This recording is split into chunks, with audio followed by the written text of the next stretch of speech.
My favourite ever Origin moment would be the Matty Bryant intercept. I always see it on videos, and it's always a good watch. My favourite ever Origin moment would be watching Billy Slater score the chip and chase try. I remember it clearly as a young kid, and I think it's one of the greatest Origin moments. My favourite Origin moment that I remember as a kid would be GI's run down the sideline when he took off and set up that try for the Maroons. Forget the bet, enjoy the game.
Connect, learn, respect. Join us and begin your journey to success. Together, we'll build a brighter future fixed in our rich heritage. No shame to educate, let's young. Learn more at newragilly.unsw.edu.au.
Good morning and welcome to the third and final day of the Murri Rugby League Carnival, and that is the seniors, the pinnacle of the competition where the best of the best will be crowned.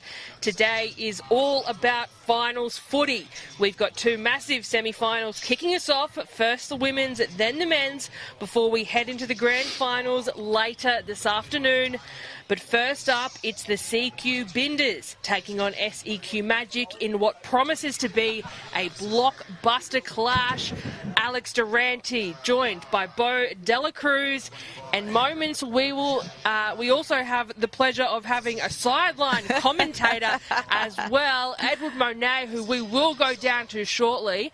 But Bo, we've got a couple of semi-finals on our hands, sis. Yeah, we do. It's going to be interesting with the next couple of games. Obviously, there's so much experience in these four teams coming up. But, you know, kicking us off, obviously, the Murri Binder girls versus SEQ Magic. There's so many players within those teams that I can just absolutely, you know, think if they're in this team, they're going to win. But, yeah, it's definitely going to be an awesome game today, and it's going to be a close one too.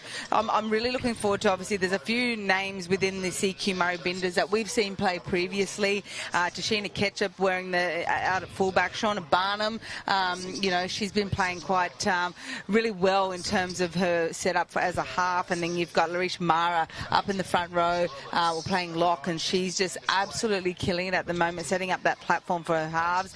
Then we head over to the SEQ Magic, sis, and you know, there's so many names. I've got little markers right next to my name. You've got Tawana Togo, Savannah Connors playing there in the halves. You've also got Shaylee Joseph. She'll be playing up against Larish Mara in the lock position, as well as Keisha Roberts, who's come over because we don't have a natives this year, Brisbane native, so she's come over to SEQ Magic, and the experience of Candice Clay, as well as Yalara Williams, Witters, sorry. We all know, daughter of Dean Witters, uniform, getting into that SEQ uniform once again. So good game, sis. It's going to be tight. Well, speaking of Magic, let's go down to Eddie on the sideline. Eddie, the sun is out, the sun is shining. What are the conditions like? What's the pitch feeling like under those feet? Conditions are really good. Good morning, ladies. I hope you're well today, and welcome to everybody tuning in. Top of 26 today. There is a slight breeze. Humidity will be around about that 82% today, so I'm expecting a fairly fast game this morning. It is quite slick underfoot with a little bit of dew, but as that sun's starting to come up, it should be a pretty good first half. Oh, too good. Thank you. Weatherman, he's a deadly weatherman. That's what we do. He's got plenty of accolades, and we're going to add weatherman to the resume for Edward Monet. So, look, NITV, if you're looking for another weatherman, we've got one here for the Queensland Murri Carnival. But, Bo, you alluded to it. There is a lot of talent out on the pitch this morning. And, of course, this is only the first semi-final for the women's team. We, of course, have Mungandai Panthers and Walkabout Titters taking off at 9, which of course we will talk about then. But look, the girls are all ready to go. That's the SEQ Magic team. Less than a minute to go, and I can see here they come, the CQ Binders, led from, of course, their skipper Shauna Barnum. So much talent on the pitch. It's too hard to tell right now who will be progressing, but this is it. This is the pinnacle of finals footy, and only one team can progress all the way to the grand final this afternoon. So let's talk about a little bit of the journey of how these two teams got here, Bo. So CQ Murri Binders are actually undefeated. So in the quarterfinals, they were to take on the Country Titters, but there was a forfeit there. SEQ Magic have won all games except one. They actually lost to Mungandai on day one, but they beat the Highlanders 22-0 in the quarterfinals to get them both tickets here, and we will get started, and it will be the CQ Binders who take us up, and it looks like it's Jante Mara with first eyes and first touch of the ball. Yeah, just a slow start to the Mungandai, the Murri Binders there. Just a bit of a, you know, I think they've got to get on the field. They've got to be ready to go. So we saw one of the forwards running on as the kick was being taken. So it's preparation is key for these types of games. This is semi-finals now, and you know, they've got to really lift again. Like you said, they've won all their round games, but you know, come finals, it's anybody's game. Exactly. So Field got a little offload there to find Mara again, but Mara is toppled by 3 of the Magic players. Look, there's certainly ones to watch, and that's one who's just flicked into dummy half, but there's Barnum. Barnum finds a little offload, but SEQ Magic so quick off the mark. They're not giving them any metres. Barnum again, out to the right side. There it is, a beautiful long ball. We could see early points here. Dummy and go. There it is. Salou Man will be putting the first points on for the semi-final. Yeah, we know what Shauna Barnum can do with ball in hand. She's such a creative player. She knows when to run. She knows when to give. But at that time, she's just saw that the numbers down the short side. Got a beautiful pass off the hooker, Sarah Field, and a beautiful long left to right cutout ball to Salumam. And she's in, and she had a bit of work to do. She still dummied on the inside and then took her on the outside. So great work by Salu there.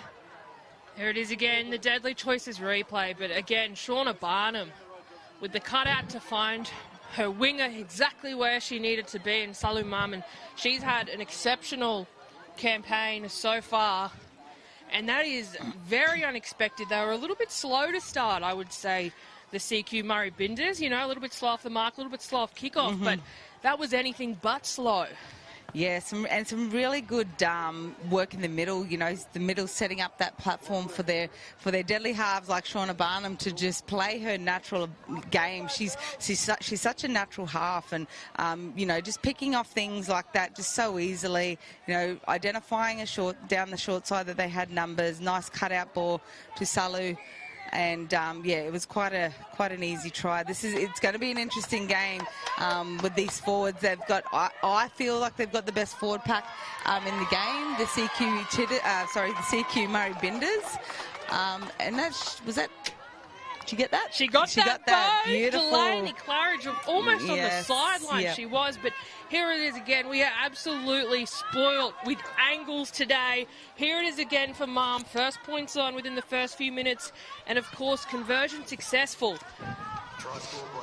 So 6 points to nil, 3 minutes in, 25 minutes halves in these semi-finals. And it's that first couple of minutes that you get to, you know, get the feel of the game. And now SEQ Magic know what they're up against, you know what I mean? So they've got, like I said, they've got a great forward pack. But let's see what they can do once they get ball in hand. So Lindsay Major-Booth takes the first hit up, and we'll see a little scoot from dummy. We've seen her across the park. She's been exceptional, Bo. Tanea Yorston. Yorston. I think that her brothers will start saying that they're her brother. I did see them. I actually did see them. They're like, that's a stitch up, Bo, what you said. I said, well, it's true. Start saying like your sister, and we'll talk about you like we do her. Harden up like your sister. That's it. So Mara, speaking of hard, that was a huge run to take them up, and they're starting to get some metres here. It's Barnum again. It's all Barnum outside the back. It was almost a gap for Hyatt, but SEQ Magic shuts it down. They've got numbers again down that right side, and she's going to go again. Same play, dummy here. Shauna Barnum's just absolutely carving up at the moment. And this is the thing, like I spoke about it yesterday, you can't be reactive. You've got to be proactive. And then when you've got a half like her going down that short side, she's going to take that overlap all day. So beautiful little run by her. I thought she was going to give. She dummied me there. She dummied us both. Here it is, the Deadly Choices replay, and deadly is what it was indeed. Yep. That dummy was absolute perfection. Yep. So they've got a bit to do, SEQ Magic, out on their left edge in terms of defence, and the communication needs to come as well. But, you know, they thought she was going to go long again. Beautiful little dummy by Shauna, and great of Sarah Field to identify that short side again. They had no numbers down there. She's been a great little hooker for the CQ Binders as well. Yep, she's been around for a while. She's a very good little hooker. She can even, when she even gets into the half, she's very creative and very effortless. She's very smooth with her skill work. You know, her footy IQ, Sarah Field, is second to none. So she played All-Stars a couple of times, Indigenous All-Stars. So yeah, it's good to see her back out there. From the same spot. Oh, this one's just... That one's waved away. Oh, but my God, 10-0 is what the semi-finals is. I don't think anyone expected a score quite like that quite early on. But here it is. Barnum take a bow. A little bit of individual brilliance there. She had the dummy. She fooled absolutely everyone, including the defensive line. Including the commentators. But you know what? I saw Eddie Monet in CQ Murri Binder camp, and I think he might have been having a yarn with Jason Field. So I'd love to hear what coach is thinking if you're there, Eddie. Yeah, I certainly can. I did have a quick yarn with them, and just a bit of a heads up.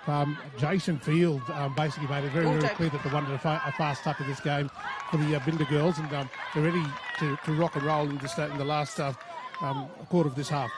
Thank you, Eddie, and rock and roll they will need to, but we've got an injury right off kickoff for the Binders. I can't quite see which player was down.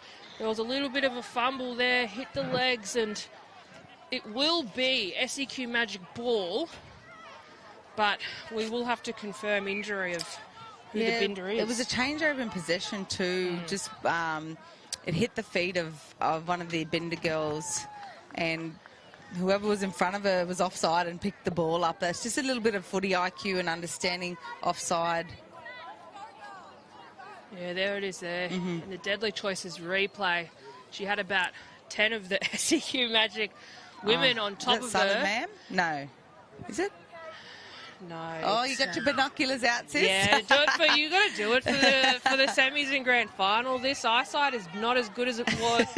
Was, but look, she's got up, so this is great. And this is also the first time that we've seen SEQ Magic with ball in hand, and it's 7 minutes in, Bo. Yeah, and you got people like Shaylee Joseph out there, who is an amazing lock. You know, really good ball player, great runner of the ball. Savannah Connors as well. So let's see what they can drum up here. All right, this is the best they've looked, but they're driven back and somehow find an offload, but no. The offload unsuccessful. It has come forward in some way. So we'll see a scrum fed, and what was looking to be so promising, or the most promising SEQ Magic have looked in this Deadly Choices replay. Oh, I wish she just held on to that ball. Yeah, she it's found only the that second tackle. You know, they've got to be patient. They've got to condition the defence first before they start throwing it around. This was their first opportunity within good ball to have a crack at these girls, and they threw it away so easily. They've got to condition them into what they want them to think and then start throwing it around. It's really important in big games like this. So speaking of throwing it around, that's exactly what the CQ Murri Binders will be doing now. With third opportunity in hand, what should have probably been theirs off kickoff was not. That's a Venice. Great run. Takes them well over halfway. A little short ball, a beautiful combo from field, finds Claridge. She'll play the ball on the 40. It's with Mara. Somehow offloads it to field. I can hear the yelling. Hold the ball, but you are right. There's numbers there. But she is absolutely wrapped from Kalia Smith in the 17 jumper of SEQ Magic. They'll get to a kick here. Nice kick out by the hooker. Look at Barnum. She's chased it down. Her eyes are on it. One-on-one tackle, no. Briley Reid beats one, but she won't beat another. So SEQ Magic deep in their own half. Only second touch of the ball that they've had in the first 10 minutes here. And here we go. We've got a breakaway of play. SEQ Magic might be taken into touch. I don't know whether she just pushed her again. I think she actually just pushed her instead of actually tackling her, which, you know, you get someone like Mara. Bit of momentum behind her. With some speed. It's probably one of the better outcomes instead of driving her over, even though it is semi-finals football. It was a beautiful run, though, from the replay. SEQ Magic, just too close to that sideline. And I tell you what, when you've got someone like Mara sniffing around, you want to come as close in as you can. Coming across for that cover defence. Exactly. Speaking of coming across now, CQ Murri Binder, ball back in hand again, working towards the sticks. Momentum is there. We've got some little scoots happening from the outside backs, and my God, she's absolutely wrapped and taken to ground from SEQ Magic. Yorston now. She's so hard to get down. She's hard to put down. Yorston will play the ball. They'll come back inside. Finds Major Booth. Major Booth pumping those legs. 20 out. They've got some shape out there on the right edge. Sarah's just taken off with it. They've still got some shape out there. They'll look to get a kick in a repeat set here. Here we go. What will Field do? Which way will she go? She'll go back in towards Tamara. Mara to Barnum. Barnum with a chip. Beautiful little chip. Over the top. Has she found Mum? She's close. No, Mum offloads it. We might see more points here for CQ Binder. She's gone out. Touchy's caught it. Beautiful little passage of play there. I thought Sally Mam was going to go over there for a second, but I think it was Tashina Ketchup that had come around the back. But Barnum with the boot again. She is a player, no notes. Yeah, she's 100%, faultless in everything she does, everything she touches turns to gold. She's just as good with the feet as she is with her hands. So excited to see where this will take us. So huge defensive set here. A lot of work for SEQ Magic to do. They've had the ball. I think this is their fourth opportunity with ball in hand. And Yorston like a dog with a bone. taken her almost a touch. There she is again, yeah. straight from marker. Yep. Shoots out. This is hard for SEQ Magic, but they need to remember that they have made it to the semi-finals with an almost faultless record. There's only one loss that they have played. Big defence here by the CQ Murri Binders. I don't think they're going to let them get over halfway. No, it's not with Mara sitting around that now. defensive line. Yep. But that was Madison Campbell in the 14 who took a huge hit up for SEQ Magic. The ball, a bit of a wayward pass out to the left, and she's just met with force. And I think you're absolutely right, Bo. Yeah, they're going to get the 6 tackles in good ball here, which you can't afford to let teams like Binders do. They're so good with ball in hand. They've got the creative minds of, obviously Sarah Field and Shauna Barnum. Like, you've just got to, their defense, I've got to give it to their defense. Their defense is like second to none right now, and they're out there to play. They're out there to win. So, I think the SEQ Magic have really got to step up in both defense and attack here. So a beautiful little combination from Field to Mara and Mara to Kyle. They've got numbers out here to the left. Held up. They'll be looking for a quick play the ball, and one of the Binders, a couple of the Binders. Oh, it's Mara. I think she had a huge run. I thought she was over there, but she found that little offload. Yep. At the back now, numbers to the left. It's with footwork. Ketchup. What about that footwork? They can't catch Ketchup, but they do. They're close. They're literally meters out. Field will have a crack herself. Straight from dummy half. No, ref says held up. I can hear Barnum in the background. She'll be barking orders out there. And I don't mind this little slow, like they've slowed the play down a little bit just so they can set up on that right edge where we know that they've been successful in the last 2 tries. All right, here we are now. This is the best they've looked. Some great opportunity. Barnum puts the chip in, the golden boot. And the chase is on. They're waiting for it to go out, and it does. And that's a get-out-of-jail free card for SEQ Magic. They've been patient, but now they really need to be punishing. Yeah, this is... And they're still wanting... they're getting back out there. They need to get some momentum going with their rucks. They definitely need to get those forwards, on the front foot and start taking the ball forward harder, like Shaylee Joseph knows how to do very well. Shaylee Joseph. Oh, we've got a SEQ Magic player just in the back of play, but 15 minutes in, and I'd love to hear from Eddie Monet on the sideline. Eddie. Oh, I've got to say, the chatter is just extraordinary. The captains are really going at it at the moment. It's really good and encouraging to hear them, particularly when they're in their 10 and they're defending their line. It's just incredible football. But more importantly, the instruction by the captains just to steady the ship and make sure they get the structure right. Mm-hmm. Exactly right, and that's what you said as well, Bo. They really just need to be patient here. But I tell you what, this is a player that I have watched many a years. That was Trapman. Play across the Murri Carnival. She's got a couple of premierships to her name, and here we go, a little breakout from Connors for SEQ Magic. They could be on here, a little scoot from dummy half, but yours says no. Wrong way, go back. Out towards the sticks now. Looks like they'll put a chip across. They've got numbers there. Little bit of a rat race down there, but one of the CQ Binders, it's Mom again, has done so well under quite a lot of pressure to take it. So deep in their own half now, a huge defensive set, probably the biggest one of this half, is needed desperately for SEQ Magic. And it's good to see Candice Clay out there for SEQ Magic. She's got so much experience behind her. She can ball play, she can run the ball, she can kick.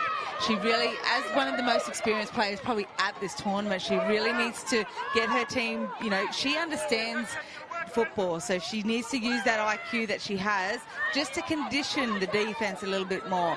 Stop trying to pull the trigger on every single tackle. Oh, that was almost a little bit of black magic, but of course you can't have 2 in the tackle when you strip it.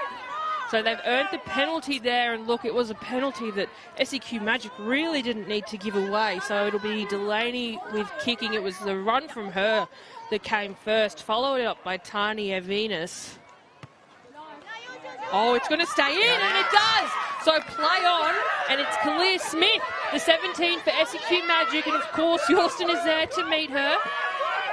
Toko now, she one out, a couple out, working towards the sticks. One-on-one tackle. Great somehow offload. She finds an offload to Chelsea Campbell. Campbell across field, man. and she Salu, is. ma'am, how good was that? Salu Mem has been exceptional in these first 17 minutes, and straight from Marker. Look at her over the top. She's not a big player, but she's got some big power and plays behind her. She's got attitude, trust me. That's it. That's the Murri Carnival for you. Speaking of, here's Trapman. She's certainly not a player you want to be going up against. 2 premierships under the belt. She's also played QLD Murri Interstate Challenge. They're getting close now. SEQ Magic. I think that was Shaylee. This is last. Got a try, would be beautiful here, but Yorston will take it.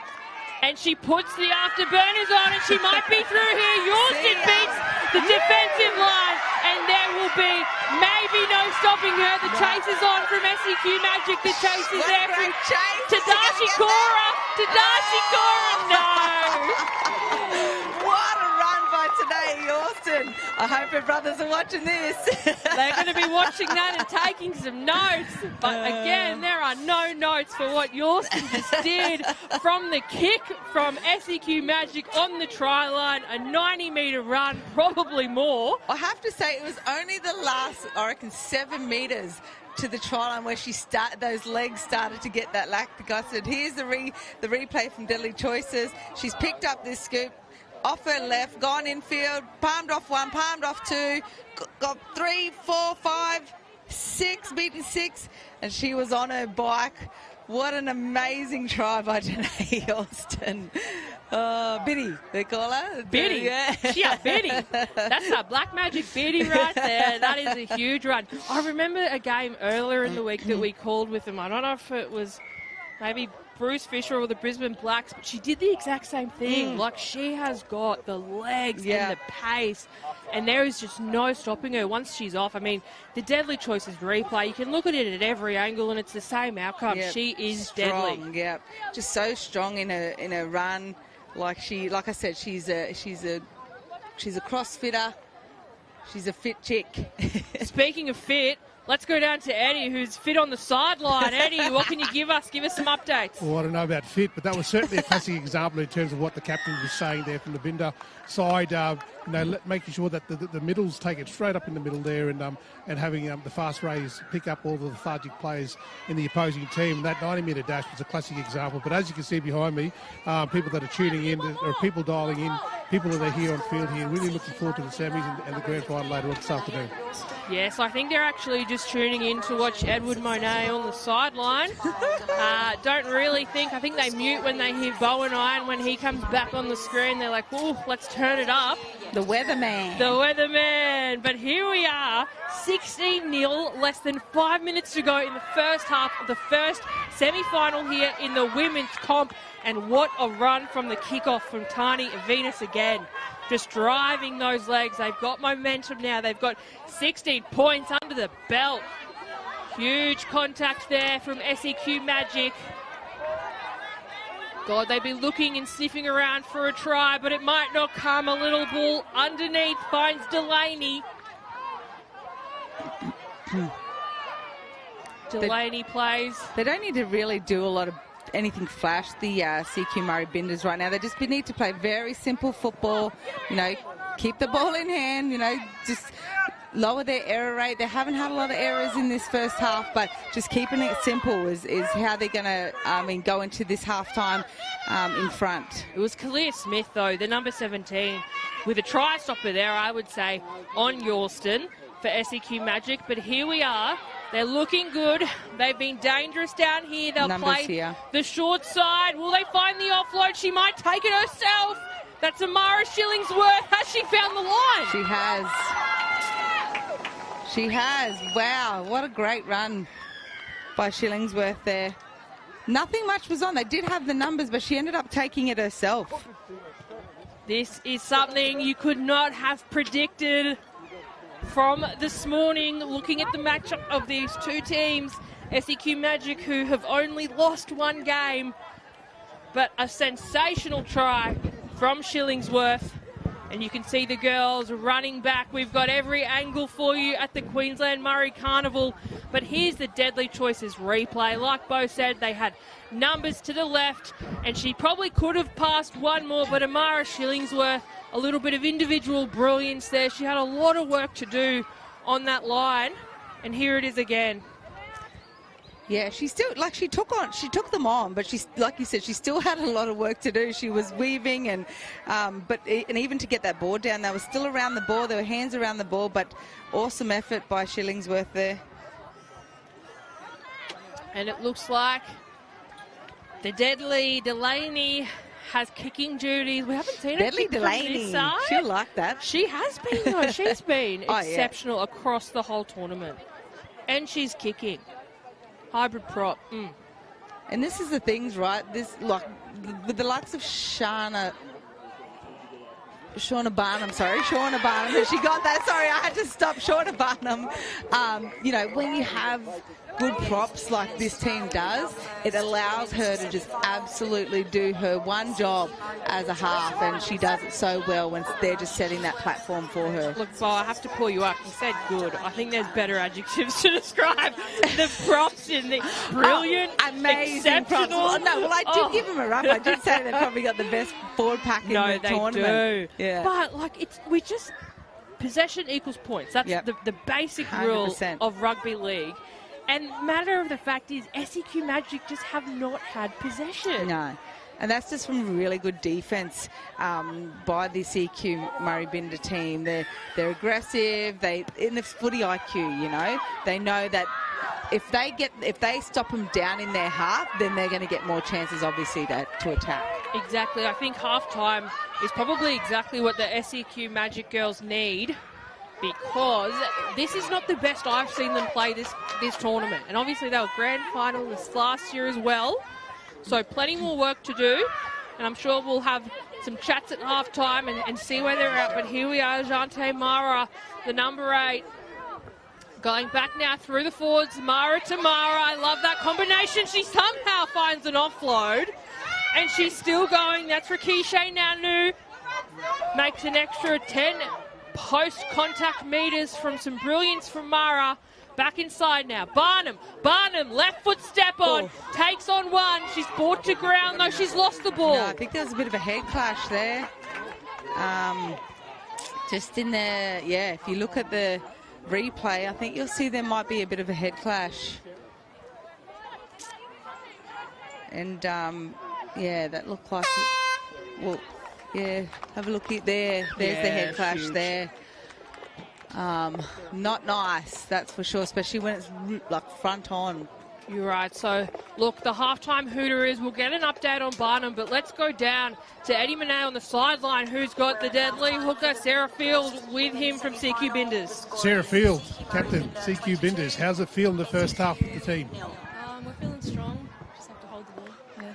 And what was the chatter like coming into the first half this morning? How were the girls? Were the nerves? Were they ready to rock and roll? Nerves are there always, but they seem pretty ready when we're warming up. Sarah Field, enjoy the second half, and congratulations on your team coming this far, and we'll see you soon. Thanks, Sarah. Back to you, girls.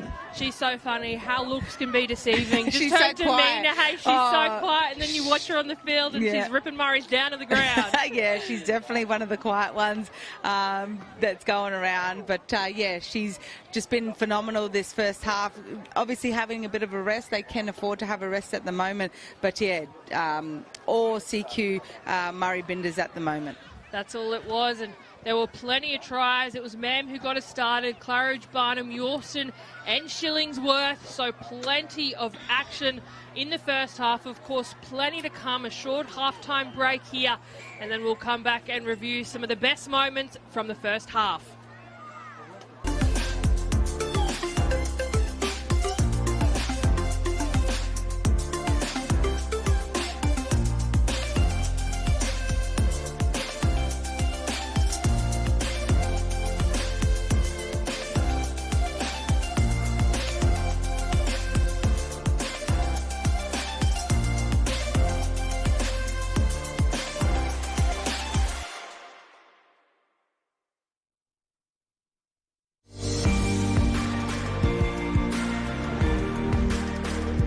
Connect, learn, respect.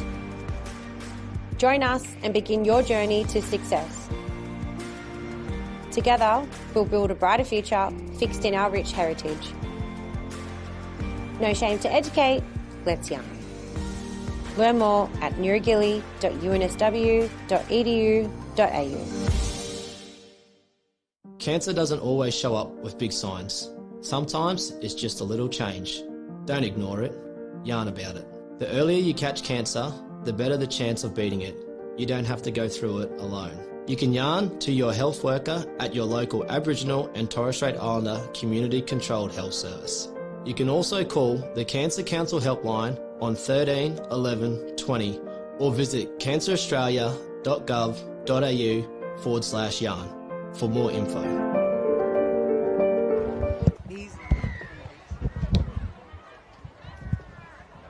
And we are back, and here is some beautiful footage.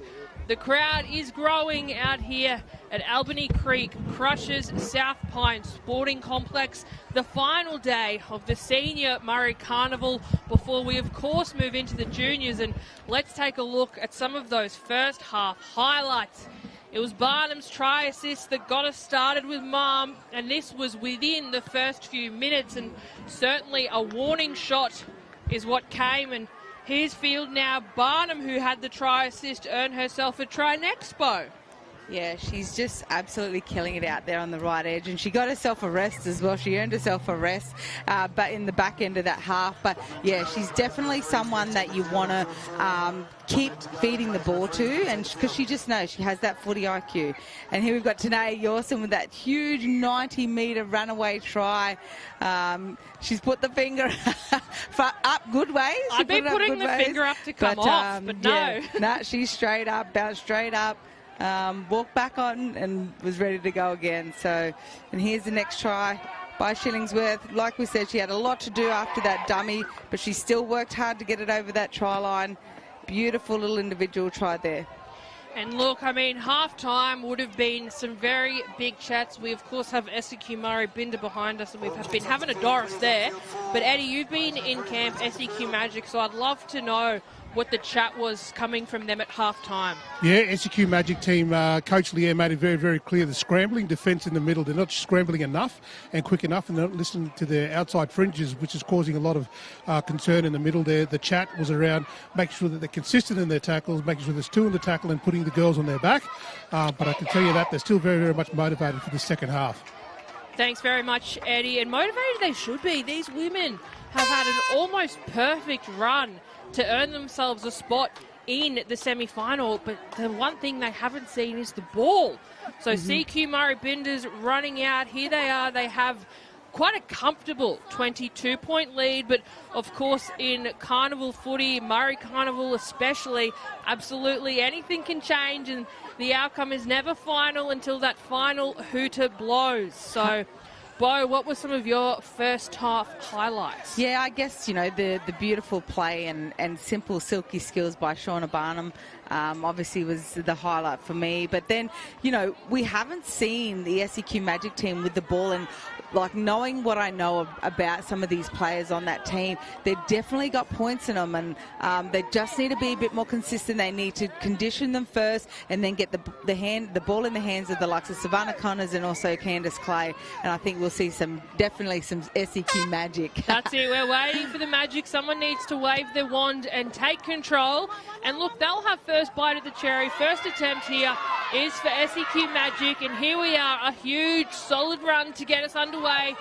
But I tell you what, Mara's not going to make it easy for them. A driving tackle back. They'll play on their own 30. Short side, no. Dummies, takes it herself. And I've just seen that Shauna Barnum's gone to that left edge now. She was on the right in the first half, and I know for a fact that right to left pass of hers is her best.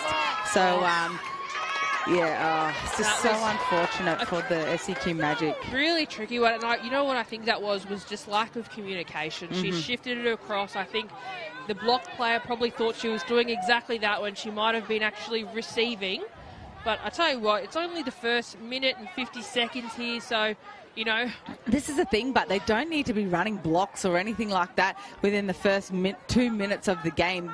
They're down. They need to be taking the ball hard, fast, right up through that middle. They don't need to shift at the moment because they're just not able to get any sort of momentum.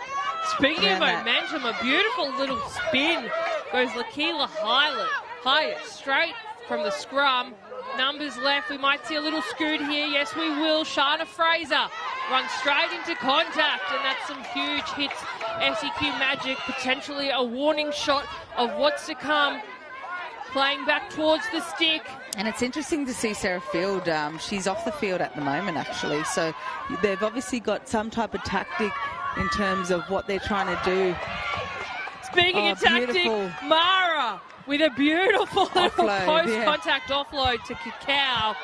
Kikau pushed back, though. Mara running in pods has been her sensation.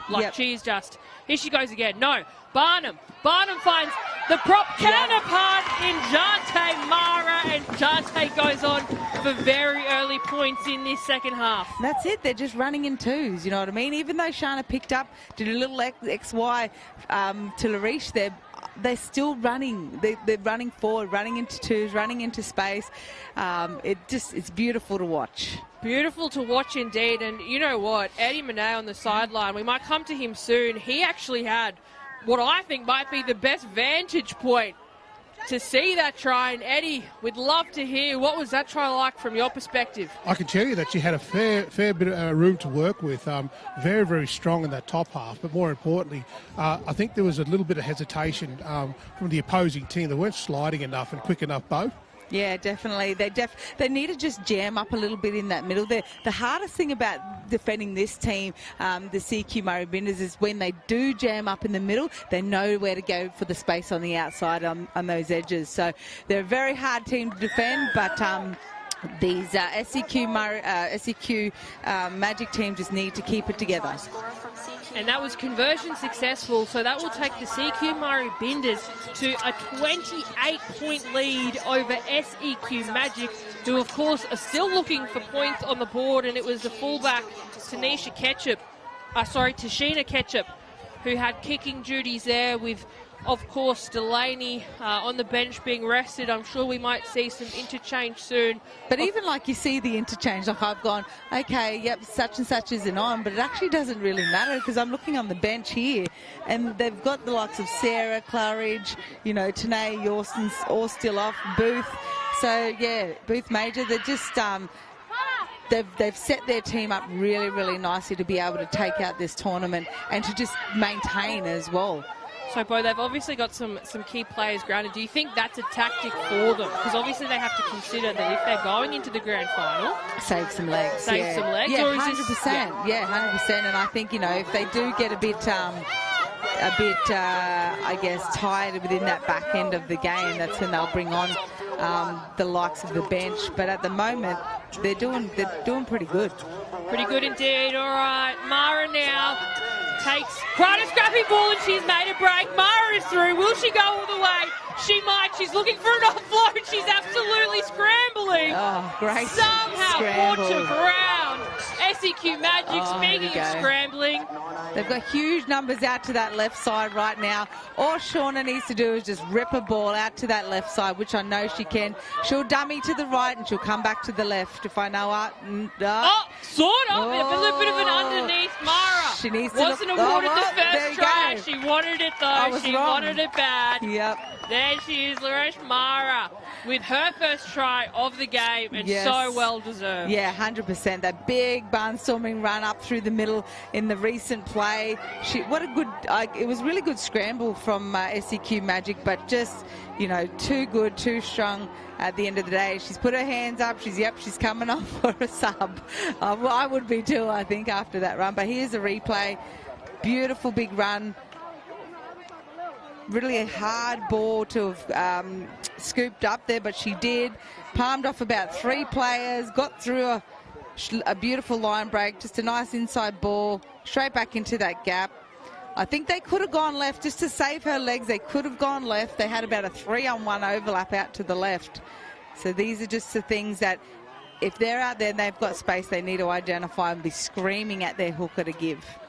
So speaking of interchange, just earlier we've got obviously Barnum coming off, and it looks like Lindsay Major Booth and Michaela Oakley are back on. So look, with a 32-point lead, it's probably quite a comfortable position to be in, where you can start to consider what the next steps are and ways forward. Yeah, then they just got to play simple footy. They see that there's huge overlaps out there. Yes, it is happening up through the middle, but if I was them now, just to save legs, you know, no injuries, I'd just be throwing the ball around a little bit more now, just trying to save your legs. And you know, the contact's big. Everyone's still here, and they're still playing, and they're still wanting to tackle hard. They're still running hard, but you could sort of just play a bit of keepy off at the moment. Like, no disrespect towards SEQ Magic, but at the moment their defense isn't showing that they want to win this game. Yeah, you're absolutely right. There it is again.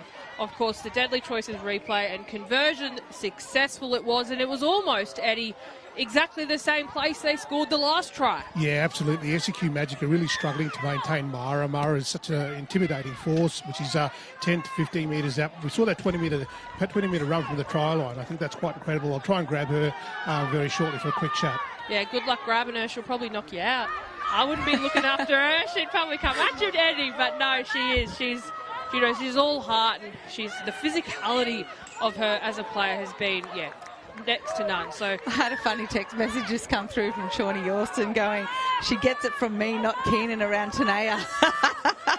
And then he goes, same time my hammies will be gone. That's right. We're in the commentary because we don't have hammies. Yeah. So what hammies? Shawnee, what hammies? So we respect that. But look, as we were having these deadly messages fly in, CQ Murray Binders have the penalty earned, so another set of 6, and they are creeping into SEQ Magic. That'll certainly help.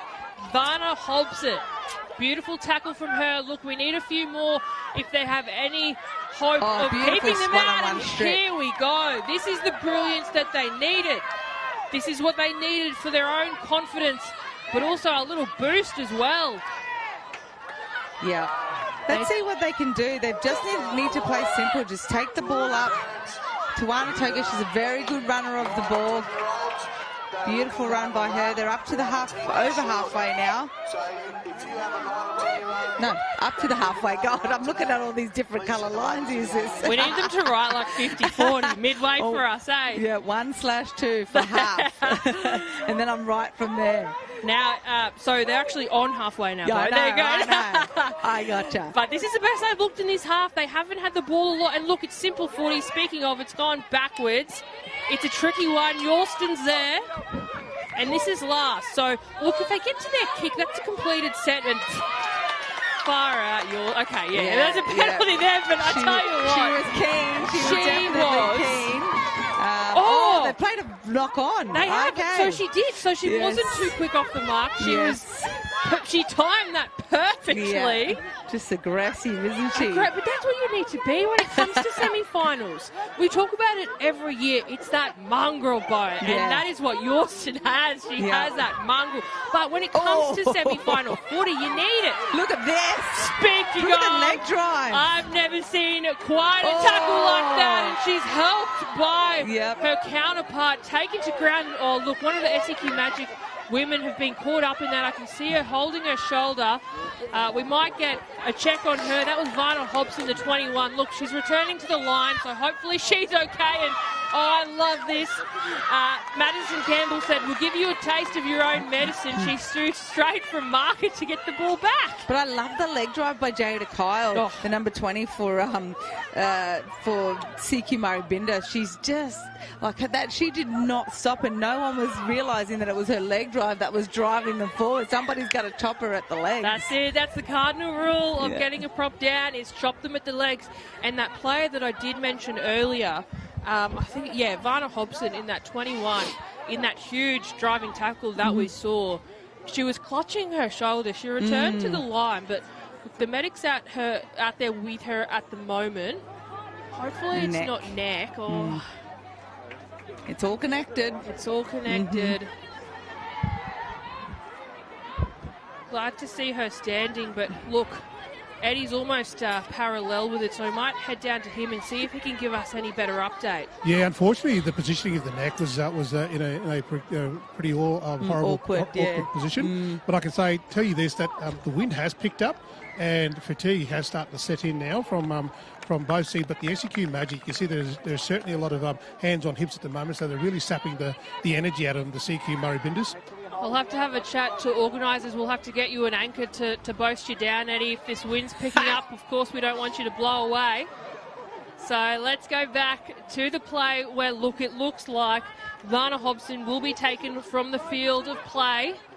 So all the best, and our thoughts go out to her. Hopefully it isn't a neck injury, but glad to see that, you know, health and welfare, of course, is always prioritised in these carnivals. Yeah, definitely. And you don't want to mess around with the neck. The neck's always obviously a very, what would you call it, that place of where you can injure it, and it can be just like one little thing, and then you could move again, and it's another thing can be really, really scary. So I'm glad they're taking every precaution. Speaking of scary, I saw Delaney there just laying down, playing dead. Yeah. I thought she was injured, but she's not. She's returned as well. But SEQ Magic, look, they're struggling to get out of their own half. There was a ball out the back there. This will certainly help. There's an offload there. But I've just got to say, they're not running in pods. There's no support there for these players, and that's probably what their biggest fault at the moment is in their offense. Yeah, 100%. They've got to put the defense in two minds, and by running in pods, you're always going to do that.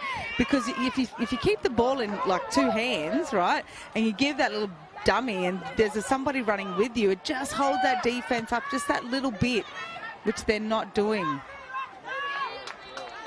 So here we go. They'll get a 7 tackle set here. The kick is just a little bit too much. Yep. She's done well there, though. The footy IQ did not take that and to let that go dead from where it bounced. But again, not what the SEQ Magic needed. Look, they got to their set. They completed their set. But, of course, they on the defence again. I can see Trapman back in there at marker.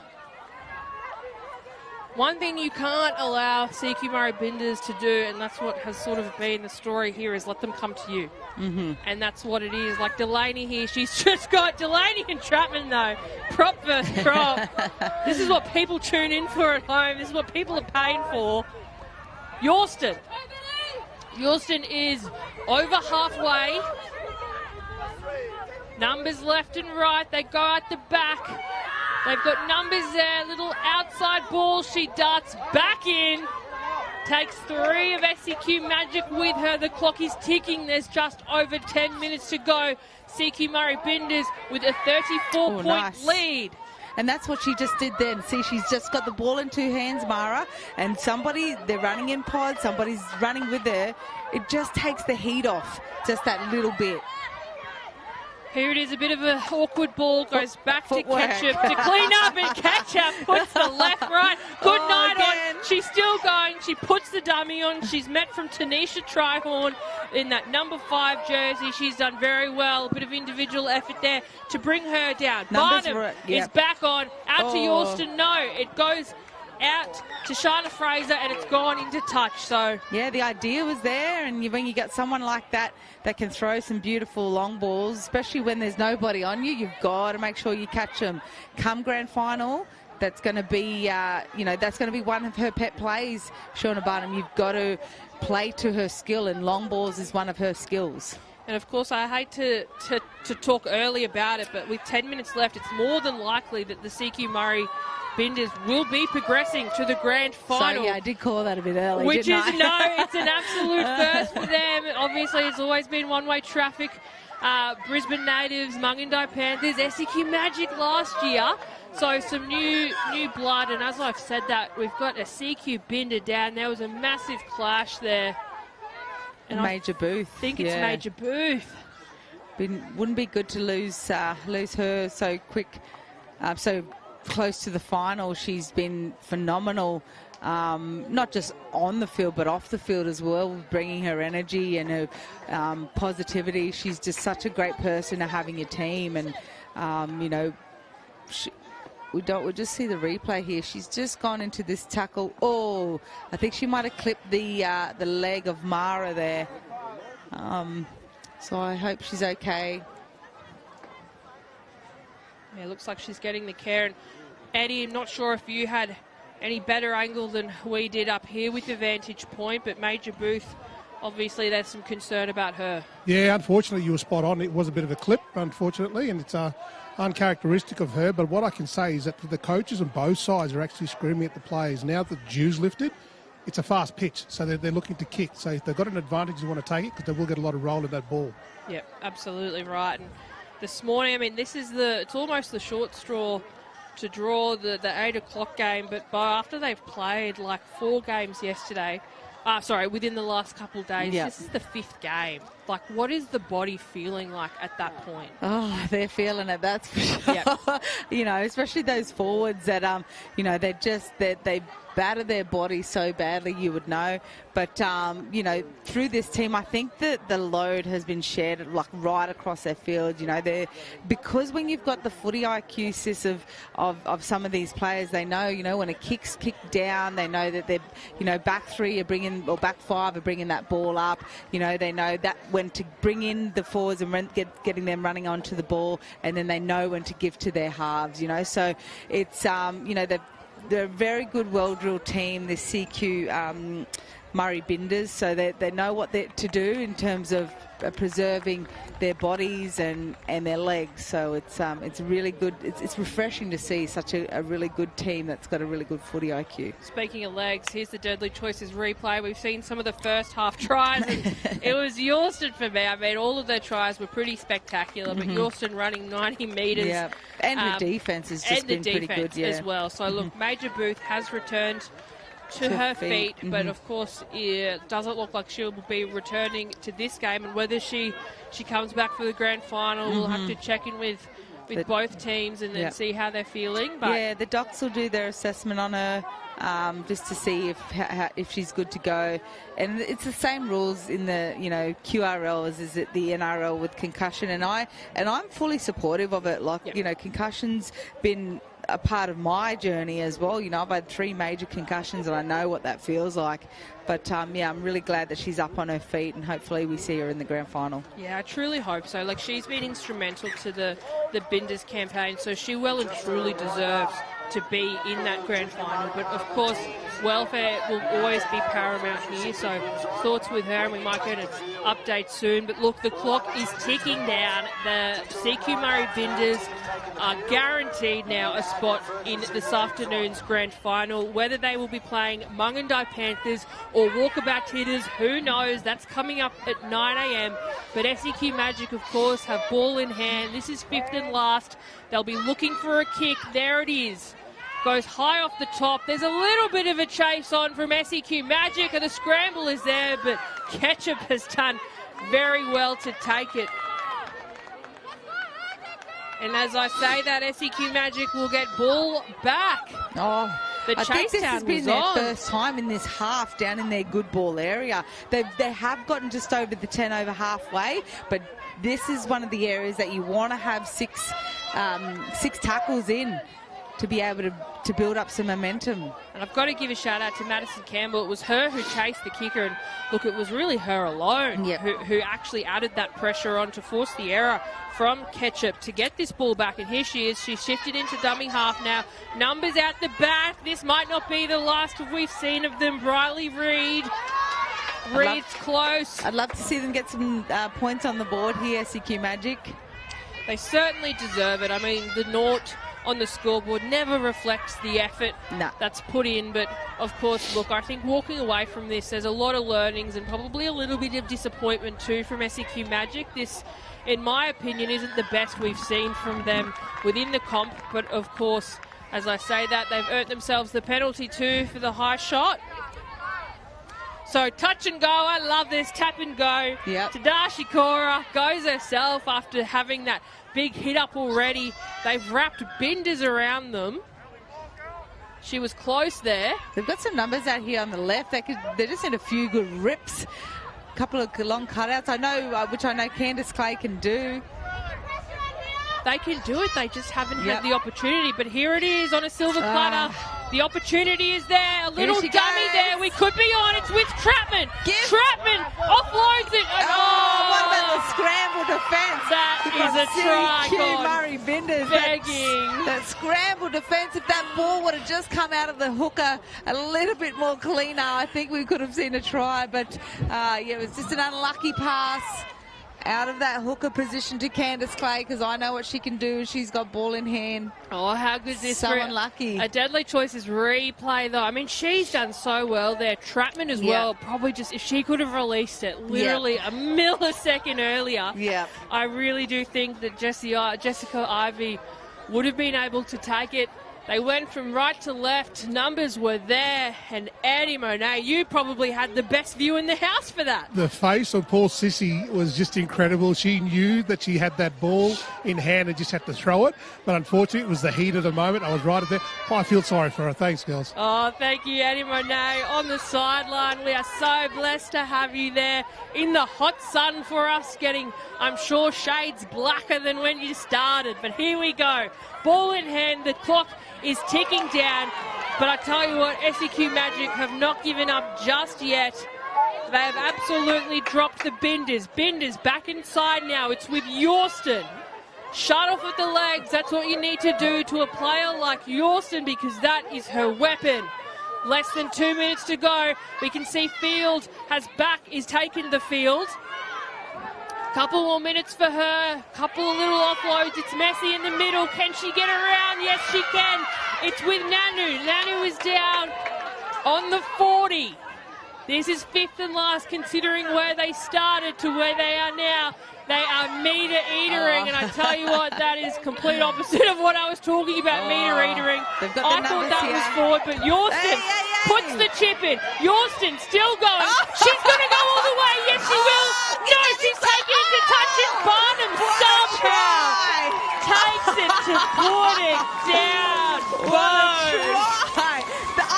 I don't know how you just called that play-by-play just there. That was crazy. Sis, I didn't know what was happening play-by-play. That was, try awarded, the best I've seen in the carnival so far.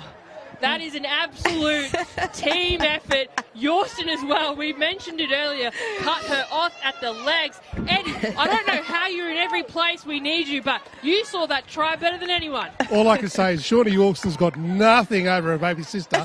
That was incredible. And I tell you what, the pickup and the hands and the techniques in the female game has been absolutely exceptional this carnival.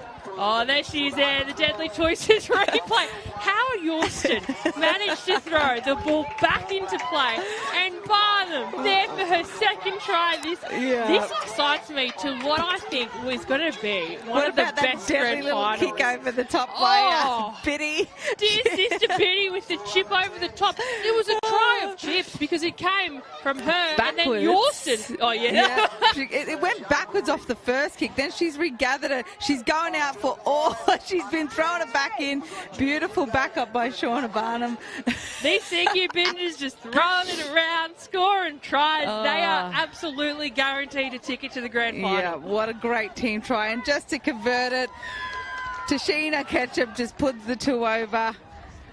Beautiful, and they deserve it, right? They deserve to win this game. They deserve to be in the grand final. They just come out here with all guns blazing.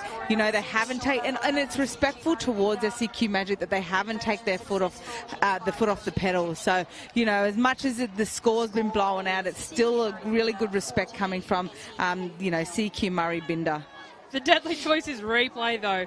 The backwards kick finds Barnum to find Yorston. Yorston over the top, chase down, taken into touch. No, she loses the ball, but I can hear the full-time hooter, meaning that the CQ Murri Binders have booked a one-way ticket to this afternoon's grand final, and here we have, leading them out, Coach Jason Field.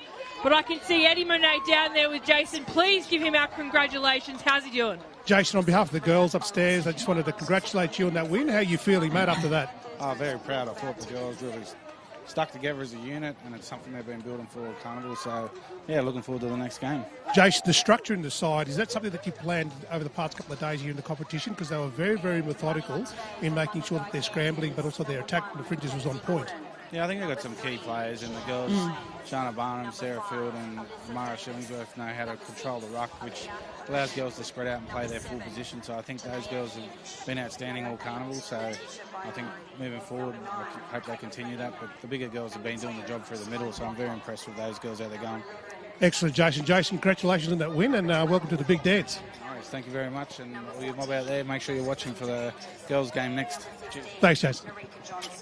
Thank you, Jason, and thank you, Eddie. A massive congratulations to CQ Murri Binders, but all credit to SEQ Magic as well. They couldn't make it to the big dance. They did last year, but both, given what they've just gone through, I take my hat off to them. Yeah, 100%. They were still, they were still getting up there. They were still chasing hard. We saw in that last couple of minutes how hard they were still chasing, towards the end of the game. So huge credit to the SEQ Magic. They were there in the grand final. Unlucky they couldn't go one better this year, but just to this CQ Murri Binder, what Jason Field has done with this team, he's been so heavily involved in women's rugby league over the years, and I really take my hat off to him for just sticking in there. I know his daughter Sarah, he thinks the sun shines out her, what, so he loves her, and he just wants to be there in every way he can to support her, and coaching this team and these bunch of amazing girls that they've got is just awesome. Could have been one of the longest replay reels that we've seen in a semi-final game, and it's all one-sided as well. CQ Murri Binders just scoring point after point after point on the SEQ Magic girls. So we have plenty more action coming up, though. Barnum would have to have been one of my players of that game. We almost saw her, if not try assisting, scoring the tries herself. This was the one, Mara, though, she really was put a statement out and showed the power of running in pods. But here it is again. In every angle, every view we have at the Queensland Murri Carnival, where we are minutes away from kicking off the next women's semi-final between Mungindi Panthers and, of course, the Walkabout Titters. But here it is again, Yorston. This was the final try that really put the nail in the coffin for SEQ Magic. And, this was a little bit of magic as well to round us out in the first of the Women's Opens semi-finals. So there we have a list, and a list it is, of all of the try scorers for the first and second half of the first women's semi-final, and it was one-way traffic. But stay tuned, don't go anywhere, because we are minutes, seconds even, away from kicking off the second women's grand final between Mungindi Panthers and Walkabout Titters.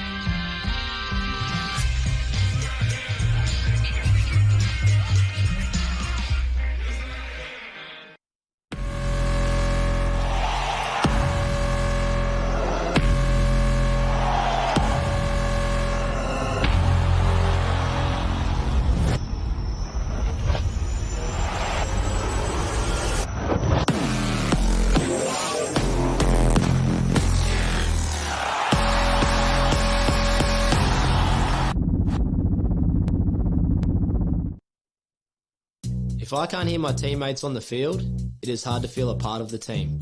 It is the same for our kids. Good hearing is key to being part of a team at school and when playing sport.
If you thought the action was over, it is just beginning. We have the second women's semi-final between the Mungandai Panthers, of course, two-time premiership winners and reigning champs, taking on the new school Walkabout Titters. Alex Durante joined by Bo Dela Cruz. Bo, the Mungandai Panthers lineup is very similar to what we've seen in the past few years. Yeah, 100% it is. We've got, one of my favourite players to ever take the field, and Daisy Gordon back there at number 1. Obviously, Letitia Boney has, I haven't seen her chuck on the boots for a while, but she's out there in the number 8 jersey. We've got Terry Ann Kelly as well. There's so many amazing players. You've got young Savannah Roberts, who was in the Titan system, and also Kalia Browning. The Ducker girls as well, we've seen them play over the last couple of years. And we'll head over to the Walkabout Titters. Now, this team we've been able to commentate a couple of times, sis. We've seen Morgan Prentice be absolutely amazing out the back there, as well as young Dakota Brady in the halves. Takia Nagus got injured and she's back, but the one I'm looking forward to seeing is Akira Kelly back out here in the number 6 jersey. She's missed the last couple of games, but I reckon she's back out here and she's ready to go. We know what she can do with ball in hand. She's a phenomenal player, great ball skills, great kicking game, really good footwork, and I'm also looking for Marinda Carney as well. We've seen how phenomenal she's been out of hooker with her service delivery. So I haven't seen Mungandai play, but historically we know how good they are as a team. Well, they had, of course, the quarterfinals to bring them here. Mungandai had a 48-8-point win over Sherbrooke, and of course the Titters with Undumby Connections 20-point lead, 20 to 10 points. And look, Eddie Monet, we are absolutely blessed to have him on the sideline again. Eddie, the sun is out, but I just saw you in Titters camp, and were you having a chat there with Coach Ash Taylor? Yeah, I certainly was having a chat with Ash. Ash is obviously very, very concerned. 4 injuries, major injuries from some of their marquee players leading into this game. But he's informed me that they're going to continue to play their structured football, and they're looking forward to this contest, which should be a fast game. Contest indeed, and Ash Taylor, of course, the brother of Kiara Taylor in the deadly number 13. She has been absolute weapon, and I was having a chat with her yesterday, obviously with Akira Kelly shifting back into that 5'8 position. It means that Kiara can return to where she is in the lock, but she was playing in that 5'8 position for much of the carnival. They've had 4 games under the belt. They're going to be first with ball in hand, and here we are. The second women's semi-final is well and truly off. Who will be joining the South Queensland Murri Binders in the grand final? Chantal Orcha gets us started. Props are something that they have plenty of. Beautiful. A little line out the back finds Alicia Anderson. Playing over halfway now. Oh, a little break here. You can't afford to give space to the Titters. That was Jada Tolfa. I'm sure we'll be saying her name plenty in the commentary. Kelly with the cutout pass. Kelly finds Anderson on that left edge. They'll be looking for a kick. Kelly puts one in, a beautiful little grubber, but as Bo Dela Cruz likes to say, too much curry. Yeah, just a little bit too much curry on that kick. But I just think they're just feeling each other out right now. What the pace of the game is. Oh no, she's put on some beautiful footwork there. The number 5. Speaking of pace, there goes Alyssa Davis, but Alyssa Davis brought to down by Bailey Davies. They need to scramble here because Davis has just left a gaping hole, and here we go, the 5'8", she's going to go all the way. That's Aaliyah Homono in that number 6 jumper, instrumental in their quarterfinals game, and of course a one to look out for in these semis as well. Yeah, that was a beautiful run there up through the middle, and really good chase by Bailey there, but she's just unlucky. Not everyone was getting back on side as quick as what we'd like, but yeah, just a nice little second phase play by Mungandai and over for Homono there. So this was a huge start. We are literally minutes in. This is the second time these teams have played, but here it is. The Deadly Choices replay started with about an 80-metre run from their number 5, Alyssa Davis, and it was Aaliyah Halmono who finished it off with a try under the sticks. So like I mentioned earlier, second time these teams have met. Mungindi actually in the very first round had a 22-point win, 22 to 12-point win over the Walkabout Titters. So hopefully for the Titters, history doesn't rewrite themselves, but only time will tell. So conversion is successful, meaning Mungindi Panthers are off with a 6-point lead over the Titters very early on in this contest.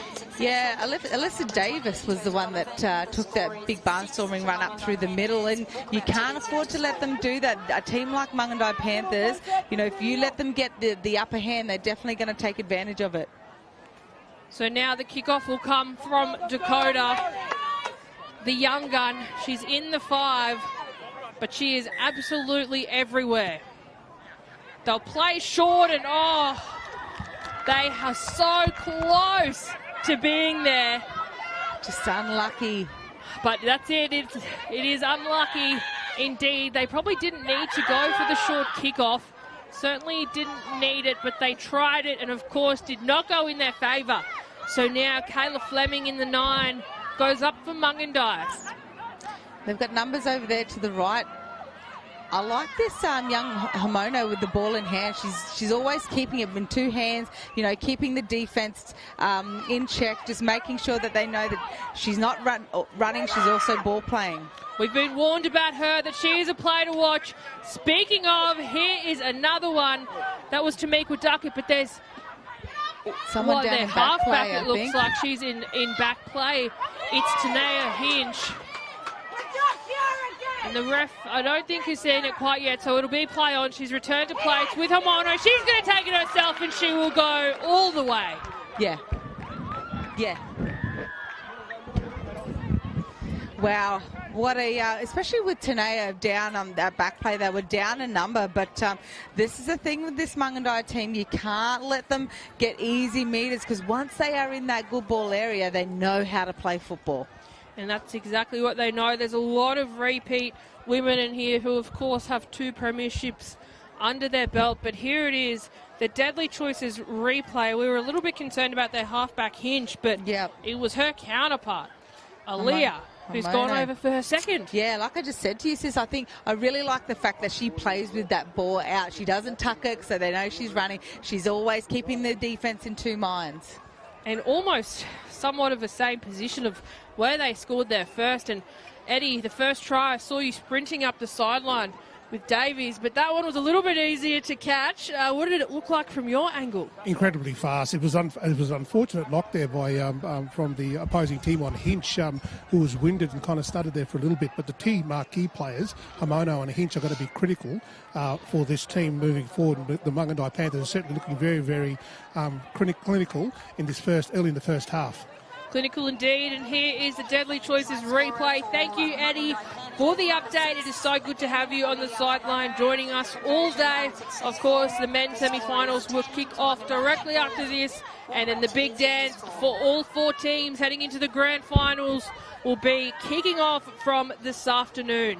So conversion was unsuccessful after Aaliyah Hamono goes over for her second of the game. She's had plenty in the carnival, though. Brady with kicking duties. I'm sure they're going to have to belt it this time. Goes to the right. I didn't think she knew she was going to catch that, but she's done very well. The Titters applied a lot of pressure on that right edge from kickoff. Hamono met with a driving tackle from Country Titters. They can't afford any more points to be put on just yet. What a great run up the middle. Good defence by the Walkabout Titters here. But Chambers, though, she plays the ball just short of halfway. Here she is, the big 18. She finds an offload somehow to her halfback, and we're on here through Lyons. Lyons drops Brady. Lyons almost beats another one. And we see how Chanel Lyons has played in the last couple of years. She's been phenomenal out in this centre position. After the win last year for Mungandai, she came down and played in the Koori knockout. So, you know, she's definitely one to watch out on this left edge here. And speaking of, that was Tamika Duckett who took two. Tricky one to catch, but of course, I trust Morgan Prentice with my life, and I trust her under a high ball as well. She's a little fullback, there's not a lot to her, but she has a lot of experience in the game. So they haven't had a lot of ball, and they're deep with their own half-country walkabout titters, I apologise. So here we go now, it's with Holt. You get a lot of experience out there with the likes of Holt on the field, you know, as well as Akira Kelly. They definitely can get this team going forward.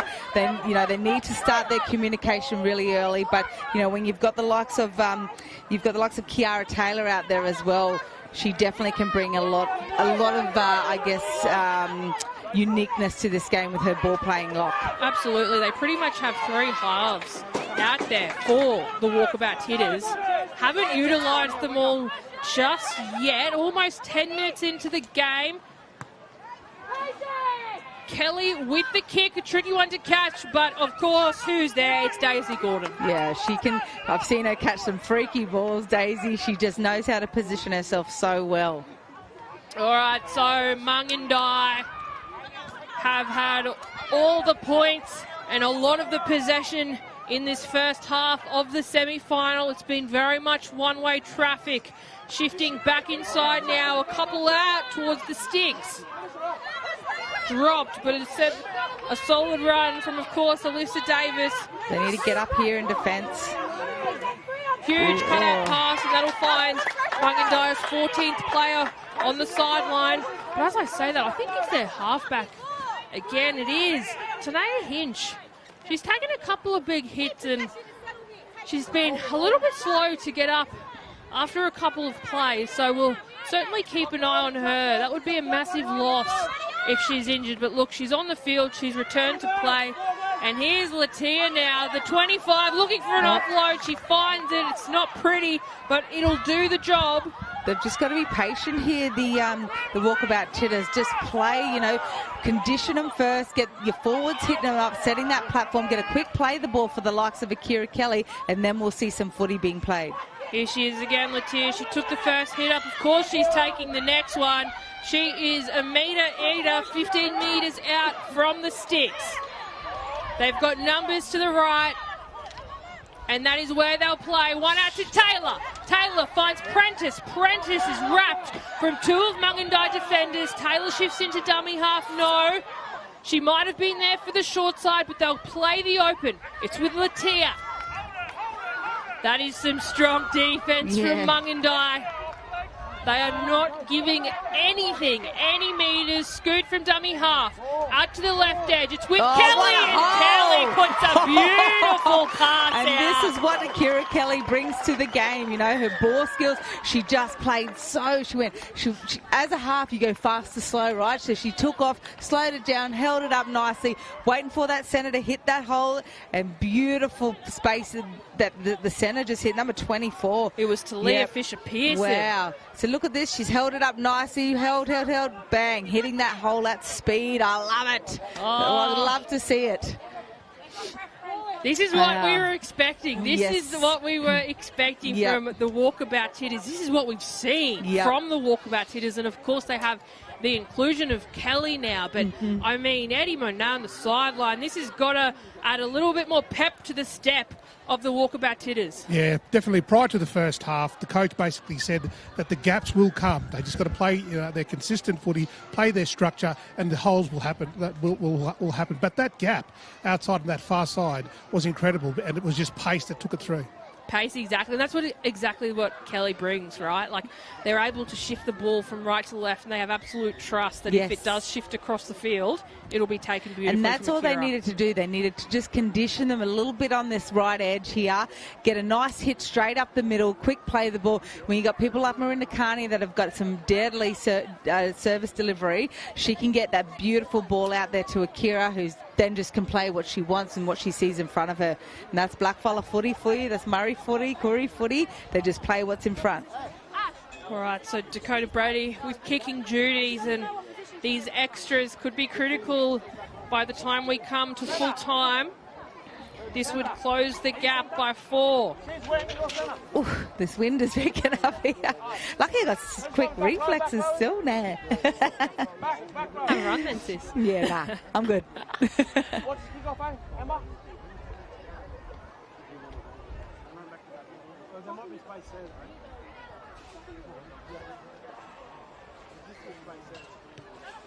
She struck it well, and my God, a beautiful kick to get kicking duty started for Dakota Brady, taking the Walkabout Titters now to 6 points, trailing Mungindi Panthers on 10. But of course, here is that Deadly Choices replay.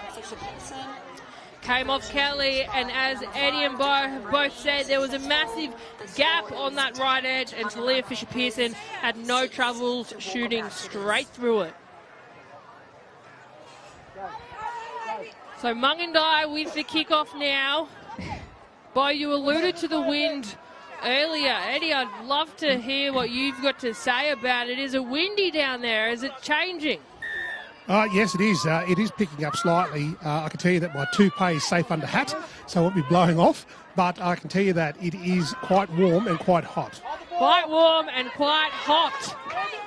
Here we are. You've heard it first here from Eddie Monet. So the kickoff was good, and Walkabout Titters, who just had try scored through Talia Fisher-Pearson, now are working towards halfway. Some beautiful one-out footy. They are making easy meters there. I think they might have caught Mungindi off guard a little bit. Looking for a penalty for Hell, but it will not come. What will is Latia. Latia well over the 40. There she is, Kelly. She sends Caitlin Anderson back under.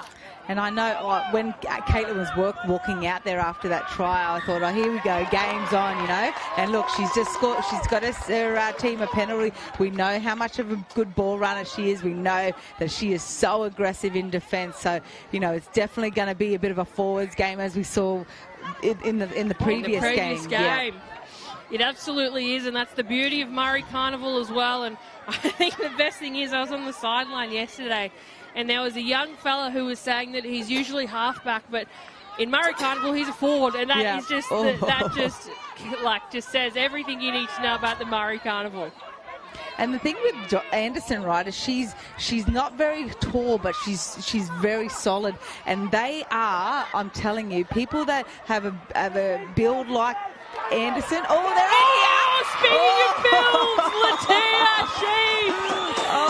Latia, she took.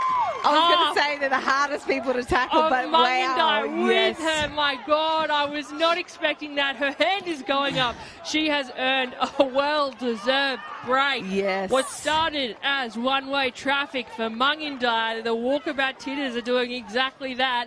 They are walking about the park. Good ways. Good ways. And the Titters, here it is, the Deadly Choices replay. Beautiful run by Latia. She just kept those legs pumping. Look at her. She's got 3 or 4 nice hit and spin, and she was over for a try. You just can't stop her so close to that line. But I got to give, a big shout out to Anderson. That run before it, hard, straight, fast.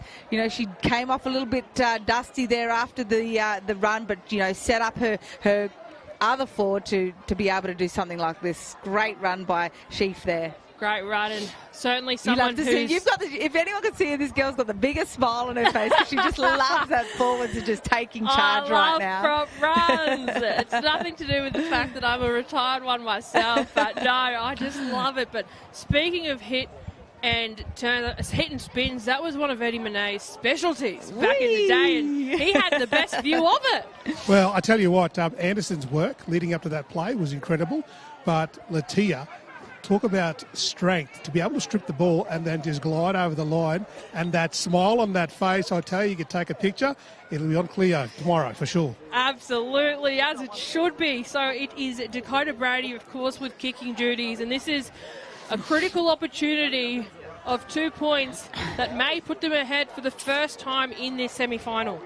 That's it. I was never writing this team off, the Walkabout Titters. We know you and I have had the pleasure of commentating them over the past couple of days, and we've seen what they can bring in terms of their absolute barnstorming runs from their forwards. And she's converted that, Dakota.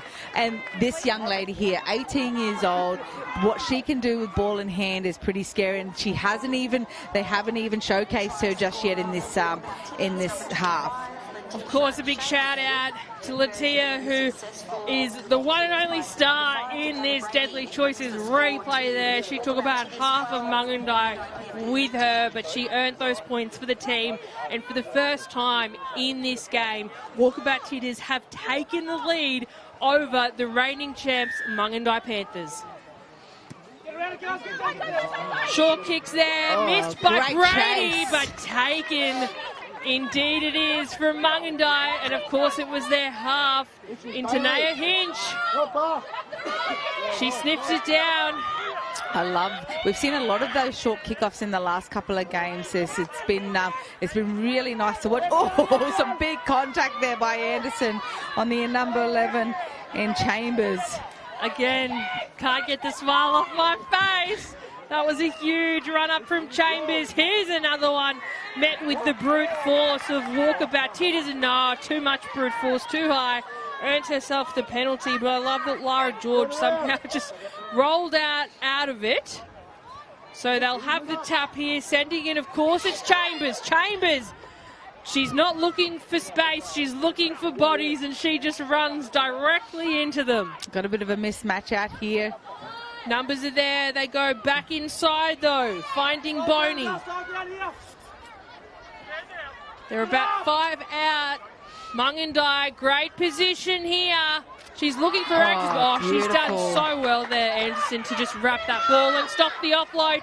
But is it enough? Hamono, the 5'8", she's dancing around in back of play. She just needs to go forward. Anderson tries to stop her. They've got to slow their play the balls down. They're letting them get up and get quick play the balls here that could have been disastrous just before. Oh, here comes Anderson again. She just snipers them, mate. She comes across and snipers them. I can hear Ash Taylor screaming at them to get up. Beautiful defense by his sister there. There it is. And they've earned that What ball about the back. urgency, sis, in that defense? Exactly, that was Taylor as well. They got their confidence up, these Walkabout Titters. They know that they can put points on, and now they know they can defend their line. Some really good defence by by Anderson coming off now. Yeah, we've got some fresh legs on there for Keely Johnson. And they'll be making some interchange. Of course, it is unlimited in this competition. So that was Holt who took the hit up for her team. I heard a buzzer there. And the buzzer might have just been to stop them from getting into it. But it is 25 minutes half, 25 minutes it is. So that is half time here. No, I don't think it is. They've caught it. They've that wasn't the hooter. So, yeah, I was looking at the clock on the screen going, it's only 20 minutes so far. So don't know where that the buzzer came from. I thought we might have started a little bit, early. No. 9:05 though we did kick off. So, yeah, look, confusion on the field, confusion obviously. I actually think it's an automated one that comes through the PA system over at Tournament Control there. So, yeah, just unfortunate. But they need to get on with it now, the Walkabout Titters. That's a challenging one too, because they had all the momentum there, and then they've stopped. Frustrating. I'd be frustrated. You would be though, but maybe they'll get this frustration out with a few more big runs. Yes. So here it is, the interchange, the Great fresh run. legs that they needed, and she's done exactly that. Keisha Johnson, 42 metres out. Oh, and a fumble from the play the ball. Unlucky for Marinda Carney there. Not what they needed, but of course, Mungandai Panthers, strong and defensive, but a huge set coming up from them. They're trailing Walkabout Titters by 2. And it could be that hooter that shifts absolutely everything. Yeah, it could. Good defence there by the Walkabout Titters. So that was Narika Johnson, the 15. Now her counterpart, Chambers again. She's got some meters under her. Chambers she's just how unlucky. We'll just give saying how hard she has worked so far within this half. And things like that do happen when you've worked as hard as what she has within the half. that little fumble that they played the ball there, which was very unfortunate because they did have the momentum there. But it was all Walkabout Titters just there with their defence. And just see the replay. Oh, no, they're going to pack the scrum. Yeah, they had the deadly choices replay Sorry. there. It was just an error in the play the ball. Yeah. So unfortunate for Mungandai Panthers because they had some huge hit-ups there. And again, Chambers, all credit to her. Obviously, it's a mistake there, but when you put in work like she does, you can afford to have one. We'll give that to you, sis. We will, and I'm sure she'll be in plenty more. It's certainly not the last time we've said her name. So it was Prentice who took the first hit, and a strong 10-metre run for Walkabout Titters will make them to their 40. Kelly with a big cut-out pass and strong defence, though. One-on-one, almost went for the strip, but the Titters are joined by two in the tackle. And that was Keisha Johnson in that 21, another player, certainly one to watch out for. It is getting physical out there. There is less than 2 minutes to go until half-time, where the Walkabout Titters are desperate to keep the 2-point lead that they have. Hinch, left side is on. One-on-one tackle, they drive her back. Ref says it's gone backwards. Play on it is. Josephine. One-on-one tackle, Johnson wraps her, stops her in her tracks. It's been really good to see the one-on-one tackle assists. A lot of the time, that's some huge contact on the sister Chambers again. From Chantel Orta. Wow. Chantel Orta. And Takia Nagin. Was it Takia out there as well? I don't know who was I think it was Chantel Orta. She was the pick, but my heart goes out for Chambers, she's had a huge workload in this first half. She's got a magnet on her or some sort of red dot on her back where the snipes are just bang, bang, popping her off. But it was Jada Tolfa, I think, in the 17 as well. Yeah. But, I truly hope... two big twin towers that, come running straight at you. Oh, she's clutching her shoulder, but I honestly hope that this is not the last we've seen of her, because she, in my eyes, has been faultless. Yeah. And Eddie, look, on the sideline, you're almost in direct positioning. That did not look good for Mungandai. No, certainly didn't. But more the technique in terms of where that shoulder was just awesome. She placed it well, but she drove with the legs, and then there was nothing serious about it. It was just a good tackle and a very hard tackle. I suspect a little bit of wind. She was winded in that tackle there, but other than that, the Docs are out here. I'm with you, ladies. I hope that both players stay on the field, because that was just a tremendous tussle of the forward pack in this game. And look, it looks like Chambers might be heading off, and we're almost at half time now, so we'll check in to see if she'll be making an appearance in the second half. I truly hope she is. She was absolutely everywhere that you needed to be, but of course they'll need to have the final play here before we move into half time, and it'll be a scrum with Walkabout Titters' feet. So scrambling a few more numbers there. I can see Daisy Gordon directing traffic. One strong defensive set is what Mungandai Panthers need, and that will give them all a well-earned half-time rest. Taylor. First receiver out the side. We might not be done yet in terms of points, but that should be half-time here. It will finish with Prentice, and the Walkabout Titters will remain with a 12-point lead over Mungandai Panthers, the premiers, reigning premiers, I should say, on 10 points. And we can see them making a track, and we'll have some check-ins at half-time. But Eddie Monet, what did that half-time look like to you? Yeah, very, very fast. It certainly is very, very hot out here for them to be able to go into the half-time. Both teams are doing exceptionally well. I will go into the camps and get a bit of an update and a feel in terms of what's happening in camp, and then speak with the respective coaches leading into the second half. Thank you, Eddie. I mean, a tumultuous first half is what it was. Try scorers are there. It was 3, the Walkabout Titters, and of course 3 for Mungandai Panthers as well. Plenty more action to come in the second half, as well as some highlights. Don't go anywhere. We have plenty more coming your way.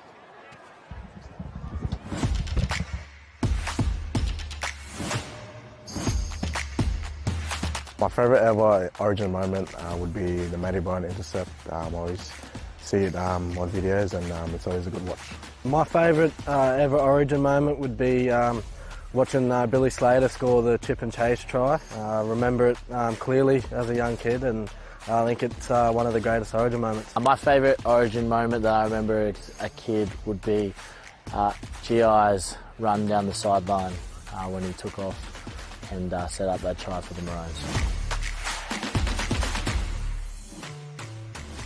Forget the bet, enjoy the game.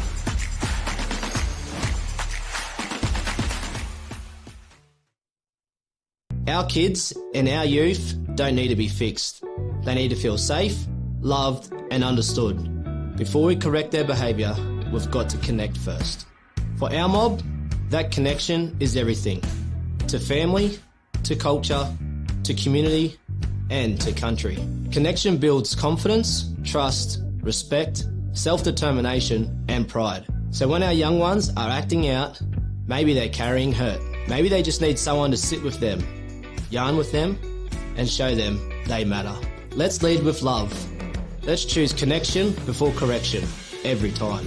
You can yarn to your local Aboriginal and Torres Strait Islander community controlled health service, health worker or counsellor, or call 13 YARN on 139276. Our youth are our leaders. Keep them strong with culture.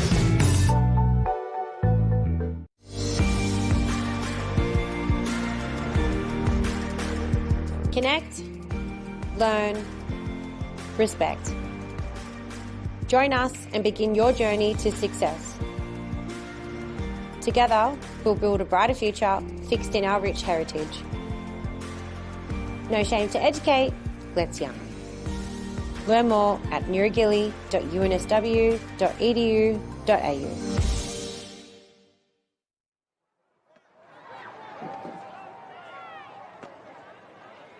And the crowd continues to build on the final day of the senior Murri Carnival, but of course we have an overlap today where we have the under 10s and under 12 age group only growing and of course continuing into Monday, Tuesday and of course Wednesday, Thursday, Friday and Saturday next week.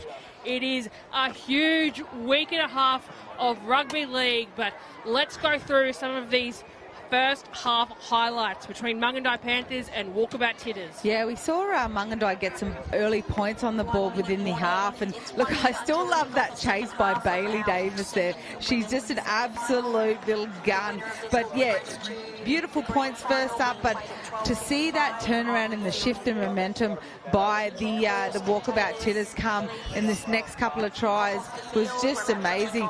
This try here, I think, you know, if the how Walkabout things Titters looking there. I heard that you talk about a lot of that stuff was around about the restructured coach. The Walkabout Titters can actually get their defence back. I think we're crossing down to Eddie.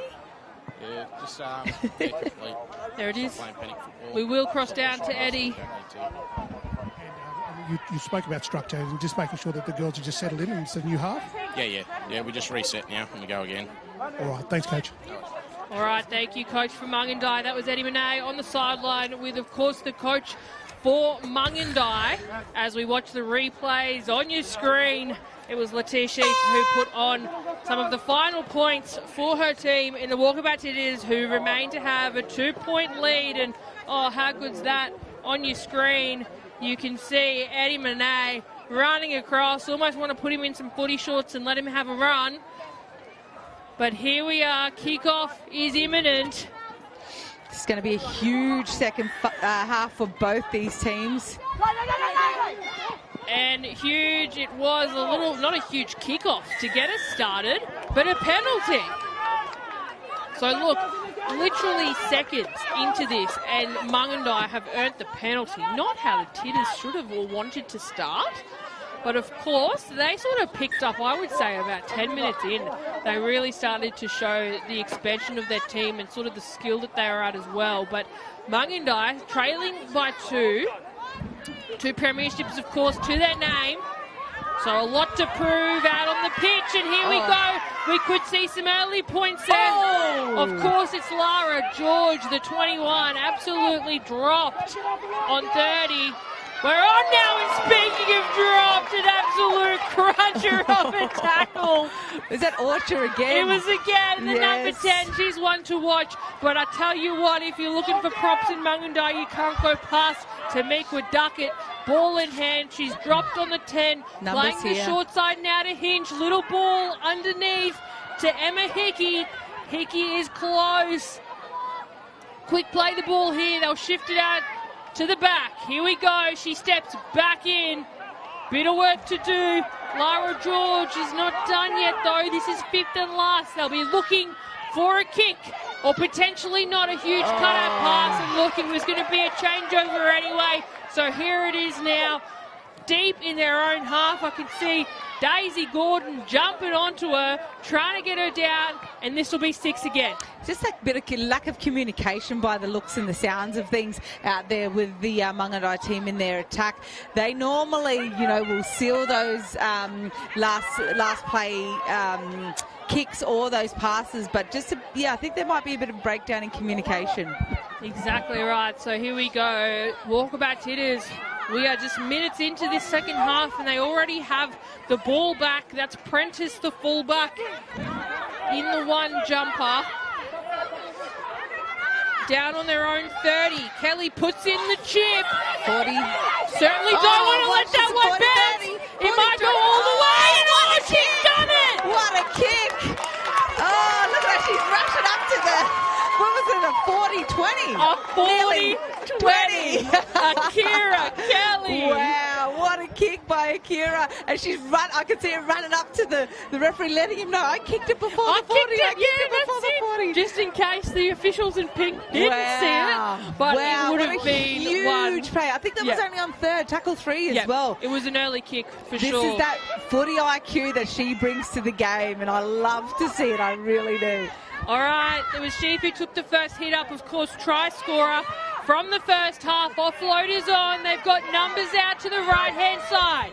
They step back in. And the beautiful line for Walkabout Titters. What about the footwork by Bailey Davies? Wow. All came off that 40-20 by Kira Kelly. Oh, I love to see it. What an amazing passage of play by the Walkabout Titters. That was absolutely huge. And Addie Monet, you're almost in the spot that the 40-20 came out as we watch the Deadly Choices replay. We'll come to you momentarily. But here it is again. Bo de la Cruz, my offload. God. And for, Taylor to just see, not even try and run it, just to see the space, and then no one from Mungandai is tying in on the inside, and Bailey's just come back off her right 2 times and over for an easy try. Easy try indeed, and Eddie, I promised I'd come to you, and here I am. The 40-20. When was the last time you saw that in the Women's Murri Carnival? No, I haven't seen it in a while. That just goes to show just the level of skill that the women's game is changing and evolving. But the additional to that is also the safe hands and the speed in that far right-hand corner for that ball to take transition, and then the gap's just opened. It's going to be a very, very fast half, this one. All right, thank you very much. And there it is again, the Deadly Choices replay. I'd be throwing the ball up in the air as well. But, oh, my God, Akira Kelly, firstly, take a bow. That footy IQ is off this chart. And, of course, it was Bailey Davies, the number 22, who put the kick down. But here we are, Dakota Brody with kicking duties. This could take them to an 8-point lead, which of course would be 1 converted try plus a couple of extras.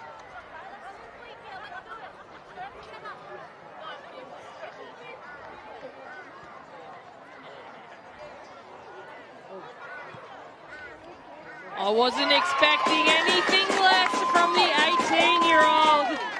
Dakota Brady puts the couple of extras on for her team, and her kicks today have been spot on.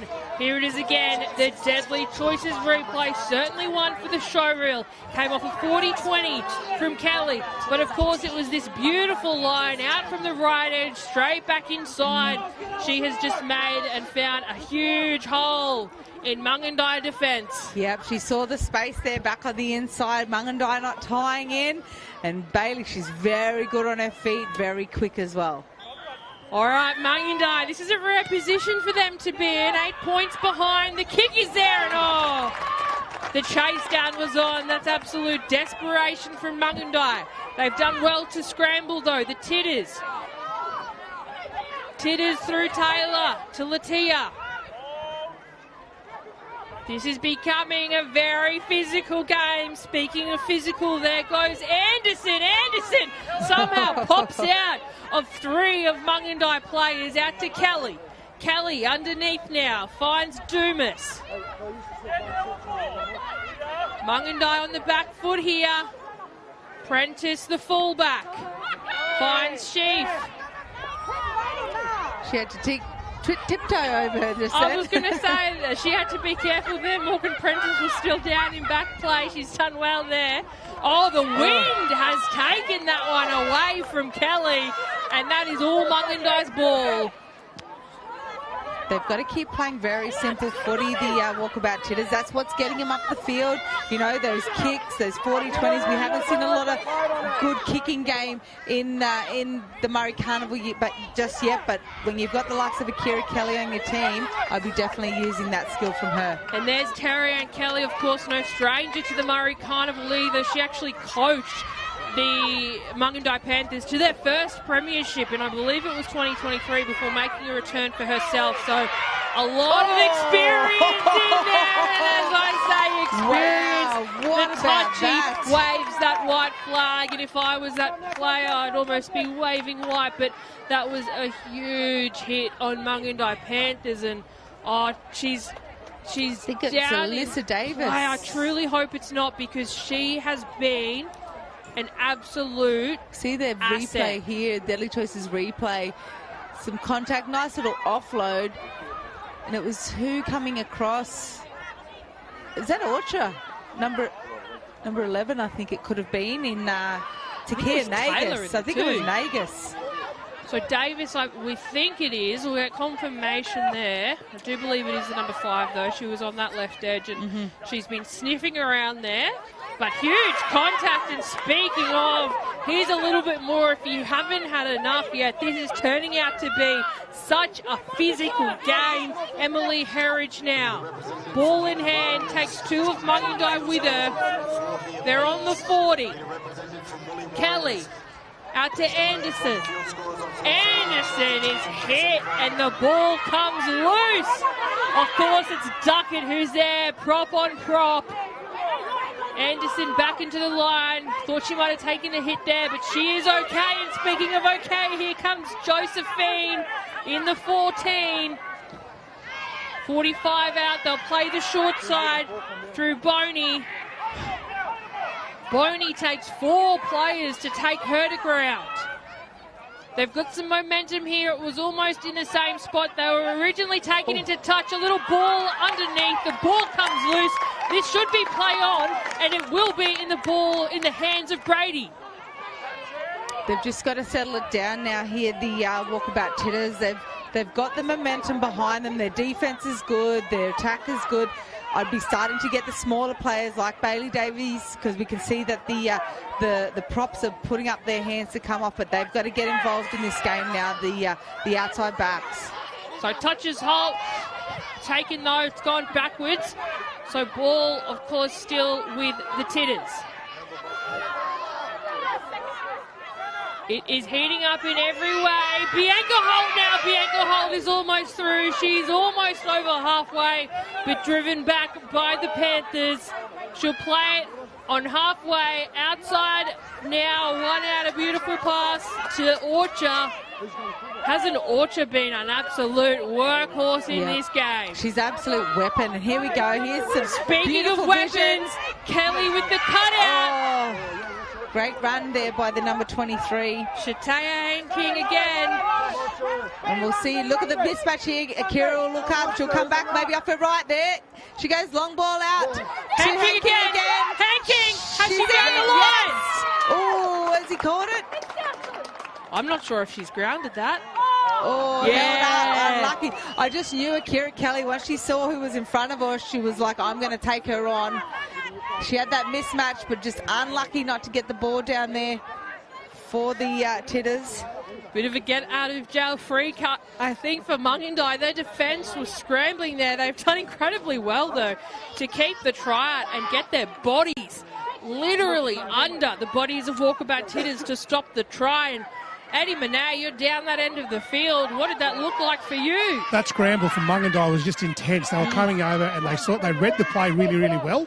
However, with the ball player with ball in hand, when you go low, push those legs, because had she pushed those legs a little bit more, she would have got that try. All right, speaking of tries, Mungandai are certainly sniffing around for one, and that's through the hands of Lara George in the 21. Can't see that Davis has made a return to field either, so we'll certainly be looking for an update on their number 5. And oh my God, if I was Mungandai, I'd be staying as far away from this sideline as I can. Jeez, they're flirting with it a lot. I don't understand what their game plan is right now, sis. They've got the penalty here, but why are they trying to shift to the wings early? Like, I mean, we've seen what the defence is like from the Walkabout Titters team. They're not getting around them. If anything, they've got to go through them, through the middle. But once again, they're putting a really good front up this Titters team within the middle as well. So they've got to work out another game plan. And all right, here comes Duckett with the first hit up, the number 18. One to watch across the carnival, and of course one to watch if they do progress into the grand final. But only time will tell as it clicks down and there's less than 15 to go. Oh, a huge one-on-one hit. Bailey Davies' defence has just been outstanding. There's nothing wrong with that tackle. That was just some really, really good aggressive defence. Aggression she's a bit pumped up, Davies, out there. She's just got to calm it down, keep her head, which she doesn't want to be getting sent in binned or sent off in this game, because they've got all the momentum is with Walkabout Titters right now. There is also no point. It will get you nowhere. We've seen it many a times. You just need to keep a level head. But here it is. The deadly choice is replay. It was a great tackle. It was technically fine. She just got in and under the ball and just leg drive. I didn't see anything wrong with that. No, she should just have been happy with that. I would be if I made a tackle like that. Yep. And that's all it is.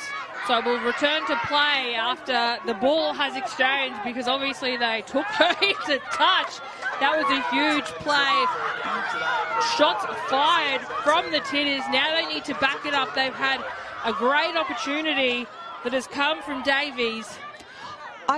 I can't see Daisy Gordon out there at the moment. I know she's normally playing at the fullback position, but she's not out there at the moment. They must have had to do a bit of a shuffle. Oh, she's out on that left wing. They had to do a bit of a shuffle when I think Davis went off, Alyssa Davis. So, you know, that's a big loss for them at the back, but we can see what Homono, I think that's Homono at the back now. Yeah, she's in that 6. She's got a lot of chat about her. They've just got themselves another penalty, this Walkabout Titters. I feel like Terry-Ann Kelly needs to get back on the field. Yeah. She brings a whole lot of experience out there. She's very aggressive in defence. She definitely needs to get back out there with her team and get them going. I think at moments like these, there's desperation and then there's ill-discipline, Bowen. Right now, what it feels like is that it's just a lot of ill-discipline from Mungandai. And it's so rare to what we've seen. They need to remember that they're two-time premiers. They've made it to the grand final. The semi-final, literally unbeaten.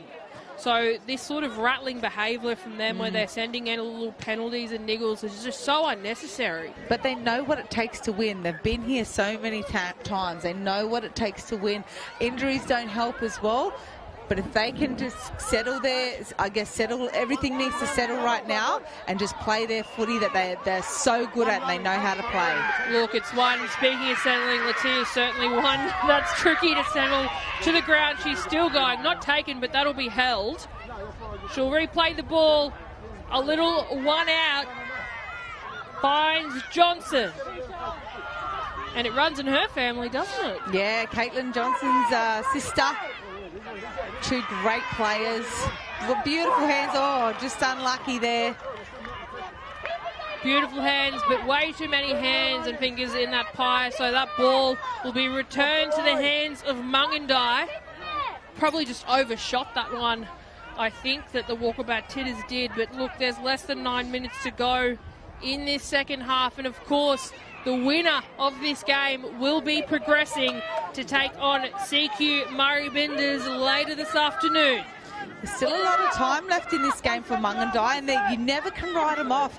They're that kind of team that just, you know, when you're tired, the likes of the Daisy Gordons of the teams, you know, and the Tanea Hinch, Duckett girls, they are phenomenal. But I wouldn't take my eye off. I don't know. I think Chanel Lyons is still out on that left centre as well. You just got to watch them. Oh! Speaking of watching, I mean, she has just run into an absolute brick wall. Mungandai now, it's with the 5'8". I think she's shifted into fullback. She is off. She's, of course, looking for her third try, but Prentice is there to stop her. Aaliyah Homono goes down. 15 out. They've got numbers on the right. Can they get one more out? Yes, they can, but Kelly's there to meet her. And so is half of the Titters. What about the scramble defence? I think they came the wrong way, and I'm pretty sure Tanea was out there on that left edge just calling it, screaming for it. They had numbers out to the left, Mungandai, and they decided to go back to the right.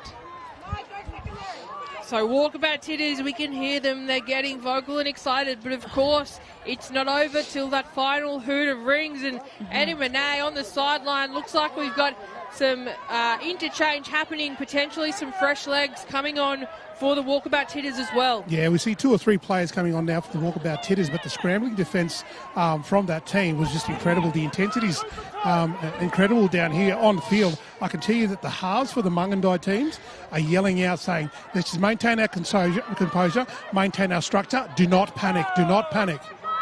And that's some very wise words from the heads of the team as well. Do not panic, and there really is no need to. There's 8 points in this game.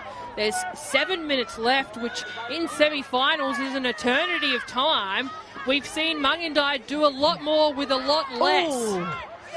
So huge contact. There goes Alicia Anderson. Alicia plays it. They're about 5 out from halfway. Kelly puts a kick in, but it's taken beautifully from Aaliyah, the 5'8", who, of course, has shifted into that fullback position. She beats a few, but she absolutely won't beat Anderson. Stopped short of halfway. I can see that Mungandai just left. Sorry, not Mungandai. Oh, there you go. Terry Ann Kelly has just created some destruction. I think two of the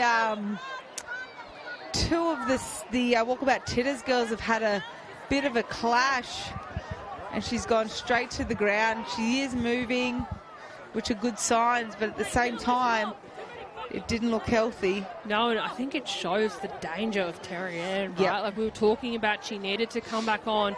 And look, when she did, she's literally caused a trail of destruction. Here it is now. Yeah, I think it was the number 8 there. I think it was Alicia Anderson who's potentially laying down. Eddie, I'm not sure if you had any better view of that incident. Yeah, Hinch was calling their plays to come in and do the inside run, and that just caused that momentum. But I tell you what, when Hinch starts talking, those players get on the back foot and they punch, and that's what actually created that bit of play. Okay, so here we are. I do believe it's Alicia Anderson. The clock doesn't stop here to QMC, so I think Mungandai will be wanting her, but we've got to make sure the safety and welfare of our players first. Paramount, always. It's the most important thing, regardless of how competitive you are, because of course there's a lot riding on this game, but nothing will ever be more important than a player's welfare. So, look, she is making an exit from the field. That was a huge collision there between the players. It'll be play on. Of course, Terry-Ann Kelly with ball in hand, clock ticking down, less than 5, just waiting for her to exit the field. Here she goes. It should be play on. Of course, it's Duckett first with the first hit up. Who else would you send in? Terry-Ann straight from dummy half. The Scooters on. They needed her to come out. Beautiful hands. These are the players, here we right? go. Mung and Dye are going to go I named all these way. players. I named Daisy Gordon. I named Chanel Lyons. Like, I'm telling you, these girls know how to win games. We've got to remember this. They've just got to get, I think they're not even going to take the, they're not going to take the 2. They're just going to get straight back into it. And just like that, momentum shifts. We spoke about her plenty of times. Terry-Ann Kelly setting up something beautiful for Chanel Lyons. But, of course, Daisy Gordon involved in that as well. And, no, Daisy is taking the 2, I believe. No, they're just trying to tell them they're not taking the 2. Yep. Here we go. There it is again. Deadly Choices replay. Eddie Monet on the sideline. How momentum shifts just like that. Yeah, well, I'll tell you what, Bo de la Cruz, you're on the money as usual. But the holes and the gaps did happen. But again, I can't commend the 5 and the 7 and the 6 for the Mungandai girls. They just are tenacious. They don't give up. They play right through to the last seconds. Yep. So there is just over 3 minutes to go. I called it, didn't I? There is Terry-Ann only Kane, Chanel Lyons. 4 minutes in it. As our brother down south would say, Bo, that was a Mungandai moment. And we've seen plenty of them in this half. Yeah. Whether they progress, they've got 4 points. There he is, the man, the coach, Ash Taylor on the screen. Of course, coaching the Walkabout Titters. 4 points in it. There is less than 3 minutes to go. This next 3 minutes is critical. And that was a tricky one, a ball that you really can't afford to let bounce, but they have. But Mungandai, here we are now. The clock is ticking. There's 4 points in it. The Titters are scrambling. They really just need one strong defensive set here to get the ball back. Of course, they send in Keisha Johnson, the 21. Yep, the meter either. They can't switch off here, the Walkabout Titters, because you've got, like I said, you've got certain players out there that can just change the game. They've got a penalty. They'll take a quick tap and go. They've got to get onside. I reckon they'll look to give it out to Tanea Hinch here. All right, you heard it here first, but it's Duckett with first duty. Yep. Duckett with a solid 10-metre run. The clock is ticking. Of course, less than 2 minutes. It's a little bit flat, but it might not matter. She's looking for an offload. She found Tamono in the 6, the fullback. She dances around. She might be through. She's got work to do. A one-on-one. She might go all the way. My goodness. No, she won't. Akira Kelly comes from across field. A very quick play the ball. A scoot straight from dummy half, and they've earned the penalty. Oh, no, not just yet. They've got a score here. They'll shift it out to the left. Didn't we say, sis, you can... Daisy Gordon, she's over. She's over, and I reckon they're going to go for the 2 as well. And just like that, what a Daisy turn. Gordon has gone over to level the playing score with literally 1 minute left. Conversion to come. This conversion may put them through to the grand final. They were down. They were down by 8 points. And they've come back. I think the maturity of the likes of Daisy Gordon not to take that 2 in the last try just goes to show how confident they are and how they back themselves to score that second try. And now it just comes down to this kick. And this kick is absolutely everything. But what did that sort of last 30 seconds look like for you, Eddie? Oh, my God. Where do I start? That was just unbelievable football. But again, opportunities happen when you're on the back foot and you get your targeted runners to run that within their passage play. But the gap that just happened just then was just incredible. And I think it's actually stunned their opposition. Well done to the girls. These Mungandai girls are just, unbelievable to watch. That's exactly right. All credit to the girls. Now this kick it is literally seconds away from the final hooter, so this kick will decide everything. It will decide the fate of both teams and whether Mungandai Panthers, for a third year in a row, will progress to the grand final. She's got to kick this. It's a lot of pressure on her right now.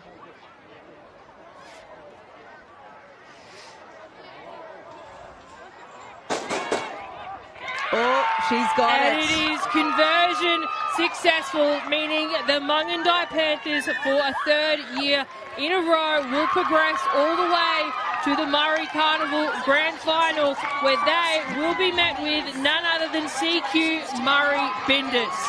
Wow, they just let it slip through their fingers, didn't they, sis, in that last couple of minutes. They just needed some really good defence. But like I said, you cannot, let these Mungandai Panthers off the hook. They know how to win footy. They know how to win finals games. When their experience steps up, that's just how it goes. And, amazing effort by both teams. A huge effort. We can see them shaking hands now. And, of course, the first of the men's semi-finals will kick off at 10:15, where the Cherbourg Hornets will take on the Mully Warriors. And then the second grand semi-final at 11:20 between Darkies Connection and, of course, Murray Bummer. So we might go down to Eddie Monet while we watch these Deadly Choices replays. But, of course, he's with the coach of Mungandai Panthers, and, my God, was he expecting this outcome about 10 minutes ago? Coach, where's your heartbeat at, Coach? Mate, talk about doing it the hardest way possible. Proud of the girls for not giving up, but, hardest way possible. And so that was a pretty clinical play, that last half. It is typical Mungandai style. Now, I'm pretty sure that you'll have some secrets leading into the big game later on this afternoon, but what do you think the structure will be now? Is it just settle the nerves with the team, having a yarn with them, and then refocusing again? Yeah, we'll have to have a chat, change the way we do a few things. Again, just reset, refocus, and just get back to our style of football. We're just getting into that panic stations football. We just got to get it out of the game. Coach, congratulations. We'll see you soon. Thank you. Congratulations indeed to both teams. Of course, Mungandai Panthers, who will progress, but also the Walkabout Titters. Their first time at the Queensland Murri Carnival. They make it all the way to the semi-finals, only to lose by 2 points. But I highly doubt it is the last time we have seen of Walkabout Titters. I hope they come back in 2026, because I think it could have been a very different outcome. Yeah, I definitely think that they're a team to watch. They've got a lot of good young players, within the team. But, all accolades go to Mungandai. They were just too good on the day, and like their coach said, they just didn't give up. Hardest way to win, but they didn't give up. They went to their experience and came away with a very hard-fought win. So congratulations to both teams for making this far, but Mungandai Panthers through to the grand final. Through to the grand final, which will kick off this afternoon, but don't go anywhere, because kicking off at 10:15, like I said, is the first of two men's semi-finals between Cherbourg Hornets and the Mully Warriors. It's been a pleasure having you here. Please join us this afternoon, where we of course see Mungandai Panthers taking on the CQ Murri Binders. 12, Richard Martin. 13, Harrington Cobbo. 14, Dion Walsh. 15.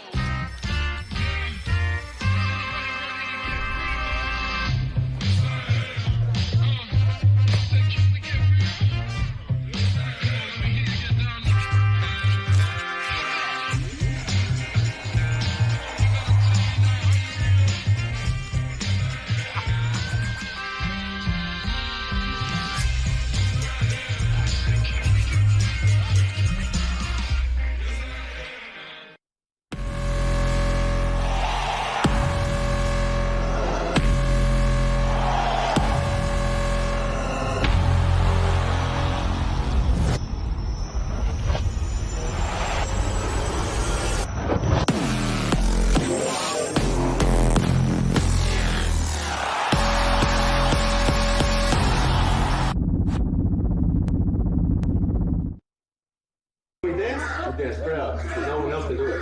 No one else just for us. So when you stop strong, and when you dance, hands proud. And don't be ashamed. Like I said, this is us. True. So, you know, this is for us to show, to share, and be proud of.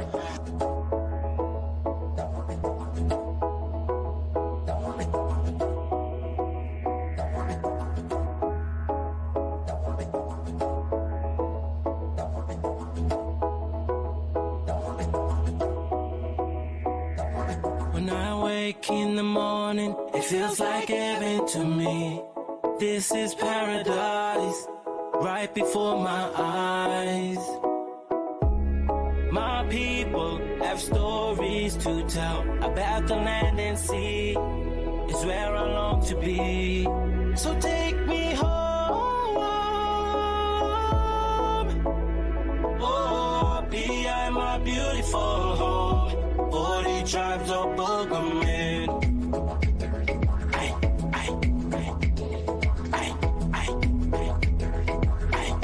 40 tribes of Boogeyman.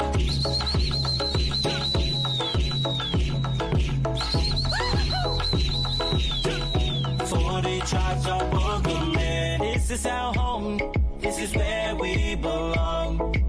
We are beautiful people. If I can't hear my teammates on the field, it is hard to feel a part of the team. It is the same for our kids. Good hearing is key to being part of a team at school and when playing sport.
Connect, learn, respect. Join us and begin your journey to success. Together, we'll build a brighter future fixed in our rich heritage. No shame to educate, let's yarn. Learn more at newragilly.unsw.edu.au.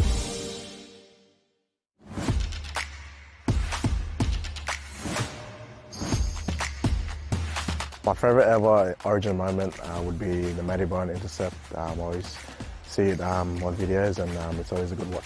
My favourite ever Origin moment would be watching Billy Slater score the chip and chase try. I remember it clearly as a young kid, and I think it's one of the greatest Origin moments. My favourite Origin moment that I remember as a kid would be GI's run down the sideline when he took off and set up that try for the Maroons.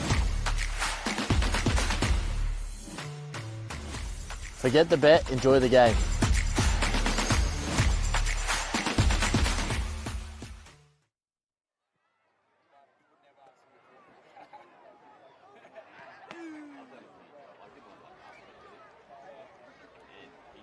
Hello and welcome to this match. Cherbourg Hornets up against Morley Warriors. Donnie Johannesson join you in commentary with Andrew Walker. And these two teams have played so many great matches. First of all, we'll have a look at the Cherbourg Hornets. Andrew Walker, we had a chat to them earlier too, and speaking to their coach and George Fisher Senior, and they're excited to be here. Yeah, they certainly are. They certainly are. Like, there's the lineup there, as you see. Like, it's an unchanged, lineup today.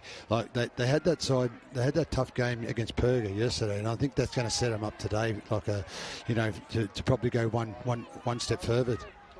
And the players to watch out for, there's plenty of players, and there's 20 from 25 in the grand final win against Mergen. So the calibre of players there, George Fisher Jr., watch out for him. The fullback Keith Gadd Jr. too. the speed that he has in the hands for a fullback is unbelievable, and that's what they need. I'll tell you what, they actually got a really good call with George Fisher and Corey McGrady and having him out the back, and they got a great 9. They've really got a great call to come into this carnival and semi-final football.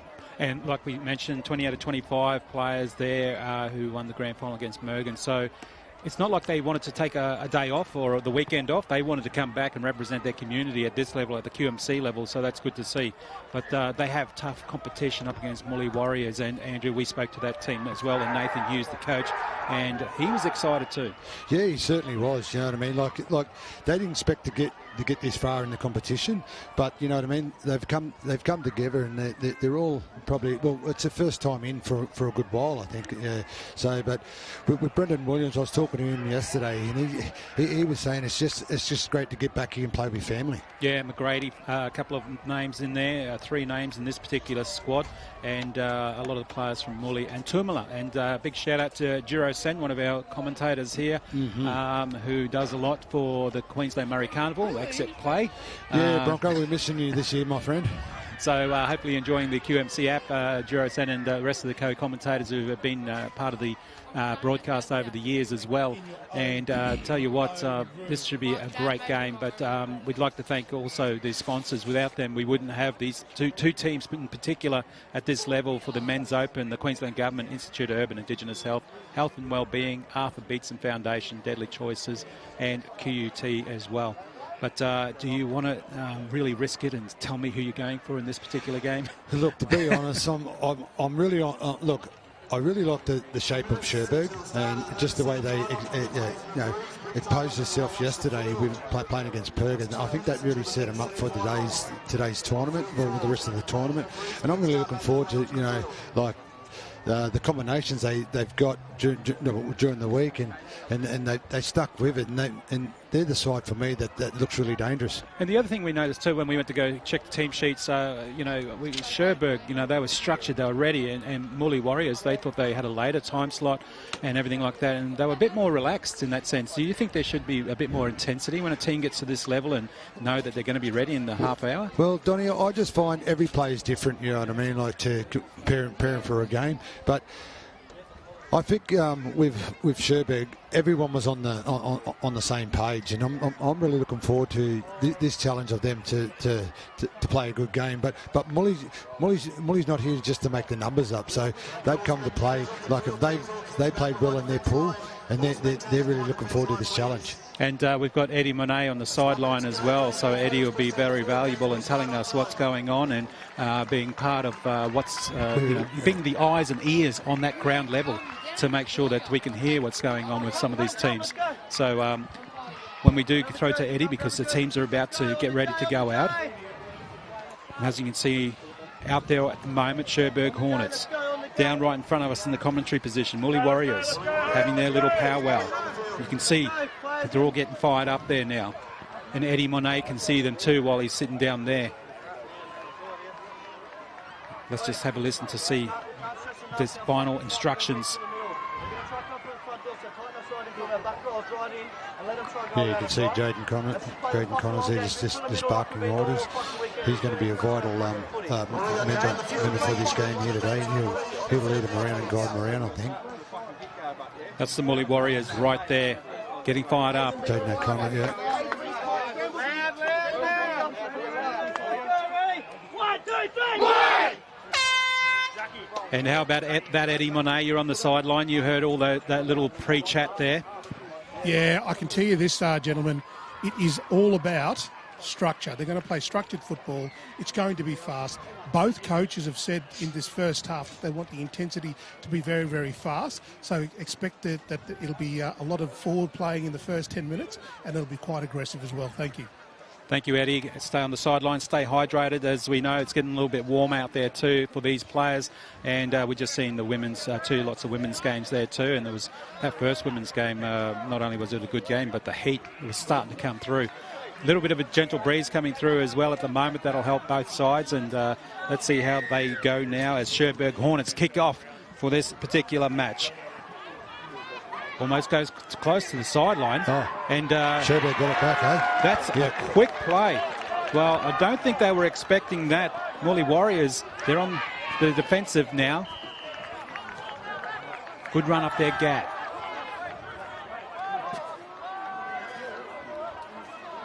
They're already structured and going out this way.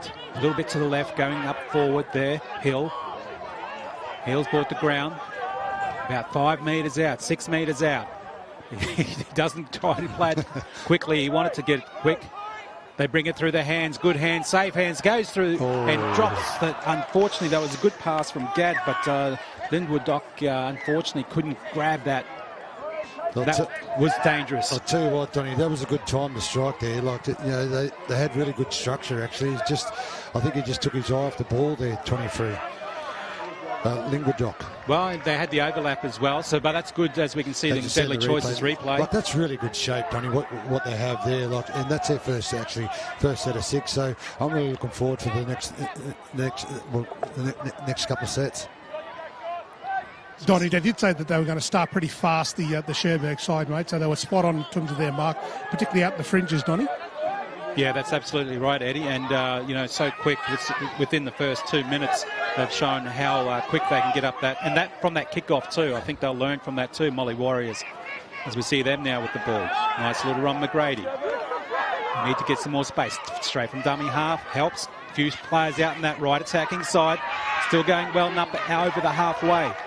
This is some good real estate for these guys at the moment, the Warriors. Through their hands, takes it well, Hill. But again, loose ball. Play on though. Linwood. Well, referee Hayden Graham there saying no, come back this way. And again, thanks to all the referees, and they're sponsored by the Aboriginal Torres Strait Islander Research Unit, IMOB, and they're here if you want to go check them out. As we can see, the numbers of the families are growing, coming through on this last day here. Some of the juniors are playing on the field too, so I've seen some good footy already with some of those juniors, the future of footy. I'll tell you what, Donny, like in 3 minutes of football here, like they're playing expensive football. They're really going to throw the ball around today, like by the looks of things. From the scrum, nice hit. Morley Warriors have just joined us on the QMC app. They're defending at the moment. Attacking, Sherberg Hornets. They know how to win championships. Push back there. He felt that, Cobbo. Oh, good shot. We noticed in earlier games too, the big forwards, they line up in the big forwards too. In the last game we saw yesterday, they were scoring tries. So watch out for them. They certainly was, Donny. They were playing like 5'8" out there yesterday. Well, hopefully the heat won't get to them too much. If they need to do damage, they need to do it in this first half. Still on the attack, Hornets. Going through the hands, a little bit of space, and he found that there, Martin. Martin gets up again. Martin running close, 3 metres out. This is their last. On the right, yeah. Stacked on this right-hand side, still through their hands, held the ball up, goes himself, Cobbo. Good try. And he bumped off one of the Warriors and went himself. And great try there. First try for Cobbo and for the Hornets. Well, how about that, Andrew Walker? I'll tell you what, that's a great set from Sherberg here. As we probably see on the Dilly Choices, I'll run you through it.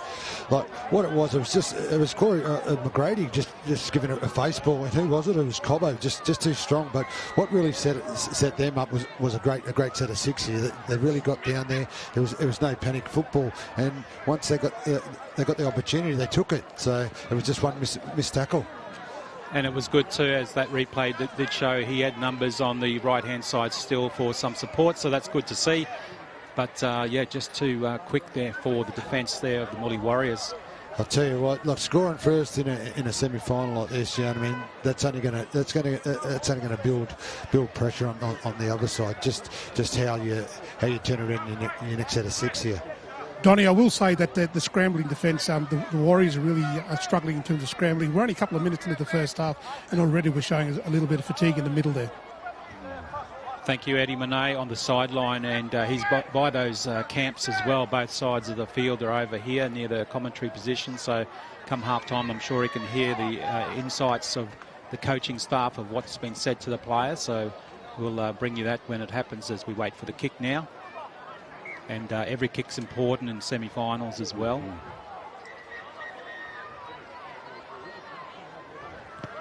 Missed it. Oh. Wow. You put the mocker on in there, Donny. Don't blame me. 4-0 as we see the Deadly Choices replay. But I tell you what, Donny, out there today, it's pretty humid. You know what I mean? Like these forwards are really going to take their toll. I think in games like this, just kick pressure and D up and everyone's trying to look for mistakes. Yeah, and it's going to be interesting, this game. I mean, like we said, the way they played yesterday, the Hornets, and they stacked on tries through the middle too. Yeah, that was just a little bit on the edge, but through the middle, maybe we'll see that happen as they retrieve the ball again. And lost ball.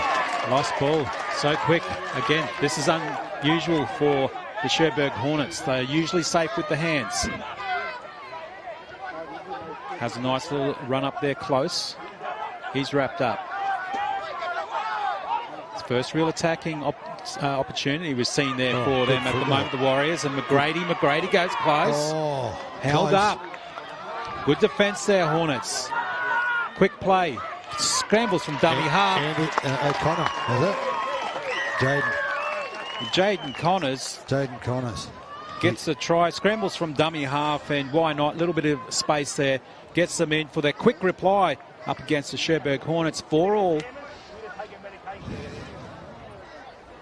Yeah, Donny, that was just all class. That one's very, very fast. On that blind side, the far right side, I can tell you that on a fast pitch like this, if you go through the hands and you control the ball, Andrew Walker, this is something that I think is quite classic for those outside centres.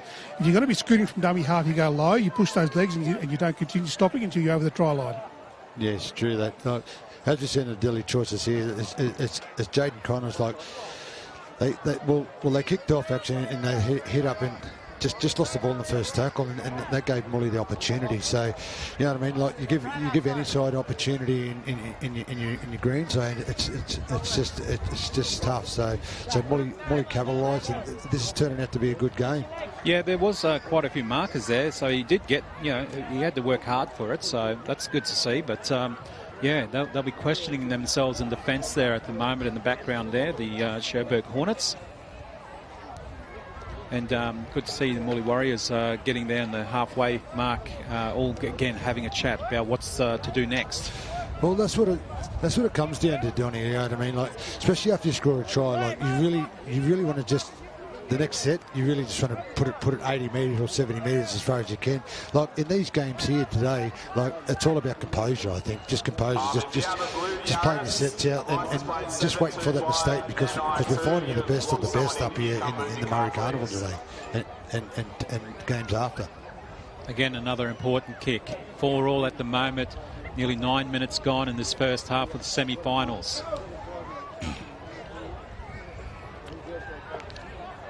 Lines it up. And the winner will play Darky's Connection or Murray Bama. So we'll keep an eye on that game, which is next, of course, as we see the extras added. That's very important. 6-4 scoreline. Molly Warriors over Cherbourg Hornets as we see the Deadly Choices replay. Oh, here we go. We've got Jaden Connor just scoping, but he's a smart player, Jaden Connor. Like I know him personally. Like he loves knockout football time. They all step up at that time, don't they? You just got to step up when you get to this game. Step up yet again. And both teams too have a big complement on the bench there, so they will be bringing fresh legs on. Ball now with Woolly Warriors. Again, the big men decide to get in there. McIntosh is one of them. They're getting picked off, these big forwards from Woolly. Cherbourg's defence really good. He has another run, McIntosh, but gets it out this time. Well up over the halfway now. Oh, not done, It's mistakes like that, very valuable. They were really in good field position too there, Donny. You know what I mean? It just, I think, just took the eye off the ball there, and that started off with like a really good set there. I thought that was going to come away like a good set. Here we go, yeah. Oh, we got a bad roll. Well, he didn't, play the ball properly, did he? So those mistakes are going to really hurt the team. Especially only 2 points in it, as we see Cherbourg Hornets now on the attack. Not bad field position from where the mistake was from Murri. Gets out there in ditch. Gadd Jr., he's getting involved. He needs to do something special. He's done it before. Eric Law, we've seen him run many, many metres in previous games. He's scored tries too. He runs up through the guts and does a good job. Back inside pass, it's very helpful. Gets some metres. Quandi gets the ball away, still keeping it alive as he was going to ground. Hill now is wrapped up. They're about 11, 12 metres out. They've got a handful of players on this right-hand side and the overlap as well, but they go to the left side. Little grubber put through, but not successful. Picked up. He was on the spot there, Warriors. Bad option there, Andrew. All those numbers and stacked on the right-hand side with the overlap. Yeah, I sometimes always think they sometimes just overplay it a little bit. I reckon you've got to go through the hands and just test them out a little bit wider. But you know what I mean? It was good defence by Murri there as well. Yeah, they were lucky the ball just came back into their hands from the little grubber. As we see now, great defence from Cherbourg. We saw that in previous games too. They always keep their opposition low numbers. That's a hand-up. That's a good hand-up from Murri there. Cherbourg didn't really need that. Well, let's see if they can do something with this. You heard the commentary on the sideline too. Come on, Murri, use it. I can tell you, boys, on the sideline, the tension is unbelievable. You can cut it with a knife. And there you go. They don't even find touch as well. Ball back in their hands, the Cherbourg Hornets. And why not have a good run too? Plenty of space there too. I think it was Walsh who had the run there.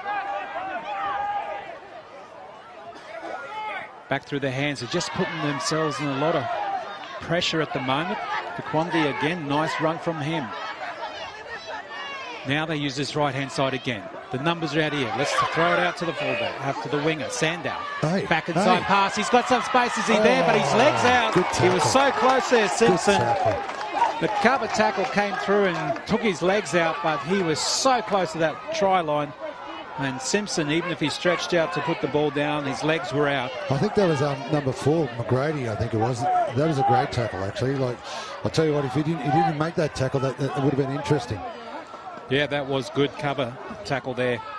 And they needed that, as you see, the deadly choices replay. As you see, the deadly choice, the little fit flash from McGrady, you know what I mean?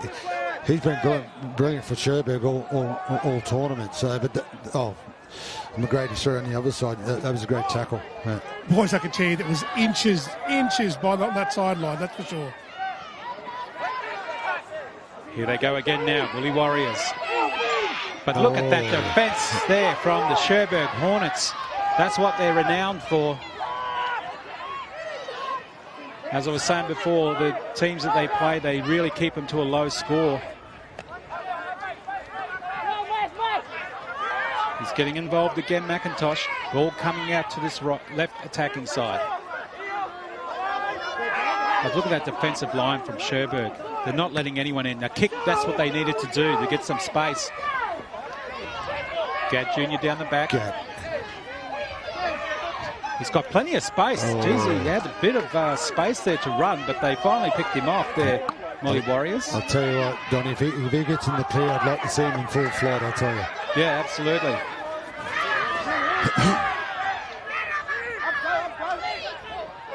Another big hard run. Law. 6-4 scoreline. Nearly 15 minutes gone in this first half of the semi-finals. Great tackle around the legs.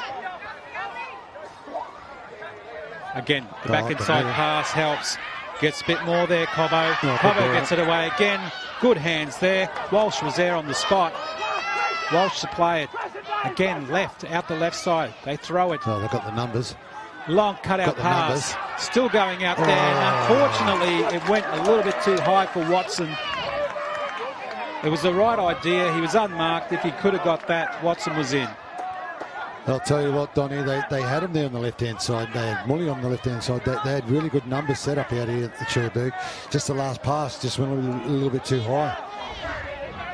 Well, get out of jail card that has been used there by Murri Warriors now. So let's see what they do with it as the ball comes back into their hands. But look at that defence from Cherbourg. They want to keep him down this end again. Still going. Look at that offence. That is so good. Can you hear it down there, Eddie Monet?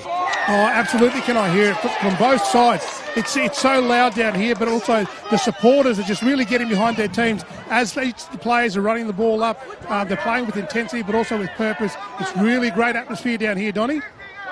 Thank you, Eddie Monet, and he'll be with us for sideline, not only for semi-finals, but for the finals, for the men and women as well. So, like we mentioned, to get great insight of a player who's just won a championship or lost one, to hear, you know, the emotions of Queensland Murri Carnival for 2025. That's what Eddie will be bringing us. So, stay tuned for more action as it continues here with the semi-final. Mully Warriors, I should say, up against Cherbourg Hornets.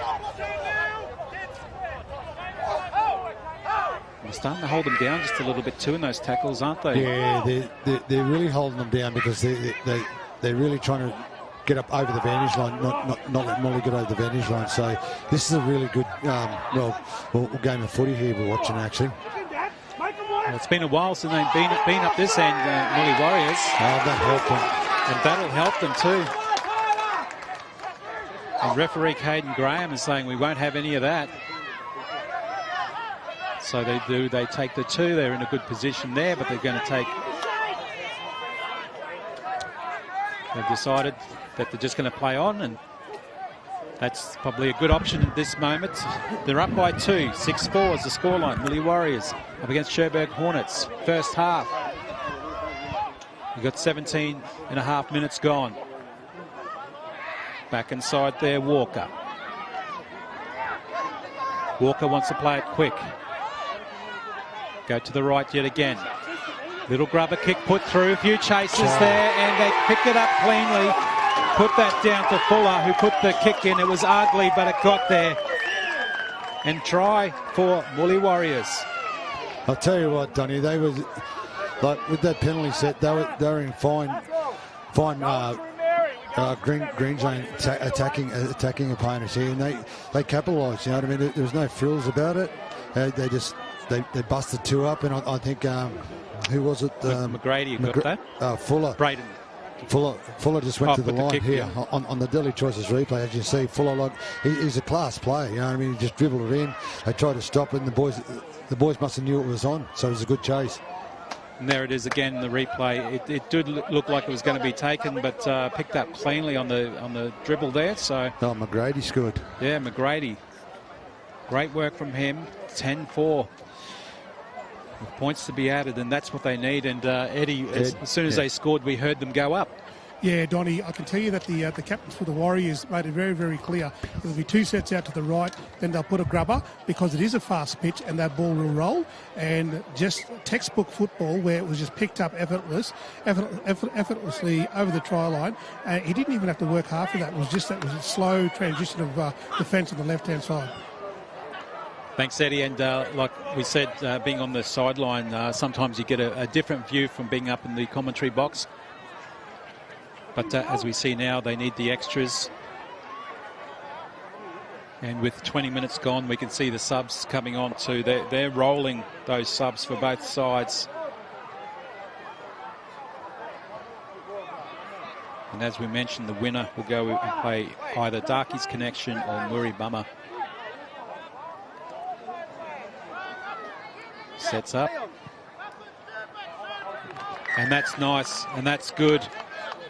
That gives them a bit more of a buffer with the 12-4 scoreline. And good work for them as you watch the Deadly Choices replay. And that was McGrady who got the clean hands there, pick it up on the bounce. Smallest of bounces, goes over for the try. And the team just went up as 1-2, Mully Warriors. They know that they're doing really well, sticking to the plan. But Cherbourg Hornets don't take anything away from them. They've got some big players there who can do some damage as we see the kickoff now. Buda was there to take the ball cleanly. And that defence from Cherbourg, it's really hurting Mully Warriors. Got the ball again now. Wrapped up. Simpson involved in that tackle there too. Simpson's holding him down just a little, but that's okay, says the referee Caden Graham. Going again now.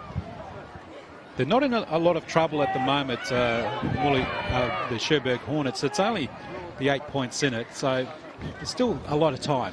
There's plenty of time, Donny, actually. Like, you know what I mean? Like, I think at the moment, one side's starting to find their feet, you know what I mean, find their groove.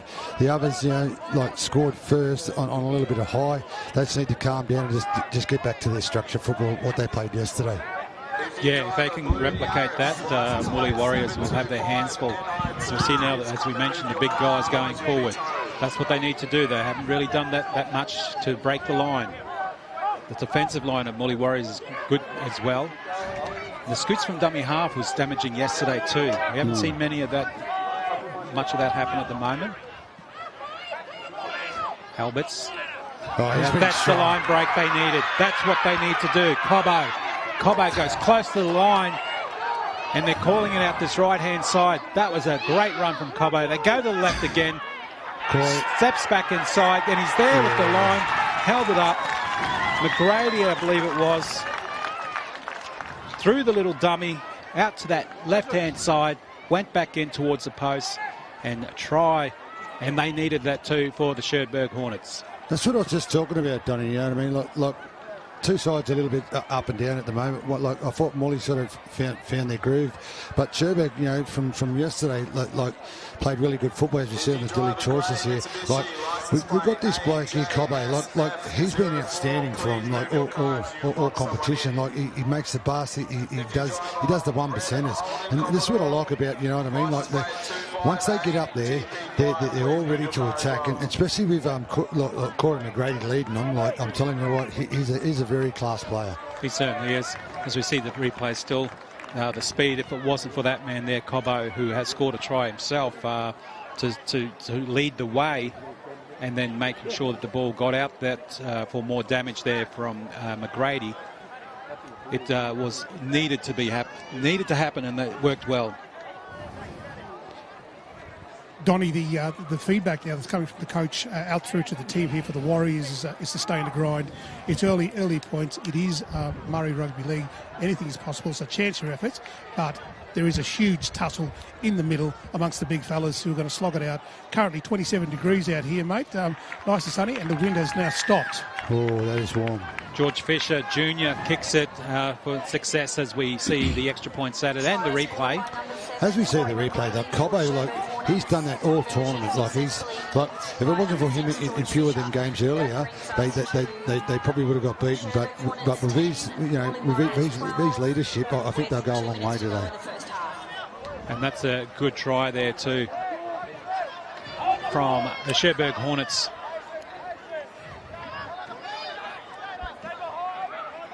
Well, we were saying before to watch out. They can come back. Little grubber kicked along the ground. A little worm burner. But it gave them a bit of space. So it didn't work in their favour, unfortunately. Cherbourg now on the attack again. Play on, says referee Caden Graham. And it is starting to warm up out there. Make sure you hydrate too, Eddie Monet, down there on the sideline. I'll tell you what, Molly didn't really need that at this moment. Cherbourg just scored the last try. This is really going to give them some good momentum. 24 and a half minutes gone. Scoreline 12-10. Murri Warriors over Cherbourg Hornets, and they're on the attack yet again. This is where we see the big guys damage. They do damage up here. They're starting to find their groove, as Andrew Walker said.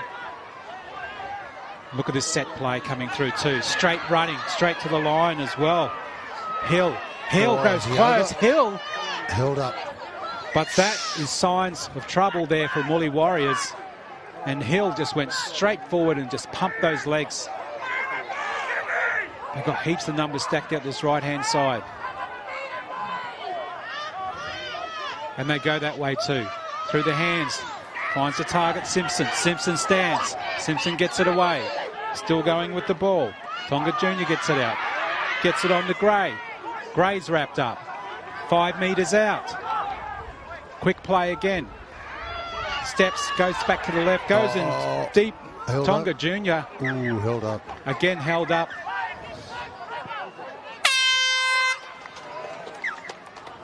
That's Well, great. that was half-time too. Very close game. Anyone's game in the second half. Let's see how we go. 12-0 the scoreline. Murri Warriors up against Cherbourg Hornets. Donna Johannesson and Andrew Walker and Eddie Monet will be back shortly. Our kids and our youth don't need to be fixed. They need to feel safe, loved and understood. Before we correct their behaviour, we've got to connect first. For our mob, that connection is everything. To family, to culture, to community and to country. Connection builds confidence, trust, respect, self-determination and pride. So when our young ones are acting out, maybe they're carrying hurt. Maybe they just need someone to sit with them, yarn with them and show them they matter. Let's lead with love. Let's choose connection before correction every time. You can yarn to your local Aboriginal and Torres Strait Islander community controlled health service, health worker or counsellor, or call 13 YARN on 139276. Our youth are our leaders. Keep them strong with culture.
How's it going?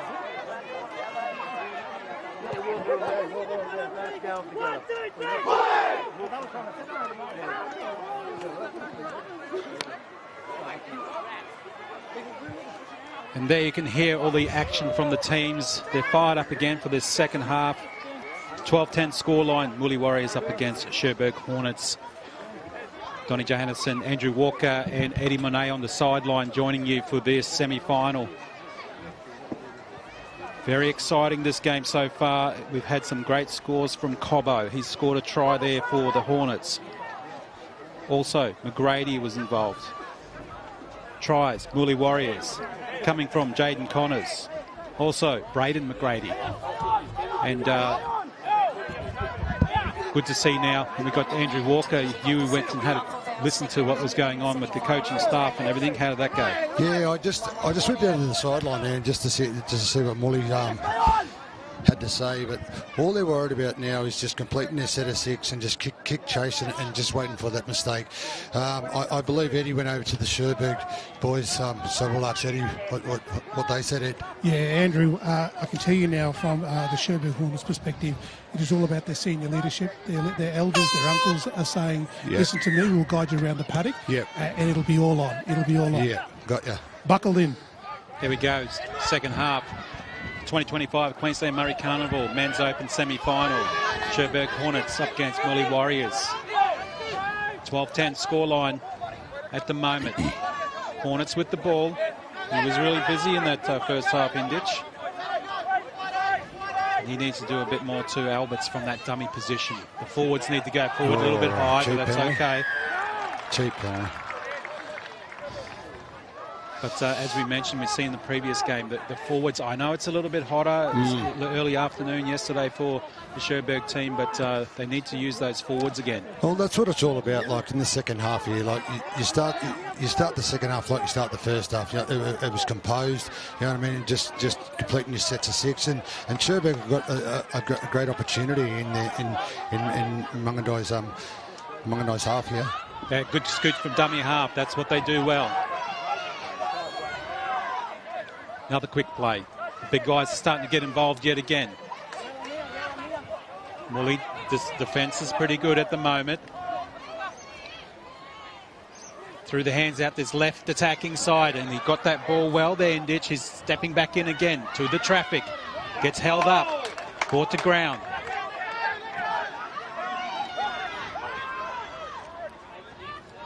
Gadd got it out, going ahead and fast. Gray about 15 out now. They need to structure something here, the Hornets. This is their last. Little grubber put through again. Was successful last time, but this time Corey was a good idea, but a little bit too much pace on that McGrady. No, it's a line dropout actually, Don. That's a good kick actually. Worked out well. Like I said earlier before, Donnie, they'll be wanting to run those outside fringes very, very quick and very, very fast. When there is an opportunity, you will see Alberts just dribble that ball over the line because it is a fast track. It does. It looks very fast there. And it looks like it's going to get faster as the day gets on too, Eddie, with all the heat coming through as well. Well, they're in front of the kicker already, and we see now ball kicked out. Morley Warriors. Big forwards wind up, and there he is. Hill. Good run. Hill still going. Well, he took out Skinner in that too from Morley Warriors. He's a little bit gets up gingerly, but he's okay. He's still playing on now. Again, goes well. Mart. They're calling it out this left attacking side. They want to trot Martin to play quick. There it goes through their hands. McGrady gets it out. Wrapped up. Good defence, Morley Warriors. Gadd Jr. goes back to the right. They got him on the right. Got him. They've got to go through their hands, or back inside pass helps, and that's good. Hill goes hard yet again. Hill. A really great defence at the moment there, Morley Warriors. Back to the right. They've tried the left, now back to the right. Here we go. Nice charge and run. Good ball. There, Martin. Coach killer. Wow. I'll tell you what, Sherbrooke was really in good position there just to probably come up with the try, but just that last mistake, you know what I mean? I looked in it just in the last couple of tackles, as you see in the Dilly Choices replay, like they had really good shape, you know what I mean? And they hit the front runner, and he just, I think there was a hand in there, I think. Yeah, and actually from that, good defence, Morley Warriors. Hold them out a couple of sets. Certainly, because they were, like, I'll tell you what, Sherbrooke was looking dangerous then. And we're talking about using the whole field, Sherbrooke Hornets too, as they were on the attack. So that was great defence there from Morley Warriors. I've got to say, boys, on the sideline, the Warriors were really struggling. They were really struggling. Here we go now. What can they do? They're leading by the 2 points at the moment.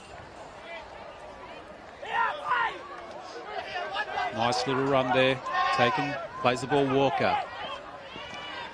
Connor's got the ball, but now straight into the hands of the man who does damage too as they continue on. Steps, look for some support. No one's there at the moment. Alberts is looking left and right. Goes to that right attacking side. And he's been busy too, Martin, feeding the ball. They're really putting the pressure back on Morley Warriors yet again. Law tries to crawl closer to the line, lifted and dropped into the ground. Again, look at these numbers stacked to the left side here, Andrew. Oh, they've got the numbers out here. They've got good shape. They need to go out their way, and they do. The back inside pass to Paquandi goes straight towards the line. Paquandi. Close. Is he there? No, he's got to be inches. Surely. He had so much speed attacking that line. And lost the ball. What's the ref calling here? Play the ball. Yeah, tackle. Yeah, he stopped. They stopped him really well too. He was such a danger man. Again, what are they doing? Fisher Jr. goes towards the line. This is their last. Can they create something out of the last? Still going through their hands. The little grubber kick in again doesn't work. Again. Is that 6 to go? Yeah. Yes, it is. This standing tackle. A lot of passion coming from the sidelines here now. 6 to go. Again, Warriors holding them out. The Hornets attacking. 10 metres out. Faquandi yet again goes hard. Hard to stop him. He goes close to the line. Finally, they bring him to a standing tackle. Quickly plays. Out this right-hand side again. Long cut-out pass. Finds its target. Do they get in the corner? And yes, they do. Well, it was only a matter of time before they got broke in defence. And Cherbourg Hornets come up with a try. I'll tell you what there, Donny, like the Murri side, they, you know what I mean, they put probably 2 sets of 6 or 3 sets of 6 on, you know, for them to do the tackling. Like, that's pretty hard to defend it with a side with Cherbourg like that, you know, with the 2 halves like that, like McGrady and Fisher, and they're organised. Here we go on the daily choices replays. You're going to see, like, we've got Gatt there just giving the ball to, I think it was Fisher, and what a great cutout pass like that he's been playing all week. And when they were building, you can see that the building from the Cherbourg side, there was certainly a lot of anticipation on the far right side. That run from Faquandi earlier on that led up to that try was quite incredible, because that then sparked that momentum shift from Cherbourg. The Murri Warriors are certainly on the back foot, but more importantly, they're ready to go. These guys are in the trenches. Have a look at what the next set of passage of play will be, Donny, particularly the one-off play, because it is so hot and it's taking a lot of energy out of their forward pack. Yeah, and maybe that's what we were saying before. The forwards that did a lot of damage, but because it was a cooler day yesterday, they had the temperature on their side. But today they don't, and that's probably why they're in the position that they're in. But got to give it to Murri to hold them out for quite a few sets. That was good, but you know, it had to break at some stage, and it did with the ball going in the hands there. George Fisher Jr. for a try. Well, as you've seen there, Donny, like they played 8 minutes of football, you know what I mean, and they played it all down here at Murri's half, you know what I mean. So you know, Murri done really well there to hold them out, but it's just the repeat sets. You really got to capitalise, you know what I mean. You got to pick that 1%er up, the ball up, you know what I mean. But because this is the very vital time, because after they scored in the second half, like, it just gives Cherbourg the momentum now. And Andrew, that the unlimited interchange is going to be beneficial for both sides, particularly with the big boppers that are out there in the middle at the moment. So we'll start to see a lot more fast transitions that'll happen, because it is quite hot and quite warm. Oh, certainly is, Ed. Look, that's a big vital part in carnivals like this, you know what I mean, to be at the back end of the footy, you know what I mean, like the rotations of it, just, you know what I mean, like the whole 25, like you just don't have the 13 and a couple of great players, but you got 23 players, great players to make a great team. And kick off again, Murri Warriors, and down to Cherbourg, but not much in it. 14-12 is the scoreline. Faquandi again, he's got the speed. He doesn't feel the heat, obviously, because he's running like he's been out there, you know, for only about 5 minutes or so. It's the magic hair, Donny. It's the magic hair, Faquandi. It's absolutely working. Hornets now on the attack yet again, using all the field, and they go out to that right-hand attacking side. Look at the pace. They've got some support back on the inside too. Does he keep the ball? Yes, he does. Does that look forward? No. Well, it was okay. Now they scramble back in defence there, Murri Warriors. Back through their hands. Inside pass there, Cobbo. Cobbo finds more support, bumps 1-2, gets up, has another try, goes closer to the line there. That's Simpson. And again, they've been up this end just recently, and they're looking for more points on the board. The Hornets. I'm pretty sure Corey McGrady will grab this. Goes out here to McGrady. Little grubber again, but cleaned up. They needed to clean that one up, the Warriors. We've got front rowers kicking now, Donny. And how quick it's changed from that end of the field to being back up here. Well, Murri Warriors now. They're trying to get out of their own zone. I'll tell you what, the percentage in this game at the moment, like they've been probably playing for 12 minutes in this game here. Like the percentage of this second half, it'd be probably 70-30 at the moment, especially in Molly's half. Both captains are currently saying just to do the one-off play at this stage because the fatigue's starting to set into. Yeah. Now I'm seeing a little bit of a break, but there was no support, but that's okay. They need runs like that. And that was helpful from McGrady. Again, McIntosh gets it away as he falls to ground. Finds a player there in Quinn. Quinn wants to play it quick, but he doesn't. Finally gets up. He got a little bit injured in that one. High kick coming up there, thanks to Fuller. Oh, in the sun. In the sun, but no chasers really coming through to put pressure on him. Only 2 points in it at the moment. Still anyone's game.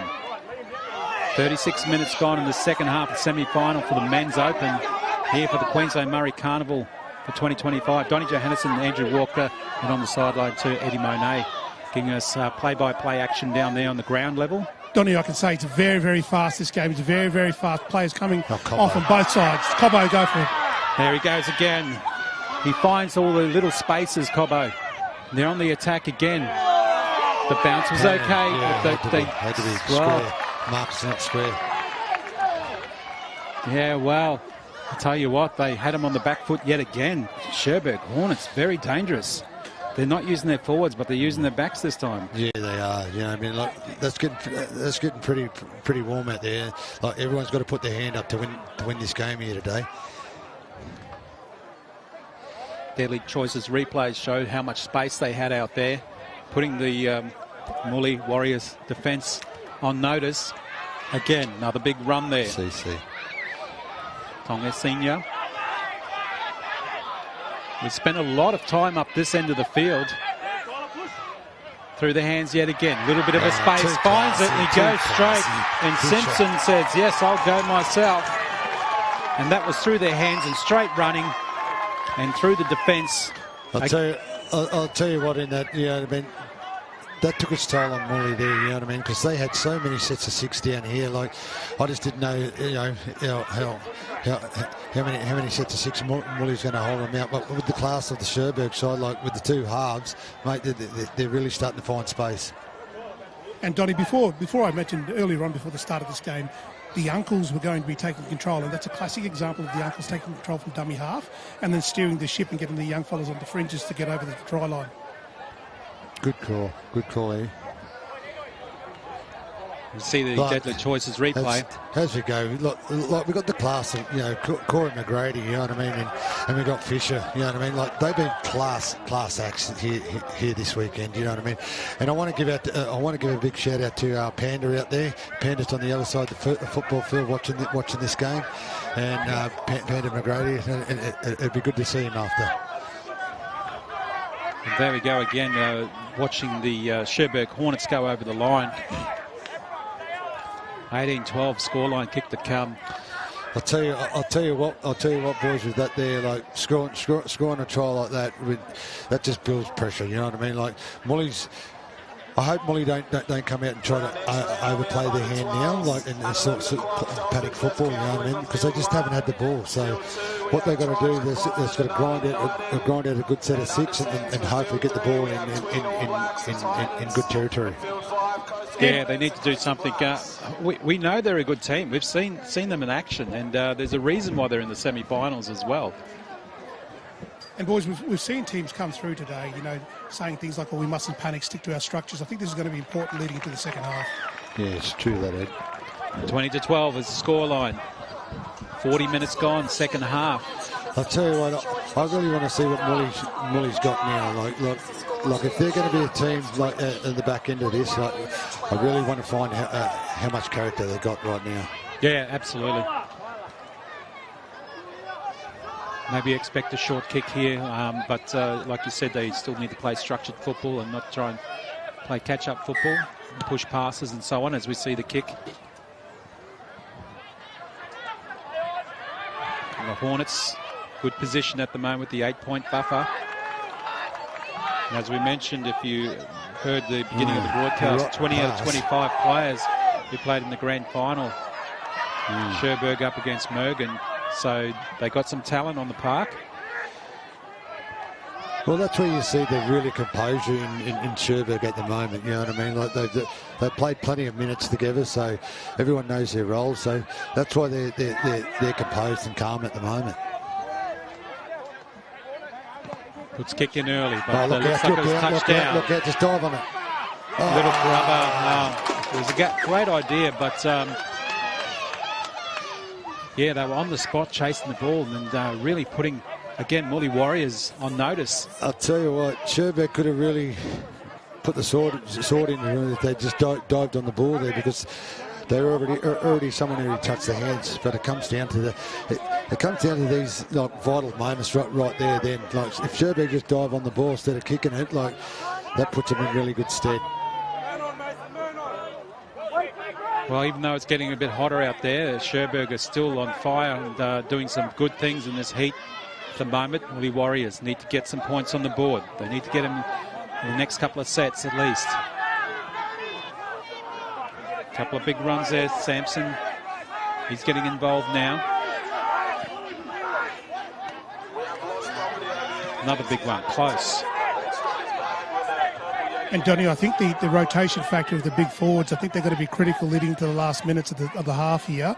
And I think if they can get their positioning right and getting that transition of their key marquee forwards in there to chew up some energy, it'll be good to see. That's what they need to do. At the right-hand side now, little grubber put through a few chases there as well.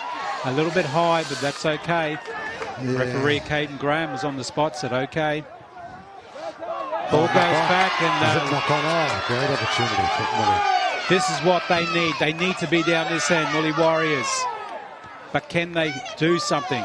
I'll tell you what, they've got a great opportunity here to show us what they've got. Like, there's only 8 points in this game, you know what I mean? Like, if they come up with a try here in really good field position, this really puts the pressure back on Sherberg. And Andrew, they were applying pressure. Pressure is what it boils down to. It's the 1% of things that they were looking at. And you've got to chance your arms in situations like this, particularly if time is a factor. Yeah, certainly. You're 100% right there. Here we go, Murri Warriors. They need some points on the board. Referee Caden Graham says, let's do it again. Set the scrum yet again.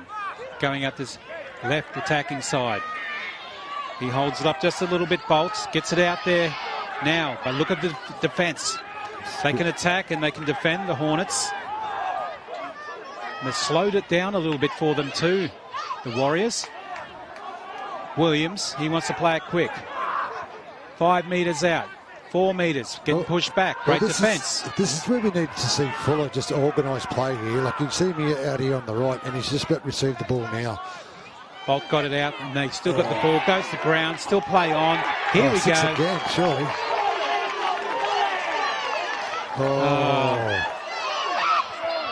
Well, everybody seems to be the referee at the moment, except for Caden Graham, who is the man in the middle. Yeah, I could definitely call. I'm getting, there's about 37,000 referees here that I'm getting the heat from at the moment, Bonnie. I can tell you that much. Yeah, we can hear it as well. But, yeah, well, that was an opportunity gone missing there for Murri Warriors. Just when we thought they were going to get some more points on the board and make a contest out of it.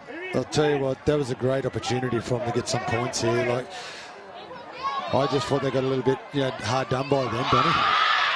Here we go again on the attack. I've been saying it the whole broadcast. Sherberg, Sherberg, Sherberg. Here we go again. 20-12 scoreline. 45 minutes almost gone in the men's semi-final. They still look pretty good, Sherberg. Almost, there he is again for Quandy. Look at him go. He's got the speed. He's got the steps. And... well, he's got the meters as well. And gets the penalty too. Gets the penalty too. Well, yeah. Well, he didn't really need to do that, McIntosh. But I get it. McIntosh probably thought that he wasn't held and just grabbed him. And he tried to play again. I tell you what, like silly penalties like that just give Sherberg a good opportunity in this field position. Like it's going to be interesting what they come up here. I really hope Mully holds them out here. That's not a bad kick to get up the park a little bit more there for the Cherbourg Hornets. Pressure on now again. He's my player of the tournament so far. I agree, Cobbo, and this man's had a good run too, Eric Law, for the Cherbourg Hornets. And yeah, they're all stepping up again, these forwards. And it's time for some of the backs to get involved too. Back inside pass was really helpful. He got that Tapau. Tapau still going. Tapau turned twice. Oh, wow. Got to the mark. And they're calling it a try too. Just on that there, Donny, I think everyone just fell off him because I thought everyone was waiting for the ref to say hill, but his legs was moving, so it was moving forward. So I think they held off him. Yeah, he did. We see the Deadly Choices replay. We know that it was a case of the ball was going to him. Here we go. Here we go. As you see, like we got Corey McGrady, just organised play. There was 2 double unders. You know what I mean? And everyone thought he was tackled there, and I think one fell off and it just slipped off, and he was just too strong and he spun out of it. So yeah, have a go at this, boys. Barry for Quandi Tapau, his nickname is Bulldozer. Bulldozer. Yes, what a name for that. That's a good name. What a great name for him. And that back inside running too, at speed. This is where the marker, he went back a bit thinking Williams thought that he was held, and that's why Williams went back to his line, defensive line. But unfortunately, well, good news for Tapau. He just went straight to the line to roll over and get the try. I don't know what Eddie, I just want to know what the Mergen boys' heads are. Where are they at right now? Ed, can you see? Yeah, for the Warriors, I would say I can hear a lot of banter there from the halfback, particularly their captain. It's all about composure. They're talking about that, and again, that word come up again several times now is not to panic. They've got their structured football. They know where to position their players. They've got the transition to rotation of their forwards coming in, so they need to utilise that right down to the dying seconds in this half. 26-12 scoreline as we see the Deadly Choices replay. Back inside pass was lethal. Goes straight there, and look at the power, and the legs just kept pumping, and he rolled over to Tapau. Too big, too strong. Yeah, too smart as well, because he realised he wasn't held or anything like that. As we see the kick-off, Mully Warriors goes short and try to put some pressure on there, but he was on the spot there, Walsh. Good work from him, finally gets there, dummy half Watson. Watson decides to have a little scoot.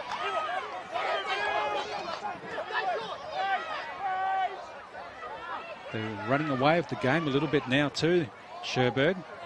Certainly is, you know what I mean? I think we've got 14 minutes left in this game, and you know what I mean? I thought they should have kicked long, you know, and just waited for the mistake.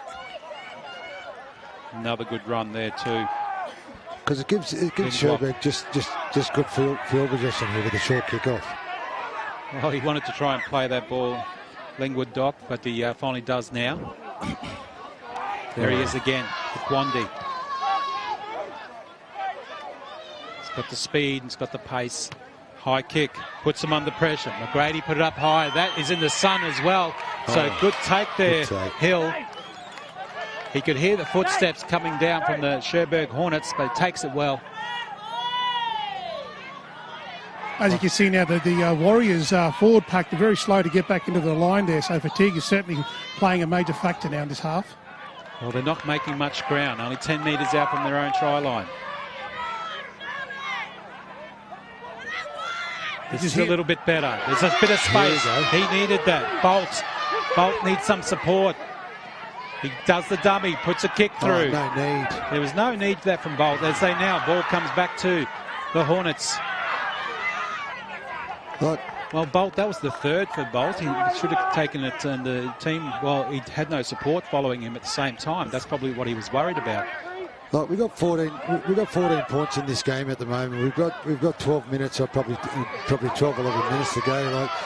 Like that there over there from Bolt was just a little bit of madness, I think. Oh, it's full time now, sorry.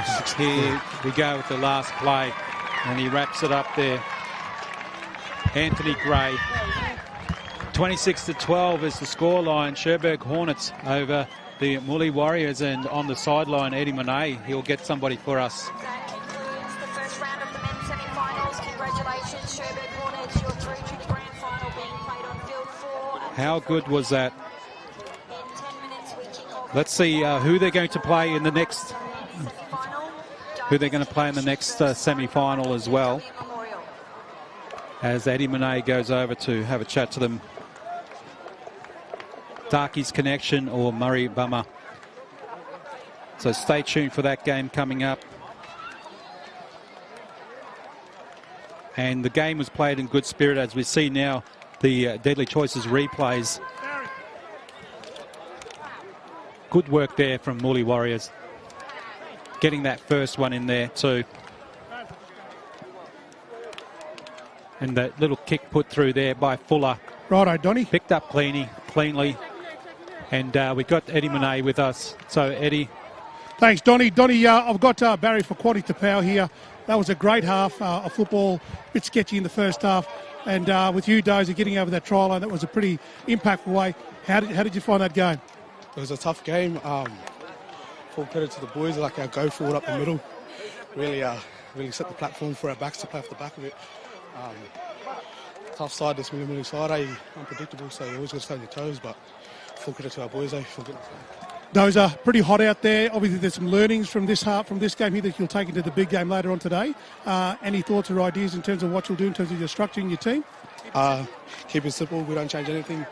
And we don't go away from what's been working for us all carnival, so we just go relax and rehydrate and go again. Barry for Quaddy to Power, thank you very much. Back to you, Donny. Yeah, thanks, Eddie. Good insight there too of what's going on. And I'll tell you what, that was really impressive too, because the Cherbourg Hornets had a good win yesterday over Perga Wagtails 22-14 to get where they are. But now to knock off Murri Warriors, who had an impressive game yesterday too.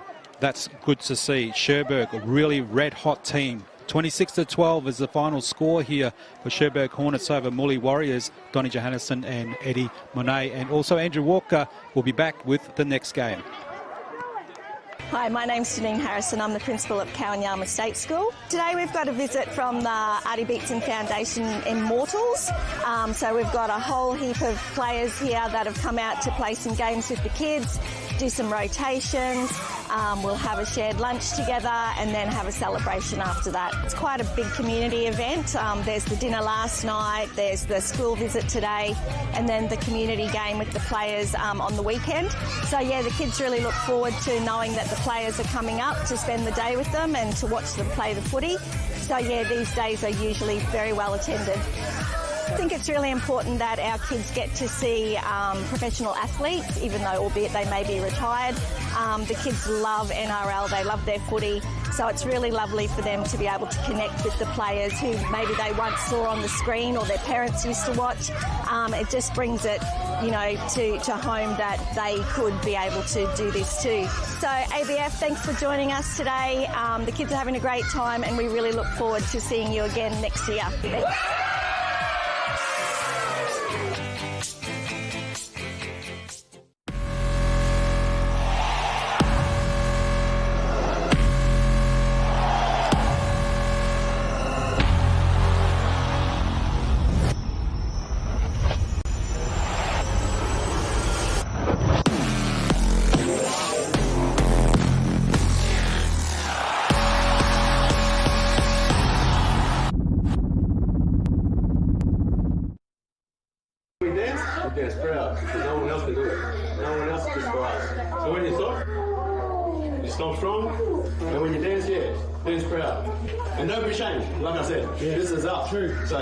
This is for us to show, to share, and be proud of.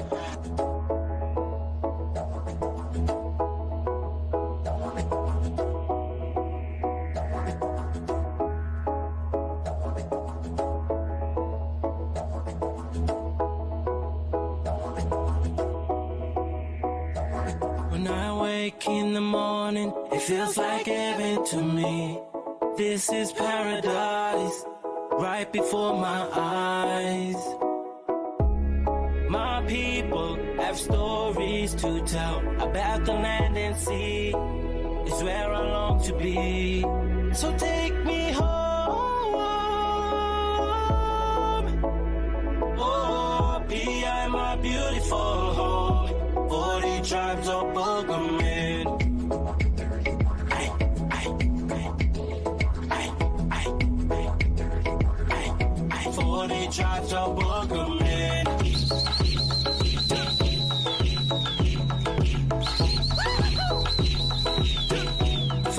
charge our boogeyman. This is our home.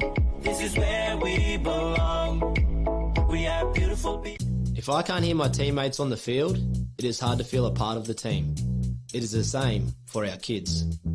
Good hearing is key to being part of a team at school and when playing sport.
Hello and welcome to semi-final number 2, Darkies Connection up against Murri Bummer. Donnie Johannesson joining you. Andrew Walker, Eddie Monet still on the sideline. He's having to listen to the team just before they go into, well, battle here. Darkies Connection in the blue and Murri Bummer in the black jersey. And they should be on the other side of the field at the moment. Andrew, well, how do you feel about this? Let's have a look at Darkies Connection first. Some great players there too. Cog Hill, he's the captain. Watch out for him. I'll tell you what. I got told to look out for the 1, the 6, and the 15. I think it was. Like I was just down there on the sideline, and I was talking to Shannon, and he said, "Look, this side's been together for a good couple of years now. They've been thereabouts this time of the year each year, and they're really looking excited because they want to go that one extra." Yeah, absolutely. Yeah, you're right. Darkies Connections always floats around the top there, and do have strong players in there too. Can they go that extra mile? And this will be a very good test up against Murri Bummer to make sure that they can do that. But let's have a look at their team too. And Yateman, Tom 22. Watch out for him. He's dangerous. Any Yateman too. You got the other one in number 13 too. The Willett. He's the captain. Yes, Watch out for him too. So there's a handful of players there too who can really change this game. I'll tell you what, like we were saying earlier, like it's really starting to really warm up. Like that's hot out there. Like the interchange is going to be very important today with our big forwards. I reckon. Like it's unlimited. You know what I mean? It's going to work in teams' advantage today. But what it comes down to here, like. It's all about execution in these big games, you know what I mean? Like, especially if it's hot out there, like the sun's going to play a part, the crowd's going to play its part. Maybe they're looking at the linesmen or refs to play a part, but this is going to be an exciting game and another cracker of a game. Yeah, referee Cullen Devine out there in the middle as well has this job. So it's going to be really interesting. Some of these referees, seriously, they are so much under pressure because these teams, can really not only niggle the referee, to try and get that penalty, which, they try and do, but they really put them under the pump with, because we don't have replays for like we see in the big competition for the referee to, go up to that big screen and so on. So they make that call at that time, and they stick to that. That's what I love about referees. Like back in our day, they made a call and they stuck by it. You know what I mean? But today, you know what I mean? Like we've got, if everyone's a referee out there on the field. You know what I mean? So, but the guy in the pink shirt, like you know what I mean? Like I put their hands up. I put my hands up to them because they've come in and done a great job over the weekend. Yeah, and the referees have sponsorship on their back. Aboriginal Torres Strait Islander Research Unit, IMOB. If you want to go check out their tent down there and sign up for surveys and whatever, you can get some payments and they'll explain it all once you go down and have a chat to them. This is semi-final number 2, kicking off now. Darkies Connection in the light blue colours, off to Murri Bummer in the black, and they get the ball first up. This should be a very good game like we mentioned before, and the winner here will play Cherbourg Hornets, who had a win over Murri Warriors 26-12. And I'll tell you what, Donny, like the Darkies, I don't know how much energy they taken out of yesterday's game, because they had a big game against Benny Barber's side, and I thought that was a grand final game just yesterday. But it'll be interesting how they recovered today. You know what I mean? I don't know if they went out and had ice baths or done whatever, but I'll tell you what, they're looking fresh at the moment. Yeah, and how do you do that? I mean, if you're the coach, how do you try and keep them settled? And we know you had a big win yesterday, boys, over LJ Crete United. But how do you keep them composed and make sure that that wasn't the grand final in their head? Yeah, well, if I was a coach, I would have actually sat them all around with the family, had a barbecue last night, and said, look, we got one more game or two more games tomorrow. So, but they've been here before, you know what I mean? They've done it a couple of years, like been here this time of the year. But I reckon they need to get there because you know they deserve it. Yeah, they certainly do. Darky's connection now with the ball. Nice run, Dodds. Going out through the hands. Pretty slick with those hands with these conditions at the moment. Getting a lot of space. Bumps him away. Still on the run. How much space do they have? A little chip over the top too. It bounces well in his favour. And it goes straight to Bloranta. And that was a good passage of play. Come from nothing, but attacking that right-hand side.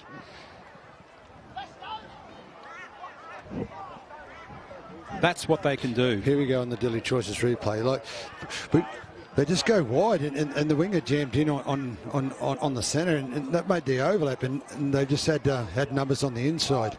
And I'll tell you what, they are playing composed football at the moment. Like that's what it takes to win, carnivals like this, and they're doing it at the moment. And you can see the try scorer. He's there saying in the corner, you know, kick the ball to me, number one, Bloranta. He gets the favourable bounce. Goes for the big dive. Why would you in this heat? And I'll tell you what, he's one of the players to look out for this afternoon too in this game. And Andrew, that Bloranta, I tell you what, he has been very, very vocal, particularly on that far right-hand side. Having that edge to be able to call the play and open the gaps. Just sitting on the sideline listening to the coaches then, they were saying exactly that. Just play in your lanes, making sure you play your structured area, the gaps will open, and just let the ball flow through the hands, because the gaps will come, and that's exactly what happened in that half. Mm-hmm. It's a nice... I'll tell you what. Adds the extras. He's walking back with a bit of a limp there. I hope he's not injured, because he's one really exciting player to watch. There's the replay again, and to have that foresight to say, yes, chip it in the middle, I'll be there. And he was. Great vision. Great to see. 6-0, Darky's connection over Murri Bummer.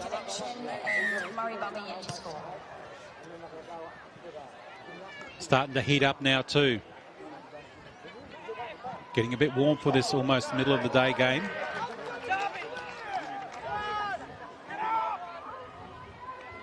Make sure you stay hydrated down there, Eddie Monet.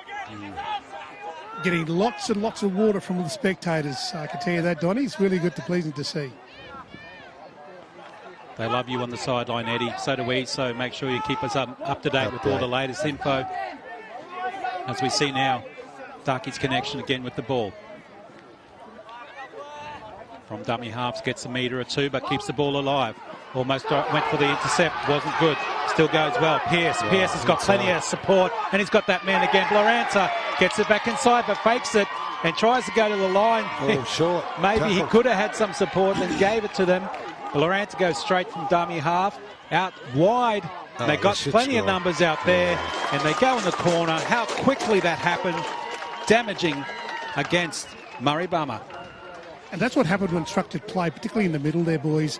When it is quite hot and the forwards are then backtracking, those gaps will eventually come. It's just a matter of controlling the ball, going through the hands, and getting your fast edges to start working those edges and finding the gaps. I'll tell you on the Dilly Choices replay here, like we got Pierce. He seems like he's been playing well all week, you know what I mean, all weekend, like with his dummy and show, and he gets out. Like, and I thought he was going to get there actually, but he got caught. And this is And this is where the quick hands go to the right, because they had the numbers there. Like it was just through the hands, and they had too many numbers there. They certainly do, and all that started here again with Pearce with the dummy to start with. He does one dummy, then does another dummy coming up. But all the blue shirts were there. They were supporting him. Lorentz was there. He gets the dummy as well. Fed him that. But that's when I thought, oh no, he's really stuffed this one up. But he's actually realised that there's some numbers still who are running out on that right side for support, and the massive overlap. Yeah, just what I've seen of the Darky connections, you know what I mean? Like they're really looking like a class act out here today. Like, because they played that game yesterday, and I think that really set them up the stead. You know what I mean? They've come here today. They're looking fresh. They're looking young and ready to go. Like, especially with their forwards just going forward and forward. You know what I mean? And their backs capitalising. And you're absolutely right there, Andrew. As long as the forwards know exactly what their structure play is and they're playing their lane, the points will come. There it is, Deadly Choices replay. No, there it is. There's Pearce. They definitely need to shut him down, Murray Bummer. Because look how much space he had there. And then, again, just to know that the rest of the team were running out in those fringes there to create something different. Had the options on the left, but went out to that far right side. Numbers there, and try scorer Spence goes over. Nice and high kick. They need to try and do something. There's Pearce again.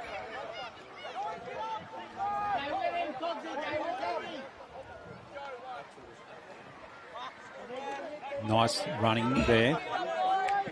Coming up, he's had a few runs at the moment, Lee. Good little bump. Darky's connection. 10-0 scoreline. A couple of quick tries in less than 8 minutes. Here we go again. Bumping off 1-2. Some good work there from Dempsey. Chip over the top. There's a bit of space there. Is the bounce favourable? Oh. It is for Murray Bummer. They needed to take that ball. Now this is where we need to see some play here from the Murray Bombers, because this is the first time we've actually seen them with the ball. You know what I mean? They really need to work hard here, like especially their backs coming in. It's quite warm out there, just helping the forwards out, because they need to spread off the ball a bit. They're a little bit bunched at the moment. Yeah, we haven't seen them do anything at the moment because of that opportunity of not having the ball. But here we go. What can they do now? They're starting to structure something a little bit, going close to the halfway line. What? Let's slowed it down a bit with the momentum. Gaia gets up and almost try to play the ball a bit quicker. They go through the hands. Left side. Still run. That's not too bad from Ryan. They're going. Yeah, look here. Back inside.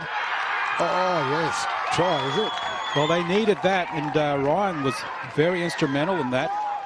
And there was Yateman, I believe, who got the final.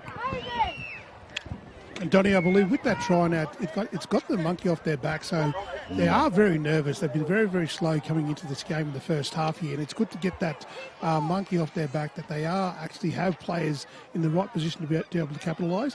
And you'll see now with this particular play, working those fringes, that's where those gaps are, and it'll eventually come once they open it, but they've got to get those fast plays in there. Yeah, you're 100%. You're 100% right there, Ed. You know what I mean? Like what they did there, what they actually showed me, like with the ball, once they have it, you know what I mean? They find space, and they just find space and great support. Like this is their first. Well, I've seen them with the first crack of the ball, and look what they come up with when they hold the ball. Yeah, absolutely. To run like that and that left-hand side and not be tackled by the Darkies connection was very surprising. But let's see if they can get the kick too now, because this will be important if they can start closing that gap quickly from those 2 tries that Darkies connection piled on them.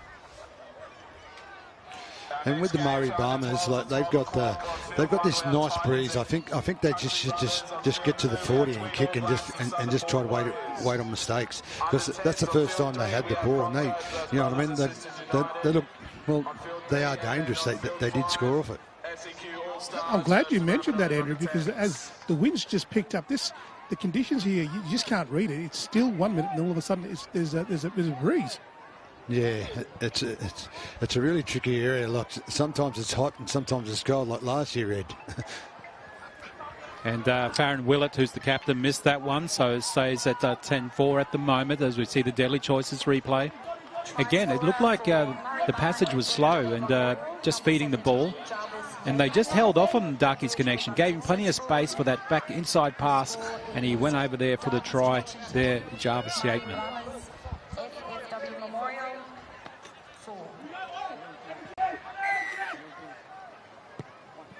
Darkey's connection, kicking it off.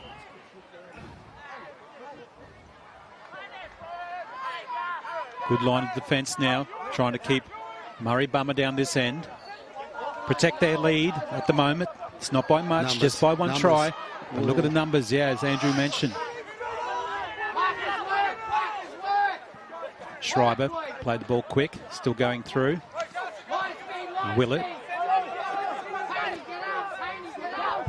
Oh, that's Yateman there. This grabs his neck straight away, so hopefully he's okay. They should kick early here, I think.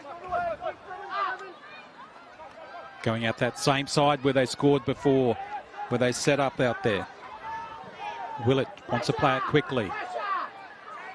Switching it back now. There's the kick, goes up high but nice and straight, up and down. No one really pressuring it. Kick off, still play on at the moment. And they're yelling out to referee Cullen Devine that it's offside, but he's okay with that one, because now they are on the attack again. Darkey's connection. But that wasn't a bad opportunity there, Andrew Walker, to put the kick up, but it wasn't as deep as they expected. No, especially like on a day-to-day, like with the with the sun in their eyes. I reckon they should just put it up and it should be a lottery. Again, they got some numbers out here. The blue shirts are there, but he decides to go himself. Well, what they're saying, what the feeling is on the sideline is that they want to do the one-off plays, so they're not complicating things, and then getting the ball out to the halfback who'll just kick it wide. Well, Pearce put the kick up and it was taken well through the hands. They got some space out there. Yes, they do. Well, the kick looked like it wasn't meant to go out there, but they took it well and they used it well and got in for a try. All that down to Pearce's kick. That's that unstructured footy again, Donnie. Like, this is Murray football, so, sometimes that unorthodox style of footy, where it's outside of script, will always pay off, Andrew.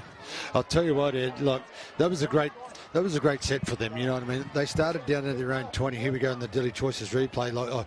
But with that halfback Pearce, like, he's really directed them around and given them a lot of space. Like, as they're doing with Spencer, you know what I mean? He's a big body as well, and he knows where to be.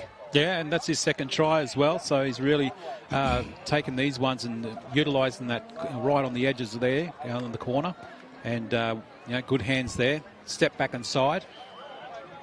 And gets it down for the 2. Yeah, I just see like... But, that again, Andrew, from nothing. That came from nothing. Well, that's right, you know what I mean? Like, they come on the right on the left-hand side and made some meters, you know what I mean? They got up there and once they got tackled, the smarts of Pearce, I think it was, just looked wide because they had numbers out there, you know what I mean? He looks like he's really got good vision. Yeah, utilising the kicks in this game, that'll be the difference for them. And definitely the difference up against Murray Bar.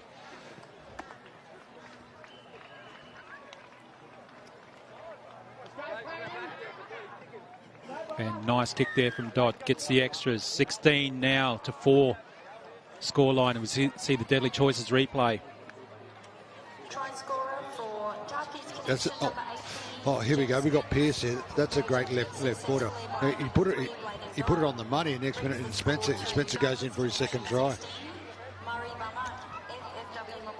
Here's one for your boys in the huddle behind the try line. The uncles have stood up and they've said exactly that. We will lead you. You just follow us, young fellas. You just follow us and don't panic. There you go. Yeah, good call. Well, definitely not out of this at the moment. We've seen what they can do as well once the ball's in their hand, but unfortunately the possession stays with Darkey's connection for, well, quite a while now at the moment, and they're utilising it well. They certainly are, Donny. They are utilising it. Like they're just playing really semi-final football. You know what I mean? They're doing their six and they're kicking and capitalising on their mistakes. Darky's connection now. 6-4. You're watching on the QMC app in the blue. Numbers. They got the hands, they got the numbers and the speed. Look at that yet again. Going out that side. Calling it forward, going in the middle. They want the ball back this side too. How quick have they come up this side of the field there, Andrew Walker? Still going again. Gets it on, Egmalisi. Brought to ground finally. Keeps the numbers still at the left. They go right and short. Oh, good shot. And bumps it out. Egmalisi again takes it out. Gets it out there, Pierce. Pierce held and smashed. Held up. This is their last. They got a couple of numbers stacked on this right side. They go there, back to Egmalisi, keeping it alive on the bounce. Goes there quick, goes under one Held of up. breath. Held up. Close to the line, but held up. That's good defence there, Murray Bummer. I'll tell you what, Murray Bummer's there, like, that's really great defence. Now they need to do energy. They need to find some energy just to get out of their half here. Like this, it's really tough because I'll tell you what, the Darky connections held this ball for probably about 5 or 6 sets. You know what I mean? And the Murray Bombers are doing all the tackling. Murray Bummer's scrambling defence, Andrew, just on that in that passage of play was extraordinary. Very quick, very fast. They're certainly not holding back in defence. Well, they're not getting much space at the moment, and the meters, they need to get the big guys to run a bit more. And that's not too bad, and that helps a little bit from 4 Mile. They use that attacking left side again. It was favourable last time, and plenty more meters. That's good to see. As he brought down hard in the tackle as well. This is their last.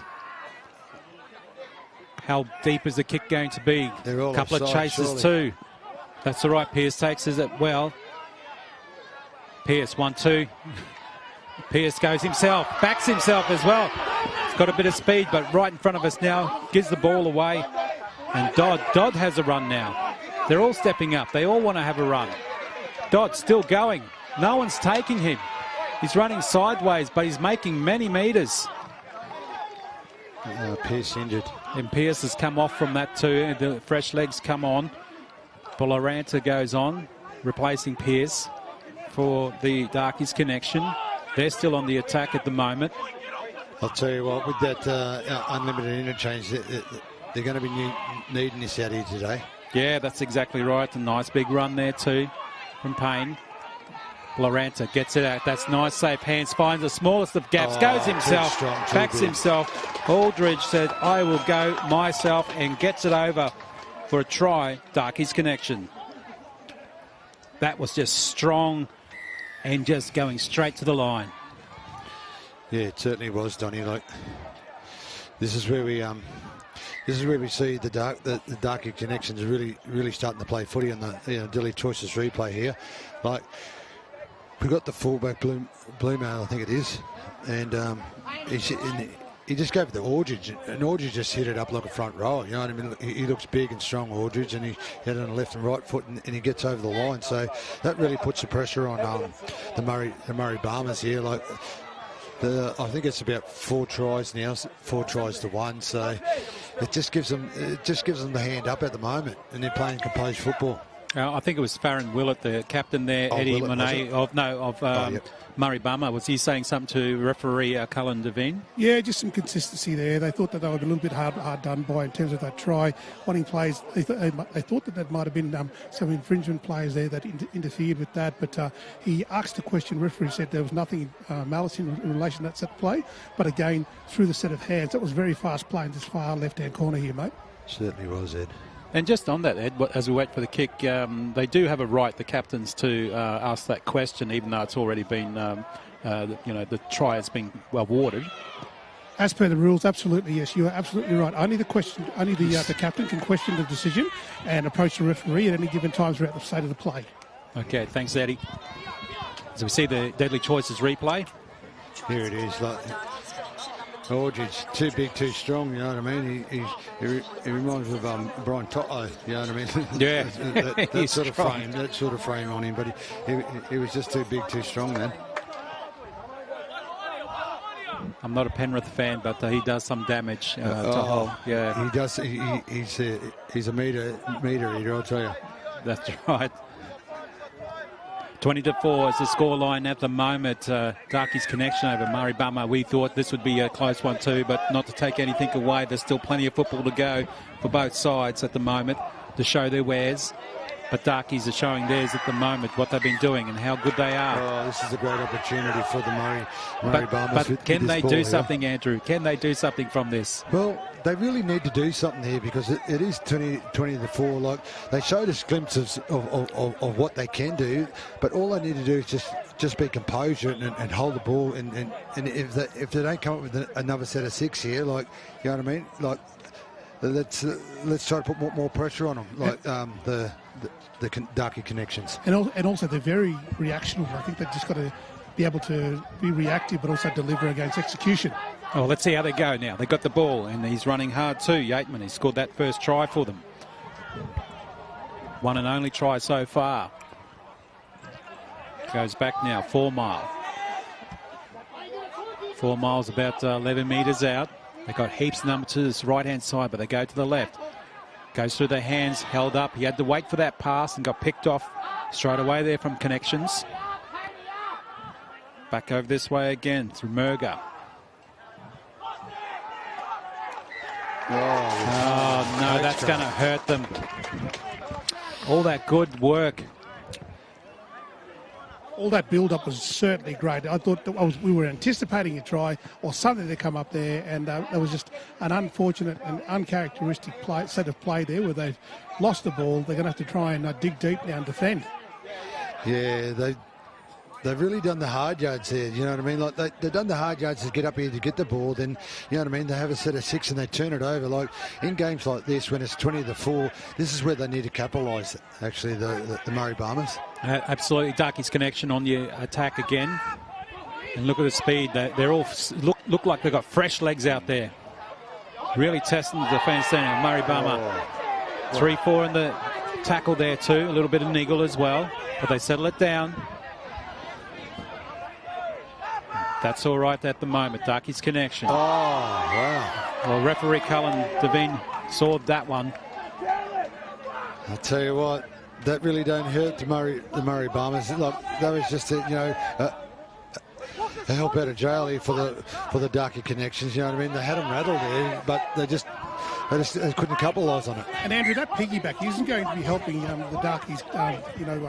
The opposing team in this particular half, because now we know what the Blue Jerseys are capable of doing, particularly when in this fast heat. They're very, very quick.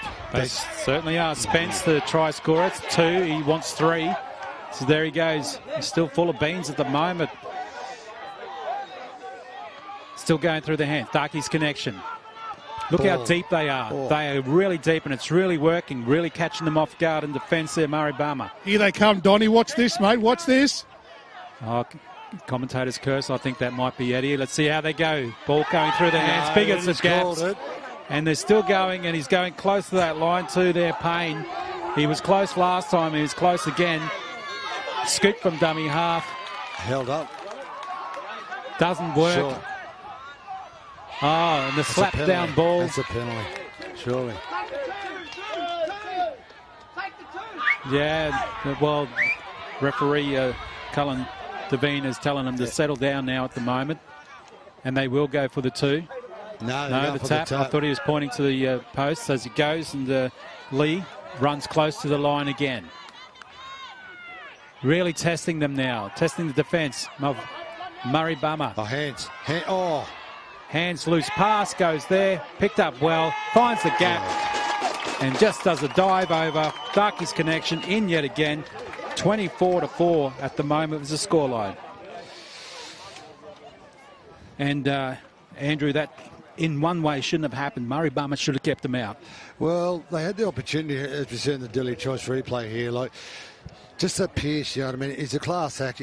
He knows where space is, you know what I mean, and where the numbers are. You know what I mean? They've always got them wide, you know what I mean? So that's what I'm looking at with the Darky connection. They're really staying composed, and the other side, and the Murri Barners are not staying composed. Ed?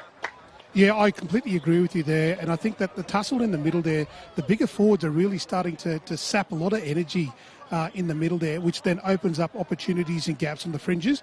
But this blue jerseys, I tell you what, the pace and the skill sets out wide, boys, is exceptional. Taking into consideration the heat. And also the weather, where the wind will stop and then it'll pick up again. To be able to control that in a finals footy is quite incredible. Yeah, it certainly is. Yeah, good call, Eddie. Let's see how they go now. Let's see if they can add some extras at half-time. As you heard the buzzer there, so we'll just wait to see if the extras are added to make it 26-4. And they have been very, very good with their hands at the moment. Darky's connection. Not to take anything away from Murri Bummer, they need to enjoy this half-time break to see what they're going to do, have a good chat, reset. As we see now the kick coming through. And it's waved away. So 24-4 is the score here for Darky's connection up against Murri Bummer, men's semi-final number 2. The winner will play the Cherbourg Hornets, who had a win over Murri Warriors 26-12. Donnie Johannesson and Andrew Walker and also Eddie Monet will be back for the second half.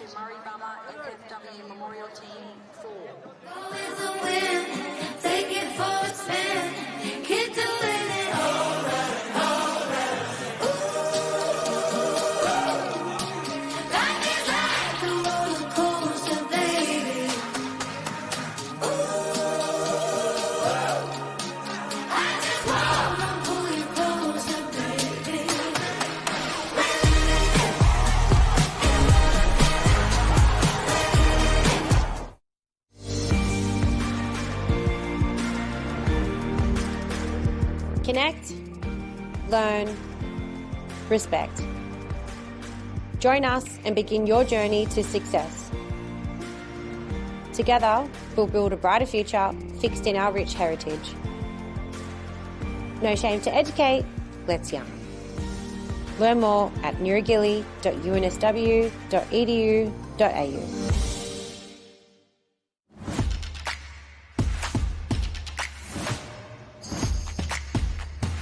My favourite ever Origin moment would be the Matty Bryant intercept. I always see it on videos, and it's always a good watch.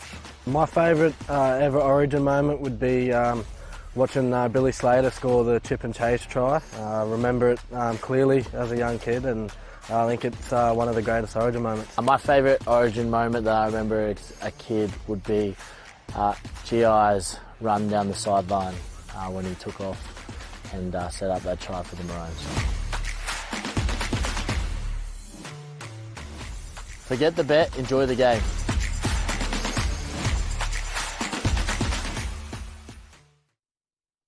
Cancer doesn't always show up with big signs. Sometimes it's just a little change.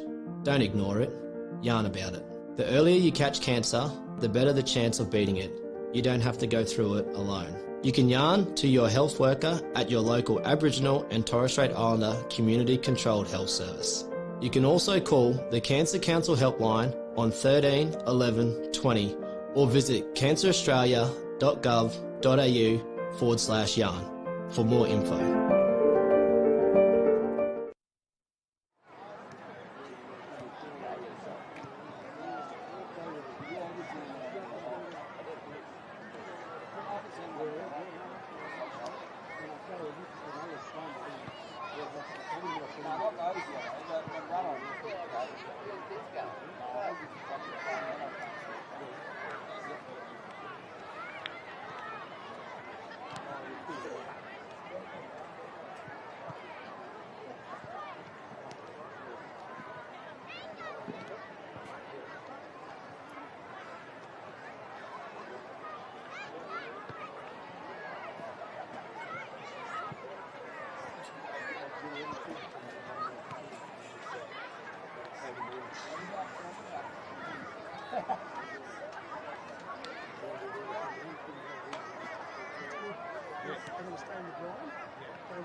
1 minute to go.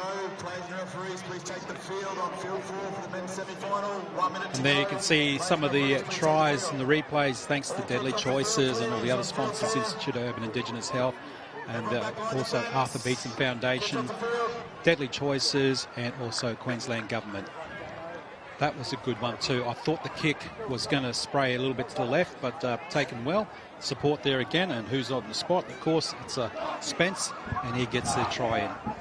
Donnie Johannesson joining you, also Andrew Walker, Eddie Monet still on the sideline, and as we see the replays here, Andrew, it just goes to show how talented and how powerful they are, the Darkies connection. Well, they've been together for a couple of years. Like, they should know who everyone is and how they play. Like, and they're really starting to put it together as a team here today. Like, especially in this game here. Like, I'm just talking about the Murri Bombers. Like, they've been playing great football all tournament too. You know what I mean? I just think they've got to, not so much play some freestyle footy. I reckon they've got to get back to the basics, and they get a bit of momentum. But a little bit of momentum goes their way. Ed, with you on the sideline, did you hear from anything on the sideline from the coaches? Yeah, I certainly did. It looks like for the blue jerseys, it's going to be very, very simple footy. One, they're not going to change their mindsets. They're going to continue playing their structured footy. The forwards will definitely take it up. They're going to stay in the trenches for the first couple of minutes and then let the ball flow out to the outside fringes where the speedsters will just pick up their capability and then obviously execute with tries. Yeah, that's a good call, using the fringe players and the speed players out that side. Let's see how they go. It's still getting a bit warm out there. Maybe they want a little bit of a break there. Get those fresh legs. Both teams have a lot of fresh legs sitting on the bench there as we see the kickoff there from Murri Bummer. If you just joined us on the QMC app, and the scoreline 24-4 with Darkies Connection leading in the blue colour. And they've been here before. They've been up the pointy end, Darkies Connection. So can they go all the way? The winner here will play Cherbourg Hornets, who had a win over Murri Warriors, as we see the ball coming straight towards us and right in front, and he's taken well as he's staying into Masterton. Did really well to stay inside after that covered defence there from Murri Bummer. Through the hands again. This is where they're damaging, through the hands. Egmalisi wrapped up. And they're all ready again too, both sides. A little run himself. Got a couple of metres there, Dempsey.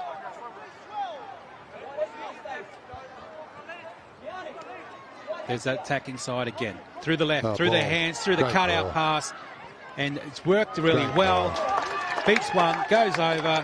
Quick try in the second half. And Murri Bummer did not want that. But Darkies Connection are just making themselves stand out now. No, that's exactly what I was saying. That they were going to continue to stay in the trenches in the middle there with the forwards taking it and doing all the hard work there. The opportunities will come up out in the fringes, and that's what going left to right certainly showed in that regard. As you said in the Deadly Choices replay there, like, that was a great ball from Armstrong. I think it was William Armstrong. Like, they come to the left end. They just had the numbers, and it was just a great face ball from Armstrong, and the winger just stepped inside. I think, is that Spencer again or? No, it's Saunders. That one there. Saunders, yeah. So, but I'll tell you what, like, there's the Darkies connections are just at the moment no frills. You know what I mean? Everyone's knowing their roles. Everyone knowing what to do out there. Like, especially their forwards, just crashing up. Like, this is setting them up for a really good grand final here this afternoon. I'm really keen on that number 25, Egmalise. I think he's been a critical part of the first half in terms of leading the forward pack. In the second half, he's been proven to tackle and handle there. So I think that if the score does slip away from them, I'll be resting key players like that for the grand final. Yeah, great call, Eddie. And the kick is successful from over there. That really hurts the Murri Bummer. 30 points now to 4. Just goes to show, and this all happened, as you can see, the Deadly Choices replay, so quick, about a minute and a half in the second half. It was really set up on that side, Donny, on the left-hand side. They really set that play up. They really need to be the first try scorers, but Darkies said no, we will be, and they get the extra points there too. Really having a commanding lead here. It's going to be hard for Murri Bummers to get some points up early, but we've seen a game earlier in day one where 70 points were scored in 50 minutes of football. It certainly was. Like I've never seen so many tries in one game, but that game was a great game to watch, actually. 36-34 was that scoreline.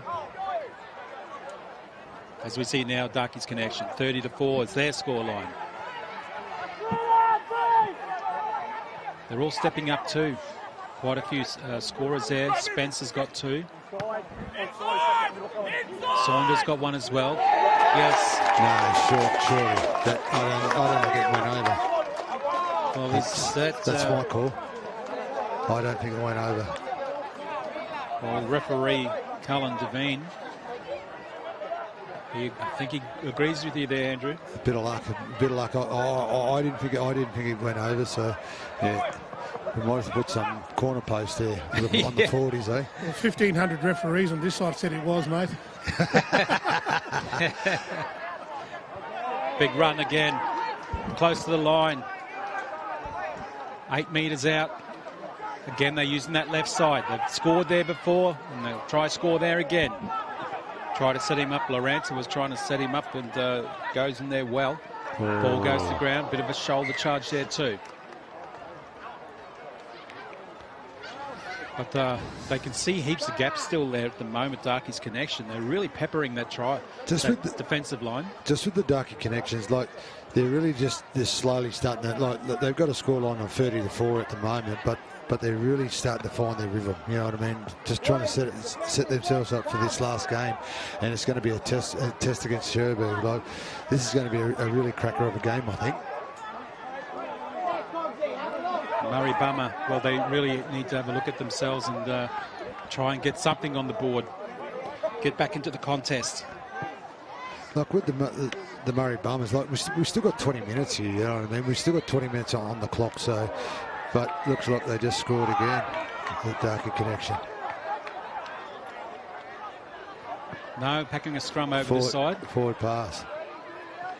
And boys, I think you raise a really good point there, Andrew, in terms of rhythm. When you're playing sides like Cherbourg, particularly in blackfellow football, Murri Rugby League football, rhythm is critical because often teams will go in there, if they get 1 or 2 points scored on them early in the first half, they kind of drop their momentum. Yeah. So you've got to be able to kind of learn by that in games like this leading into the big grand final where rhythm is quite critical and maintaining that rhythm consistently throughout the game. Yeah, true that is.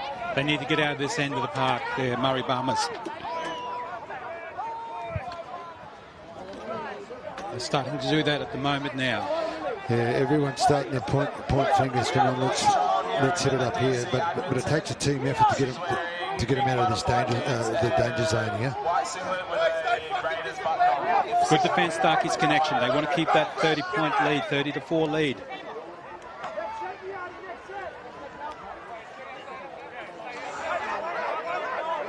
Well, they're just doing the one-ups, aren't they, Andrew, at the moment? Yeah. Well, they've got a bit of luck going their way there. This might give them a great opportunity, actually. No, this will give them a great opportunity up here. Like, they'll kick it out here. They'll probably get into their 40, the Darkie Connection 40, and this gives them a great opportunity, I think. They definitely need to do something now. And you've got the number 7 right in front of you there too, Eddie. He's ready to jump back on as well, and he's been dangerous, Pierce, for the Darkies Connection. As we see now, Murri Bummer. They need to get some points on the board. Defence is strong there from Darkies Connection. Through the left and out this side of the hands. That's not bad to see. Yorston gets close to the line. That's okay to stay in. Another good run. Willett driven down into the ground. Darkey's connection, defending really well. They've got numbers out to the right here. Steps, goes out wide. Needed that. White gets it away. Through the hands yet again. Starting to use it and using it well. Goes to the line. Is he there? Try. And that's great. That's Anua, great play. well, they had to do something, and through the hands, they stayed really composed and got some points on the board.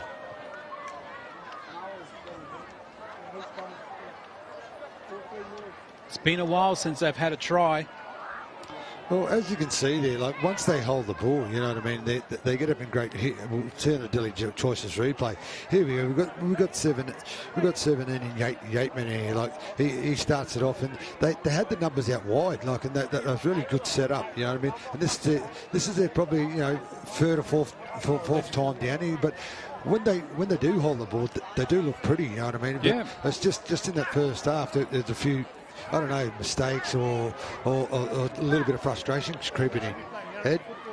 No, that was good to see. And Eddie Monet, how good was that for the crowd as well? I was just talking to the crowd then, some of the supporters, Donnie, and saying that their team should be playing Yarrabah football. That's what their football. They've come all this way to watch their team play Yarrabah football. So let's hopefully the message will get out there and they'll play the Yarrabah football. What they're comfortable with.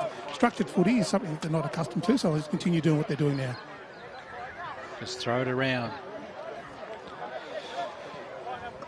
Well, like you said, Ed, they've really got to actually, throw their arm here, trust their arm on, because the score is 30 to, I think, and if he kicks, that's 10. You know what I mean? They got nothing to lose. I think they've got about 15 minutes left on the clock. You know what I mean? So I reckon they should finish off with something in the belly here. Where's the chip and chase? Yes. Where's the inside passes? All that stuff. Yeah, stays at 30 to 8. Missed the kick. But that's good to see that they can get some points on the board. They're going to do it the hard way, just with tries. I can tell you that, Donnie, all the uncles and aunties down the bottom end here, the Yarrabah camp, they all still think that their players are winners, mate. Yeah, absolutely. Anyone who comes here and plays and represents their community, absolute winners, of course, regardless of how far you go within the actual competition itself. Because we've seen some great footy from teams that had some big scores piled up against them. Look out. Bounce. A little bit ugly, but that's helpful. Murray Barmer now. Fresh off the back of a try. Can they get another one? They're starting to get a bit of a spring in their step at the moment.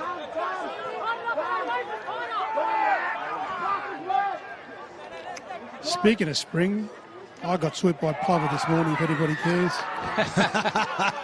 I'm sure it wasn't a drone. Yes, I saw the Plovers attacking other people yesterday too.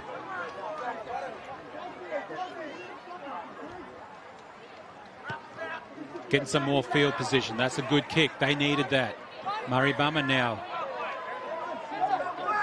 Turning it into that Yarrabah football. That's what they're starting to do now. I tell you what, they're starting to get some field position here. They're in really good stead here, and that's a great run, actually. Like, this is going to really set them up here. Like, I'd like to see the Yarrabah community just play like the Yarra does. Just exciting football, Eddie.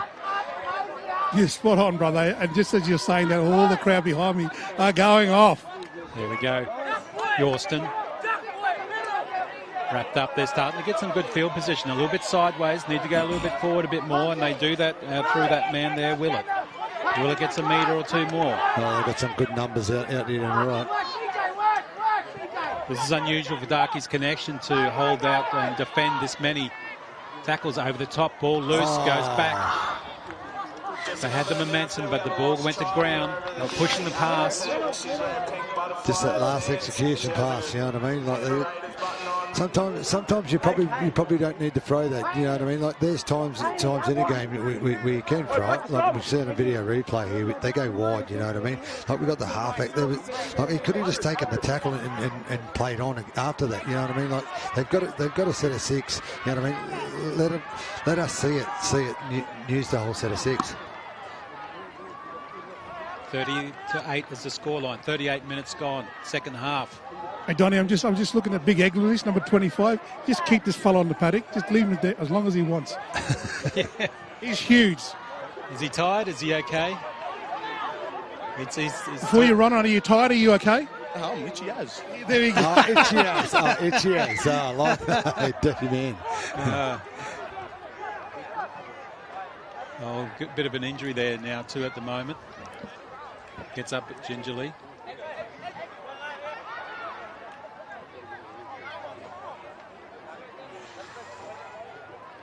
Well, that's something they need to do now. Is, try and get some more points on the board.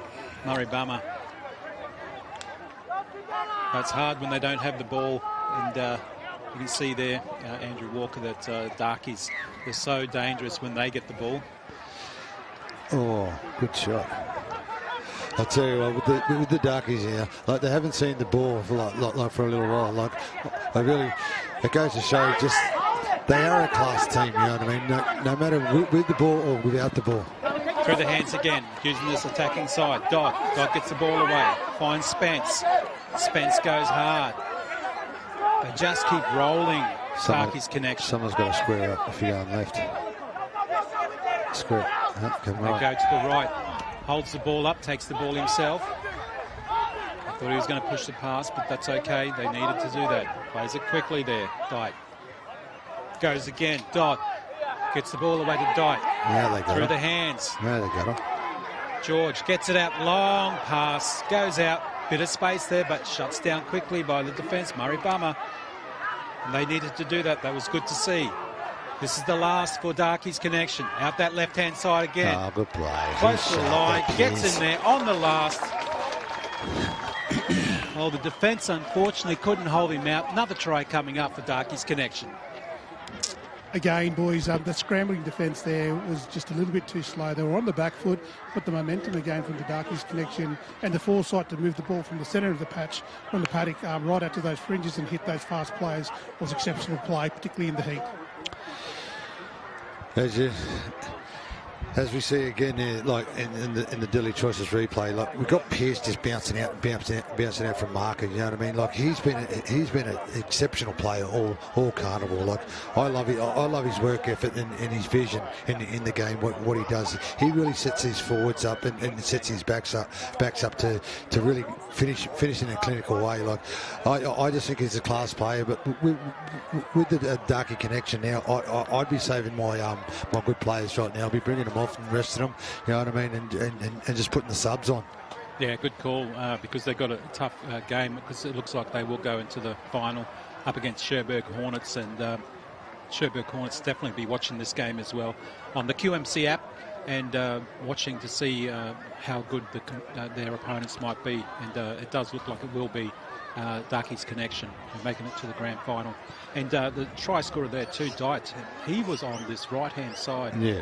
And for him to go quickly over there and to see that vision of, the space out there, that's a great thing from the number 9. Well, it just goes. What I actually see with the Darkie connections, they've got years of experience. Coming to this carnival, but today it just seems like they're really playing with a lot of enthusiastic. You know what I mean? They really want to play to win this carnival. Like I see in this game, like everyone's just knowing their roles and knowing the play. So everyone's on the same page. It's going to be. They're setting it up for a great game against the Cherbourg Hornets. 34-8 is the scoreline. Darkies connection over Murri Bummer. Winner plays Cherbourg Hornets, had a big win, 26-12 over Mully Warriors. And that was one of those games that could have gone either way too. Bit of to and fro with some of the score lines there. Some of the tries. Another big run from the Egmelis. I'll tell you what, Egmelis has not stopped all day, you know what I mean? He's a workhorse. Well, he's itching to get out there. So back inside pass to nobody. Still finds the players though with the Darkies connection. Another good run. Does well. Spence goes nearly all the way back inside pass, but he was on the spot to take it. Willett. It was a good idea, but Willett closed it down straight away.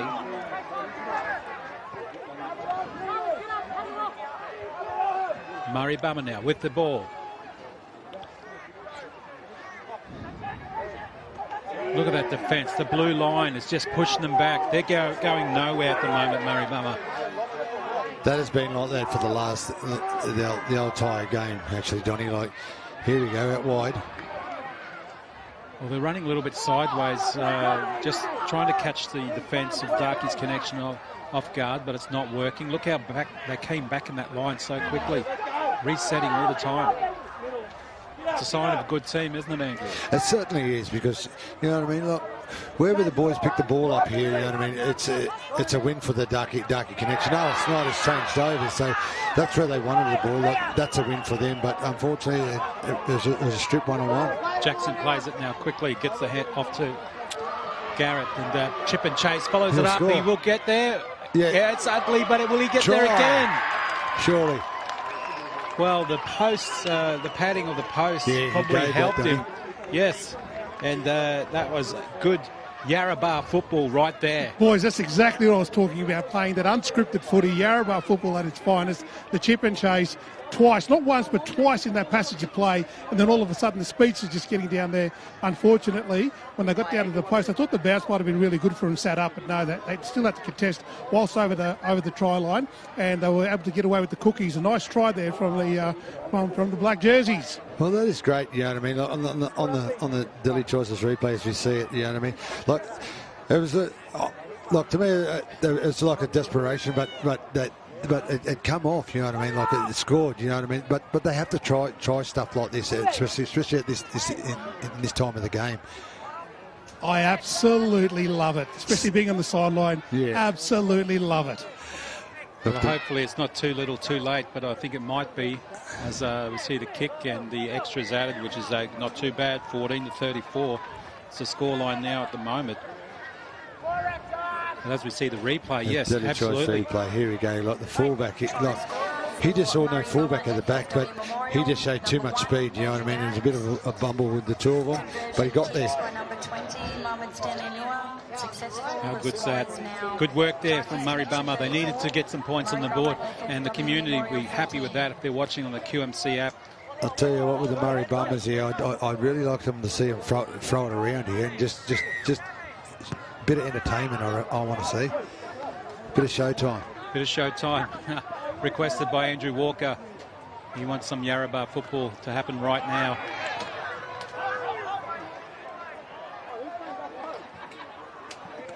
And that won't help at all. A little bit flat, and the pass was a little bit low, so it's going to go to ground. That's where it's just come down fatigue, you know what I mean, Donny. Like, it's been a hot day out there. The boys have been bashing each other for 46 minutes. They've got 4 minutes to go, you know what I mean. So the heat out there is really taking its toll. But what I like about this carnival is just the interchanges, you know what I mean. Like, how much interchange is so important in a big forwards game. Absolutely. Now on the attack again, Darkey's connection. Again, using that side on the left. They've had quite a few people. It's a blind, yeah. And here we go again, straight from the scrum. And that is his third try to put that down. Jet Spencer's had a great day in the office. And straight from the scrum, passing it out there. He was flying through, and damaging run from him. Is that Spencer, was it? Yeah, Spencer gets 3. Gets a hat-trick. What about this, like, from Pearce? Like, he just stood his player up and just beat him on the outside. And like you said, we got the hat-trick man coming in to score a try. Like, he does know how to finish. You know what I mean? Like, it's just coming down to composure here. Like, that's what they're doing, just really composure and just settling football. Like, you know what I mean? We've got 2 minutes of football, or probably 3 minutes of football left. You know what I mean? Like, the Murri Bombers, they like, their carnival was so successful until this game. You know what I mean? They played well. They worked hard for each other, the area side. But unfortunately, they come up with against the quality side with the Darkey connections. Yeah, but the unfortunate thing too, it was on the back end of an amazing try there by Garrett from Murri Bummer. underneath the post with a scramble, but to try and, you know, go on the back of that with that, you know, inspiration, and unfortunately just a lost ball in the possession there. Yeah, and how quickly it turned around for Darkey's Connection to get the try. So yeah, it certainly was. Like, I think that's fatigue because they've done so many tacklings today. Like I'd like to see the tackle count, you know, pile up with the Murri Bombers. Like the Darkies really held the ball. Like the Darkey Connection really held the ball and applied pressure for sure. Yeah, and can you hear that down there, Eddie? Yeah. There's a little bit of fatigue kicking in.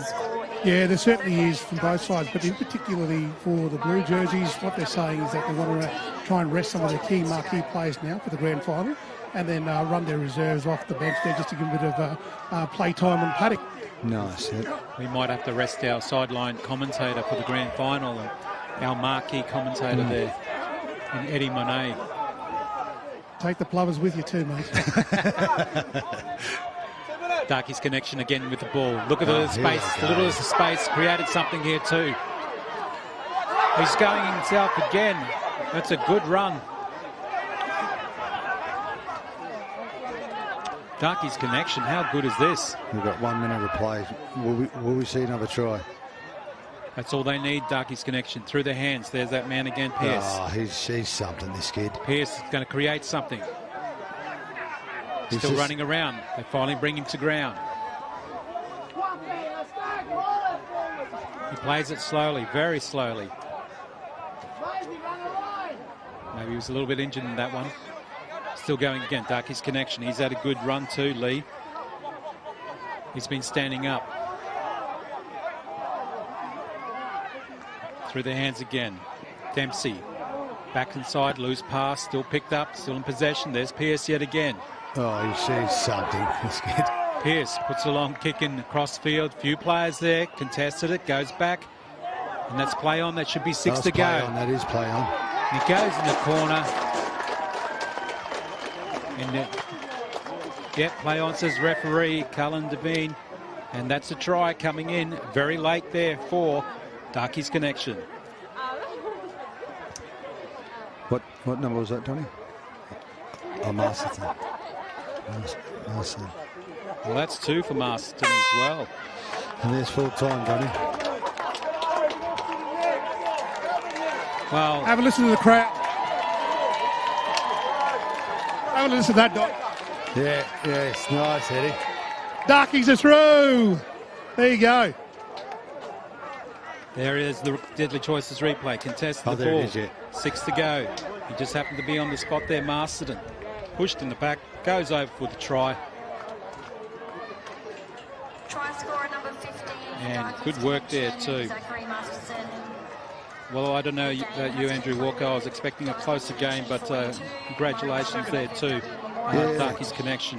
Yeah, I was too. Like, I was expecting a closer game there, like a tighter game. Like, but one side showed up today and just held their composure. You know what I mean? And really, just completed their sets of 6 and capitalised on the other team's mistakes. Yeah, let us know when you got somebody down there, Eddie Monet. But I'll tell you what, they're going to play now Cherbourg Hornets, who won 26-12 over Murri Warriors. So you got the Darkies up against Cherbourg.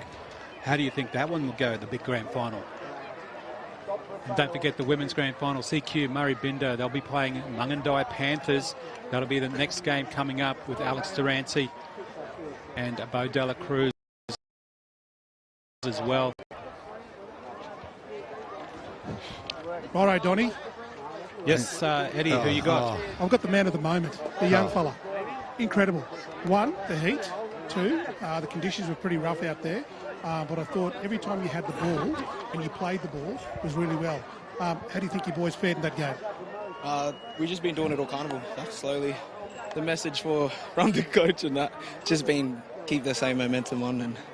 And they were hard.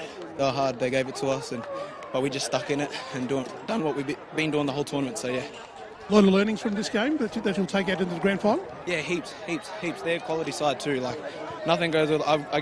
We got a few rolls of the ball there, and that helped us a lot coming down into good ball, and we just iced it in those moments. But yeah, Eddie, ask him about if he's got an injury too, Eddie, because he did seem to have good something side there. too. So we'll have to knuckle up against them.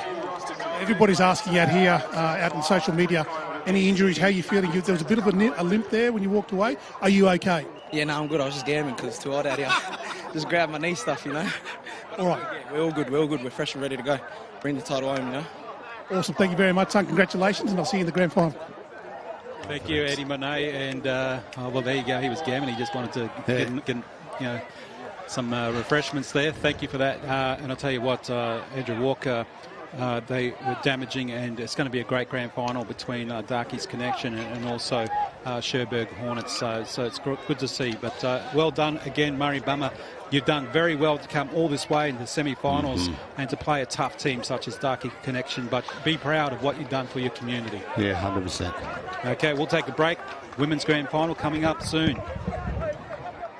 Our kids and our youth don't need to be fixed. They need to feel safe, loved and understood. Before we correct their behaviour, we've got to connect first. For our mob, that connection is everything. To family, to culture, to community and to country.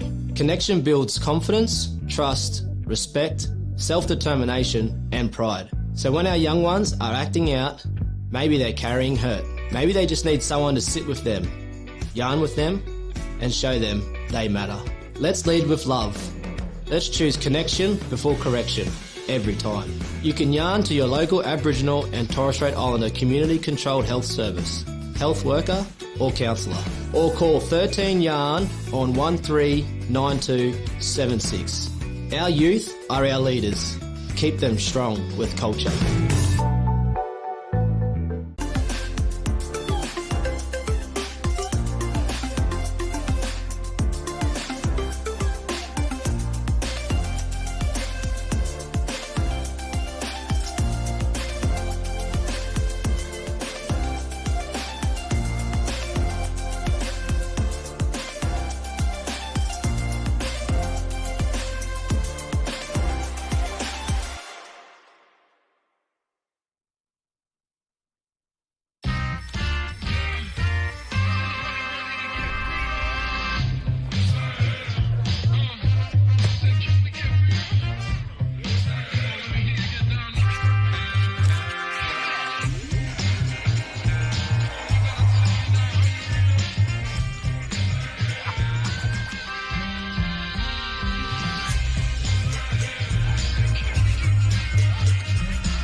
Connect, learn, respect.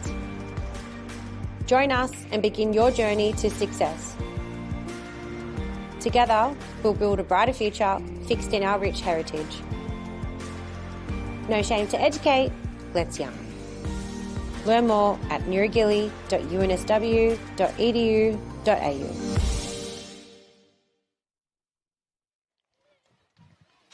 We've arrived at the moment everyone has been waiting for, the pinnacle of the 2025 Queensland Murri Carnival. Across the state, Murris are gathering around their screens to witness the best of the best. 9 games played between them, but never against each other until now. It all comes down to this, the CQ Murri Binders facing the reigning back-to-back champions, the Mungindi Panthers, and I'm going to shoot down very quickly to Eddie Monet on the sideline. We've got a moment's silence. Eddie? Yes, this is what it's all about, the coming together of these great teams that have played all carnival. And again, in the spirit of the game, communities have come together to celebrate this fantastic day as we go to a minute's silence. Everyone smoking at the back of field 2 and 3, please stop. This is a smoke-free event. If anyone catches you smoking, you'll be asked to leave. Thank you.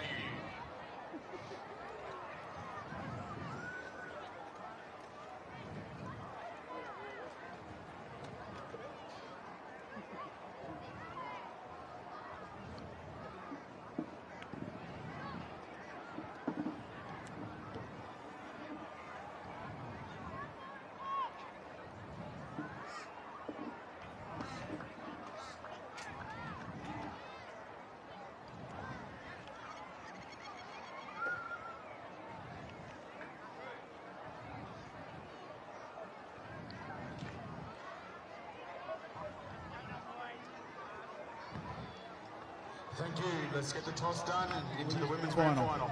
Luck to both teams. A clear example that the Queensland Murri Carnival transcends rugby league. It is all about culture, community and family.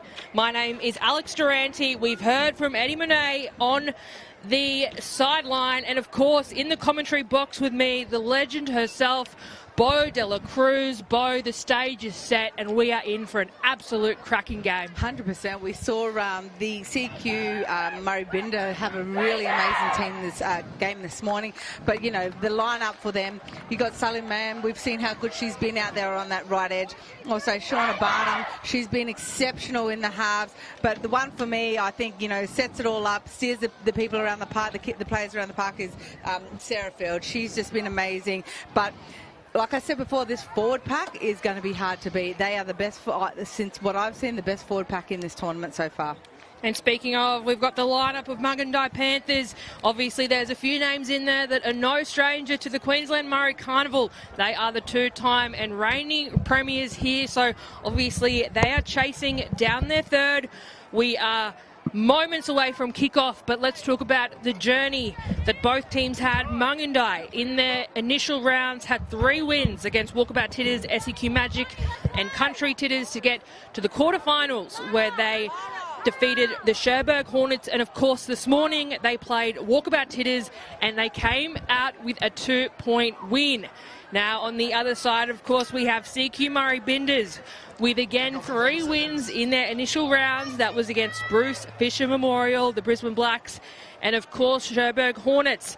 They had a forfeit in the quarterfinals, which automatically sent them through to take on SEQ Magic. That was this morning.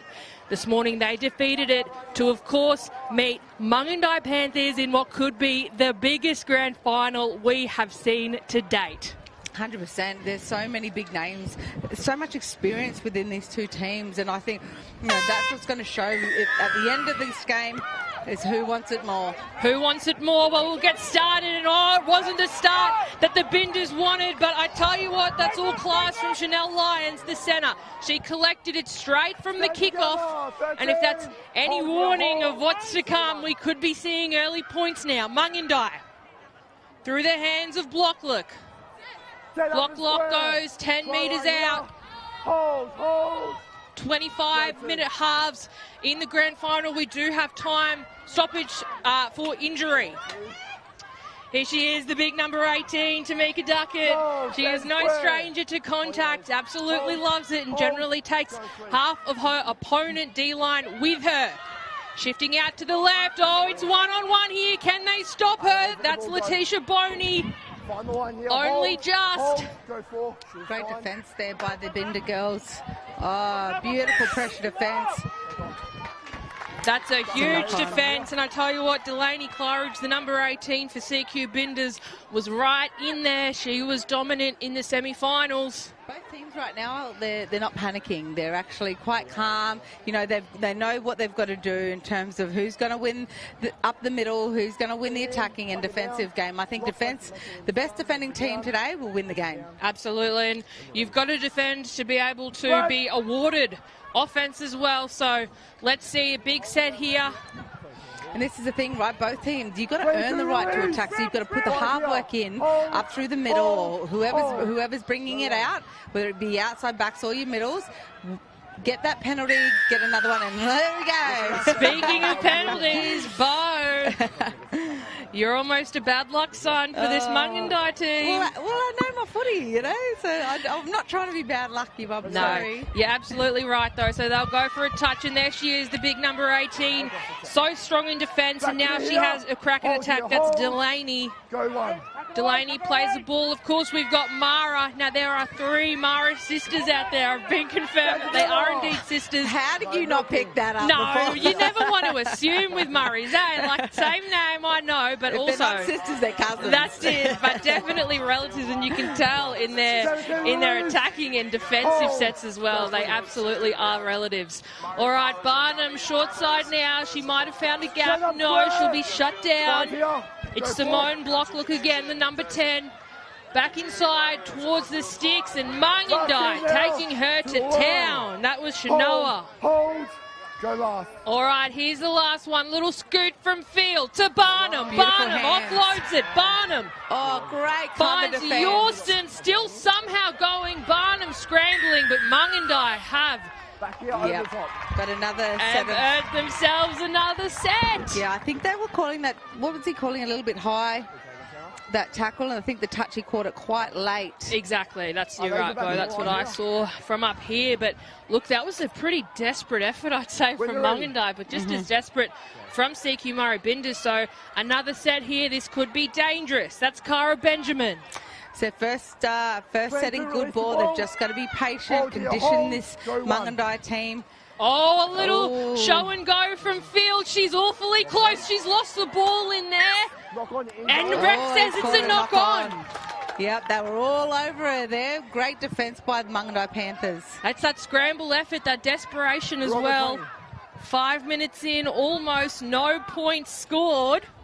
And the crowd is only building. We'll go down to Eddie momentarily. I want to hear about the teams, the crowd, the supporters they have, but let's see what Mungandai can do. Speaking of doing, Mara just absolute drops Mungandai, but she bounces out of it. Kimberly Duncan again, but there she is again.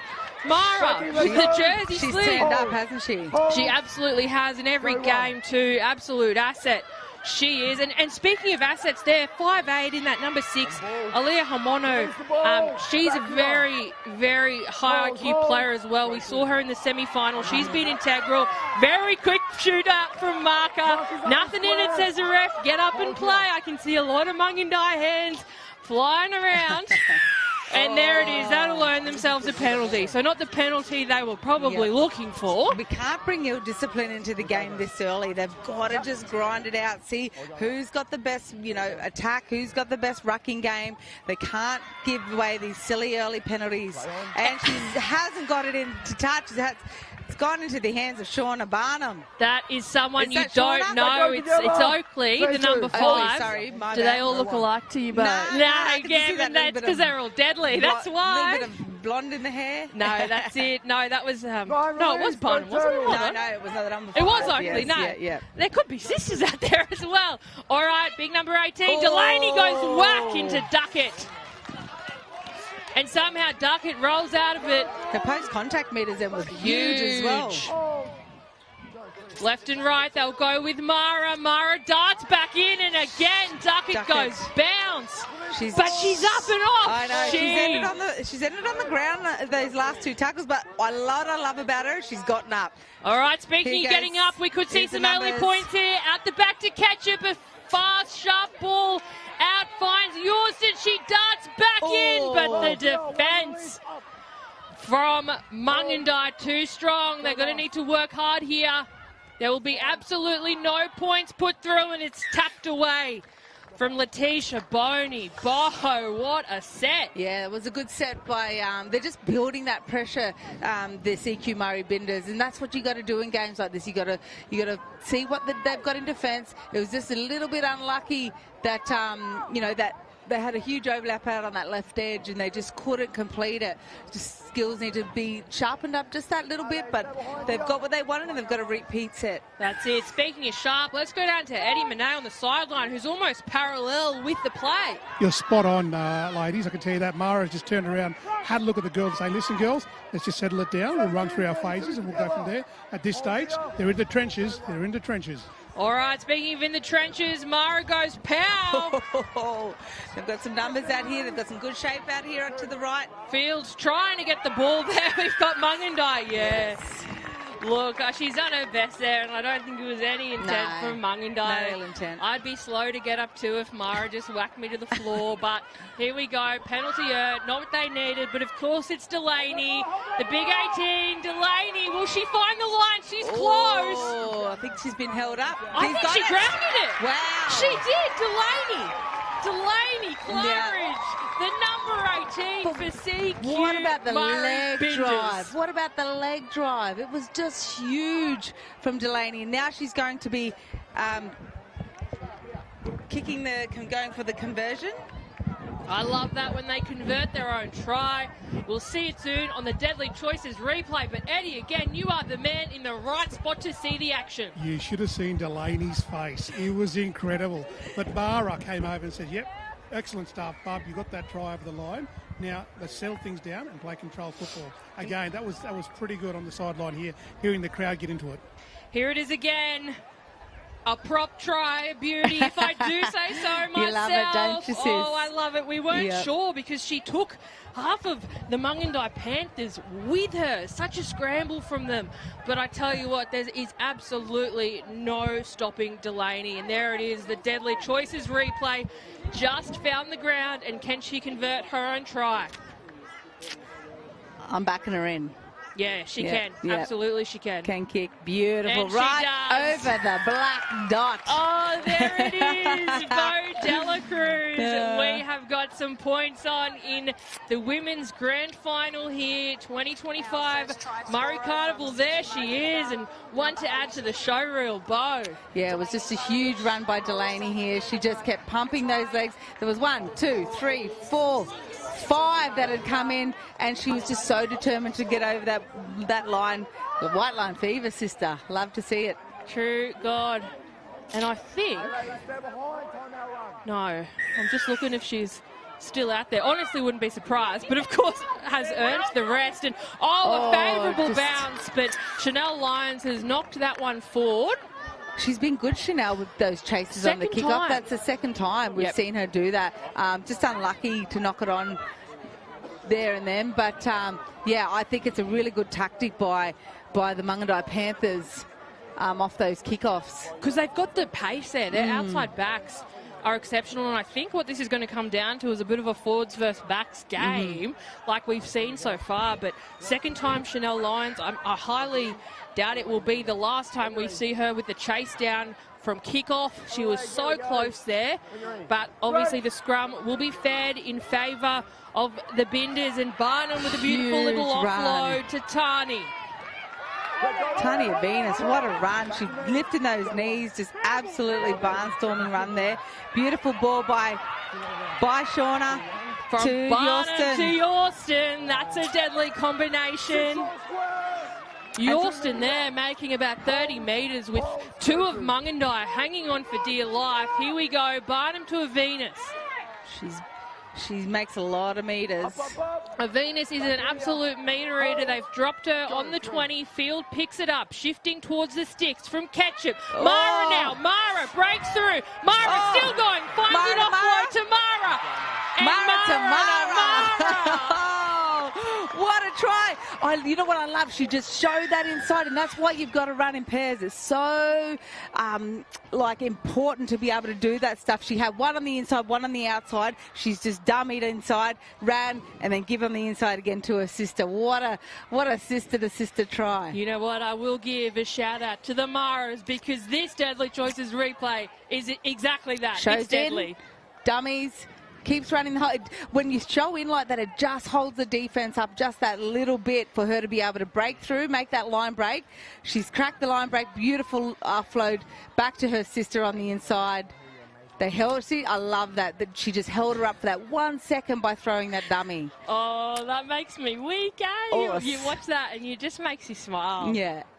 And that's exactly it. I mean, look, it came from a bit of a muck-up from the kickoff for Mungandai, and this is where it's earned them and taken them to. So kick to come. Looks like Ketchup's on kicking duties right in front of the sticks, and that is successful. That will take CQ Murri Binder to a 12-point lead over Mungandai Panthers. And Eddie, you're just like in everywhere we need you. You saw obviously the first try from Delaney.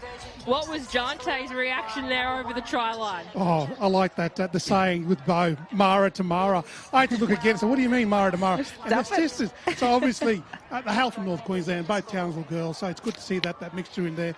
And obviously, Bo, you've had a little bit to do with these girls and their development, so proper deadly to see. Yes, it is good to see. And, you know, like they just breed them really well out of their Townsville little town, don't they? I love FNQ and Central Queensland Murrays, you can tell. And I was having a chat with Lani, the CQ Murri Binders manager, and she said a lot of these women have played in the Emu Park comp as well, Emu Park, which they won. So a big shout out to the 4710 Emu Park and all the Murrays watching in Rockhampton and throughout.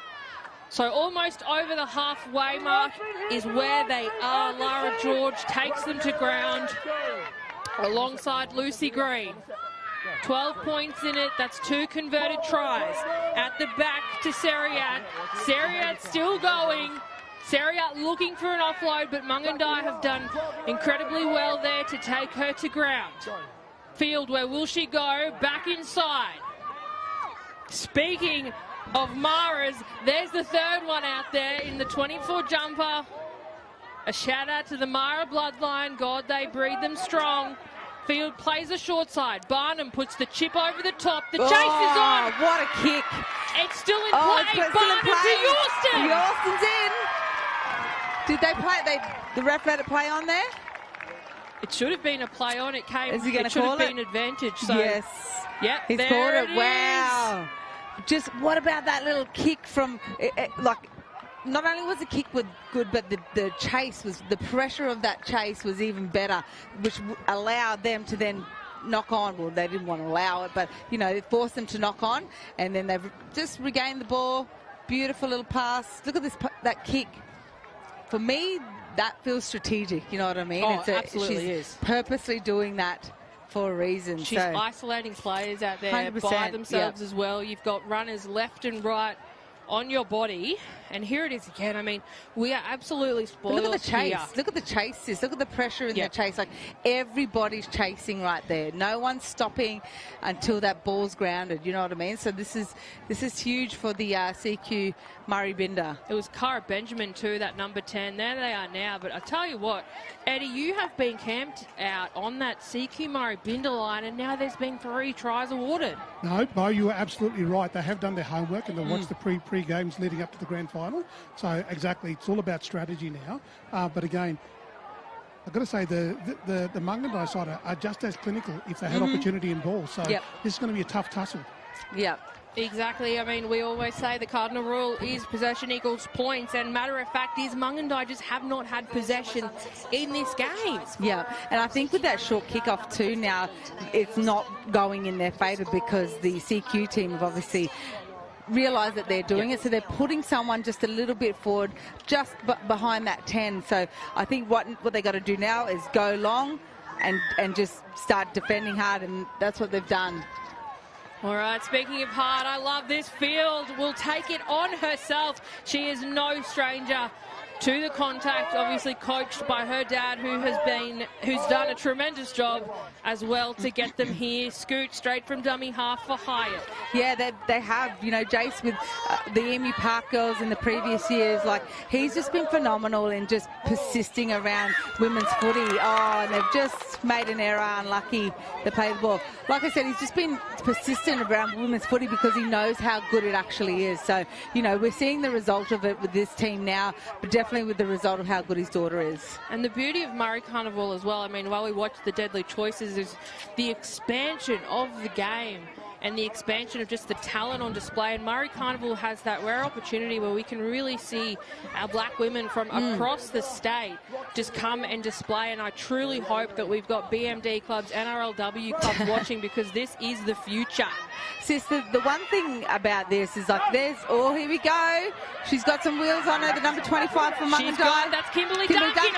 Duncan over the top, but it came off a beautiful little combination between Terry Ann Kelly and Homono in the 6. We thought they'd be deadly, and they certainly are. Here's Lara George. That's some strong contact. CQ Murri Binders haven't had to defend too much in this half, but that was a huge bit of contact on Lara George, the 21. Yeah, I think that got right in under her rib cage nearly. Oh, yeah, it didn't look like it was. It looked like it hurt.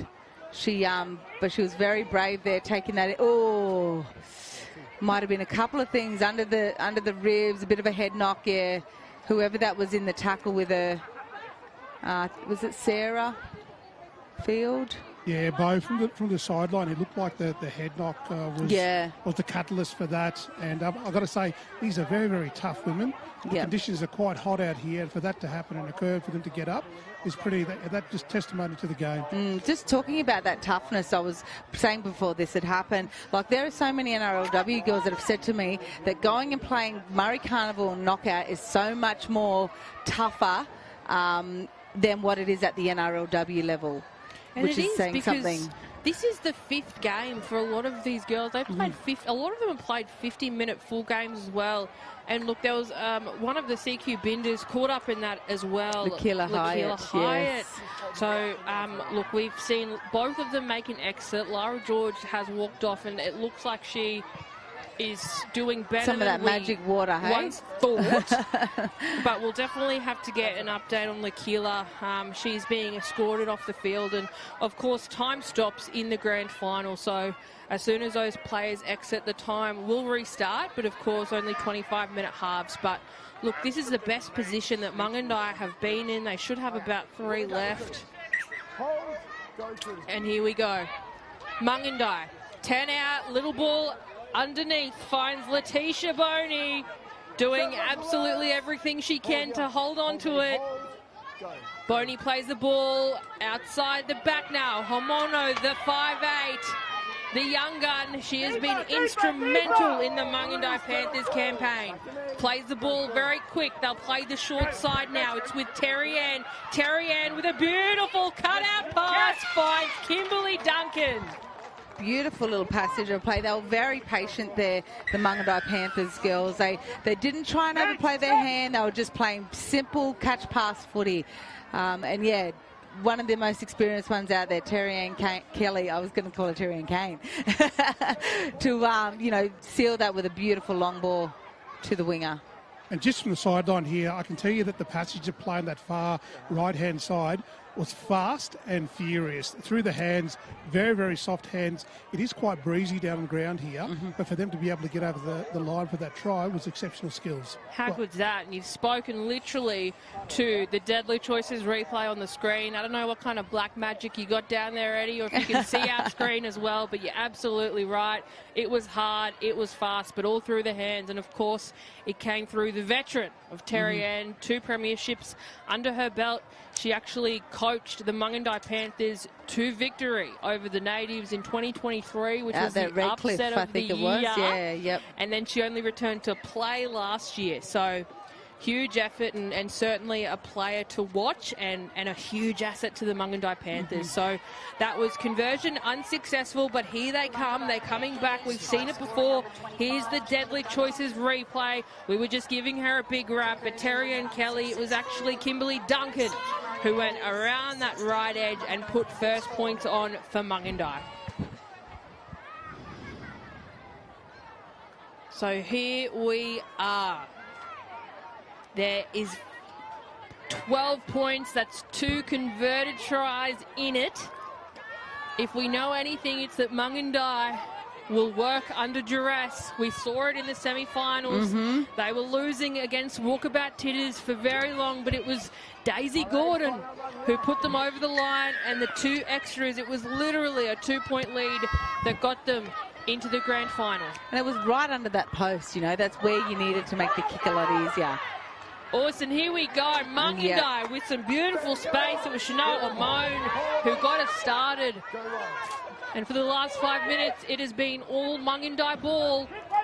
And they've got enough experience to know that they have to earn the right to get down there and attack, you know, quick play the balls, running in twos. Like, it's a lot of these girls play footy week in, week out during the season, so they know the small little tactic things that'll help them get up that field especially. So Mungandai Panthers numbers left and right. Another combination. Terry Ann. There she is, so she'll go down. That was a huge play.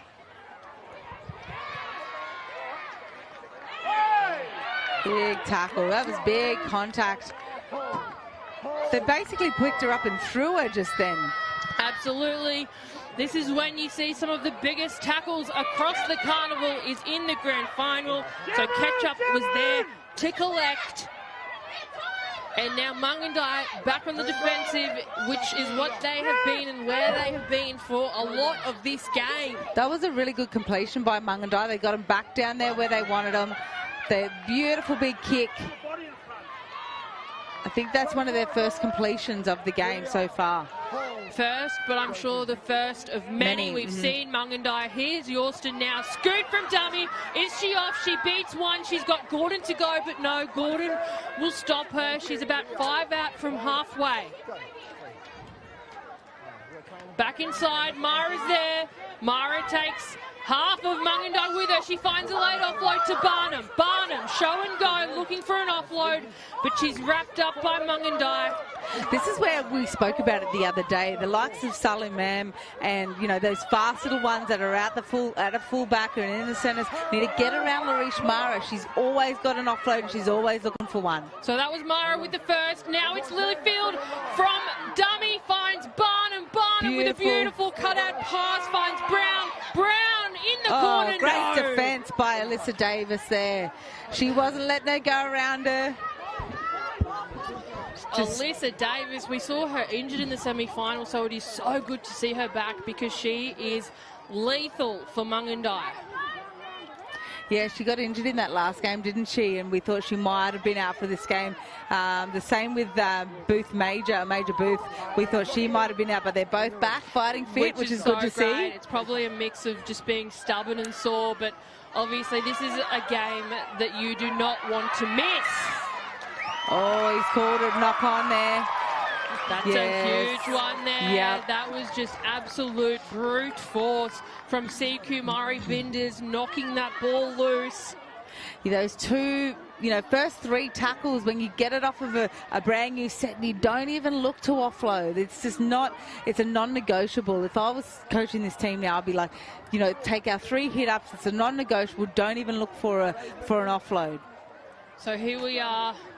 With the scrum, this could be the last set, less than 2 minutes to go.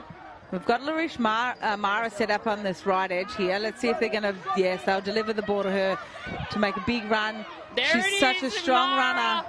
Good defence. I love that. Mungandai have wrapped her up. They've seen Mara coming field. Shoots back across to Barnum. Oh, they got numbers there. And they find their other big prop, the number 18. She slammed it down. Yes, she has. Delaney Claridge goes over for her second. See, when you got people like Shauna Barnum that's setting it all up, knowing, you know, she's not just setting it up, she's actually looking about, like, who's in front of them. Is there a mismatch there? Am I going to go here? Am I, you know, so she's everything she does is purposeful. It's very, very deliberate. I love that. Look at that, Barnum taken out in the back, but it really won't matter because that was all Delaney in that pass. Here it is again, the deadly choices replay. But I tell you what, their spine to me and their outside backs, like, it is a well-oiled machine. And I was talking to Liney, she was saying a lot of them play club together. Yep. And you can tell, you can absolutely see that they do. 100%. And then the girls that are coming in are quite experienced as well. So, you know, like I said, the likes of Shauna Barnum, like, she's been playing at North Devils. She's got some really good experience behind her, as well as she's just a deadly player. And when she gets to play rugby league like this, like when she's with her mob, you know, it's eyes up footy, this is where she absolutely shines. Girls, there's certainly a lot of chatter on the sideline here about that, exactly that, Bar, you mentioned a minute ago, pushing the passes. There's no need to push the pass. If there's a play on, we'll play the play, but not to push the pass. It's all about protecting the integrity of the ball. Couldn't have said it better myself. Eddie, thank you for that analysis there. And of course, Delaney in front of the sticks had no issues there with a successful conversion. Here it is again, the deadly choices replay. I love the angles. I love the new angles. Yeah, beautiful little X. And then just a Y. Delaney still had a lot of work to do to get to that line, but just her leg drive. Somebody's got to stop her legs. That's what's killing this Mungandai team right now, with the forwards just too big and strong up top. Somebody's got to come in and chop the legs. Well, after 9 games between them, that could have been the toughest 25 minutes that each team have played. CQ Murri Binders too strong in that first half, leading the Mungandai Panthers 22 points to 4. There is Shauna Barnum. They are going off for a very well-deserved break. And please stay tuned. Don't go anywhere. We have plenty more action coming up in the second half.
Connect, learn, respect. Join us and begin your journey to success. Together, we'll build a brighter future fixed in our rich heritage. No shame to educate, let's yarn. Learn more at newrigilly.unsw.edu.au. For its time. And a warm welcome back. Well, the opening half of the women's grand final belonged entirely to the CQ Murri Binders, who proved far too strong early on. Yet history tells us never to underestimate the Mungindi Panthers, a team renowned for clawing their way back in the game. Now, of course, we will see some deadly choices replays. We'll get an update on halftime from Eddie Monet on the sideline. I'm sure he's been to both camps. He's been doing an exceptional job for us, Sissy Bo. But here it is, the deadly choices replay, and deadly is exactly what it is. There goes Yorston again. Like, Yorston, just another thing to add to her resume. Yeah, the CQ Murri Binders have been quite clinical in what they're doing, and they're not getting caught up in anything else, but they're just putting their heads down and playing the game, and you know, doing all the simple things. This game is very simple, and when you've got people like Shauna Barnum there that can just take advantage of anything that gets thrown at her, she adapts to any type of defence. They're very hard to stop. But in saying that, like we said, historically we've seen what Mungindi can do. They have finals campaign experience. They've got, you know, so many girls in there that have, women I should say, that have been in this position and many times, so I'm never going to write them off. Oh, it's like me, it's like on Over the Black Dot, the boys all wrote off the Panthers, and I said to them, I said, do not write the Panthers off in round 4, and look where they are today. So yes, sometimes I think I know what I'm talking about. Well, let's go to someone who absolutely knows what they're talking about. I can see Eddie Monet on the sideline. And Eddie, what was half-time like in both camps? The chat in both camps has been pretty on point. So one, I want to stay true to their structure. I want to make sure that they maintain their structure. What was key and clinical in both camps, 25 minutes, that's all they've got. So everything that we're trained through leading up to this point in time, they need to leave it on the field. And I think we're going to see a very, very different both sides leading into the second half, and good luck to the teams. Good luck to the teams indeed. Thank you very much, Eddie. 25 minutes, Bo, that's all it is. That's all they've got to prove themselves. Will Mungindi Panthers walk away with their 3rd consecutive grand final win, or will CQ Murri Binders, who haven't been in the comp since 2018, return and upset the premiership winners? Yeah, look, I just want to give a big shout out to the brother boy watching us from Victoria, from Melbourne, Michael Graham. He loves our commentary, sis. Thanks, thanks, Michael. Thanks, Junior. He watches every single year. He used to be a part of the Deadly Choices team up here, but still loves his rugby league. But he's AFL hand on heart, that's for sure. Okay, you're going to need to block that number, Bo. This is all he supports Murri us, Rugby Sissy. League. He supports us, so that's a good thing. Don't say the A word on the broadcast. No, but yeah, big shout out. I know that the viewership always goes up at grand final, and I know that there's so many Murris tuning in, watching from all what a kick! Places what across a start to the Queensland. game! And as I Sorry, to say the half. that, no. Why wouldn't you be tuning in? All right, watch viewership go up right now, Bo. Off the kickoff too. We've mentioned cardinal rules. Here's another one. Don't let the ball bounce. Do not let the ball bounce, especially off of a boot like Delaney. She's got an amazing kick, and she sent that flying, that ball, so it was pretty awesome. Awesome it was. So they'll pack the scrum, and I tell you what, this would be absolute warning shots if CQ Murri Binder were to score this early on in the second half. Catch up out of the scrum, the fullback, the number 1. Tashina goes down. They didn't make too many metres there. Some strong defence from Mungindi. Here she is, Mara. If you're going to send someone in, it's certainly going to be one of the Mara sisters. Quick play the ball to field. But even quicker from marker is Narika Johnson. And too quick it was. Marker's not square. So a penalty that wasn't needed, but will she get a hat-trick? She'll certainly try. They'll send in Delaney. Exceptional at doing her job, and underneath finds Mara. Mara pumping those legs, looking for an offload. The Panthers have wrapped her on the try line. This has been a huge couple of minutes. on the second half here. They've sent in their forwards. Will they shift it? No, they'll send it back to Mara. Yeah, they've got to be patient here. Remember, they've got to condition. Mungandai are a very good defensive team, so they've got to make them think that they're doing one thing and then they do the other, just like that there. Barnum out on that wing. You know what? She's been a little bit quiet, I would say. Saria Cacao. I'm not sure if she's been on for the full game, but here she is now in the 7.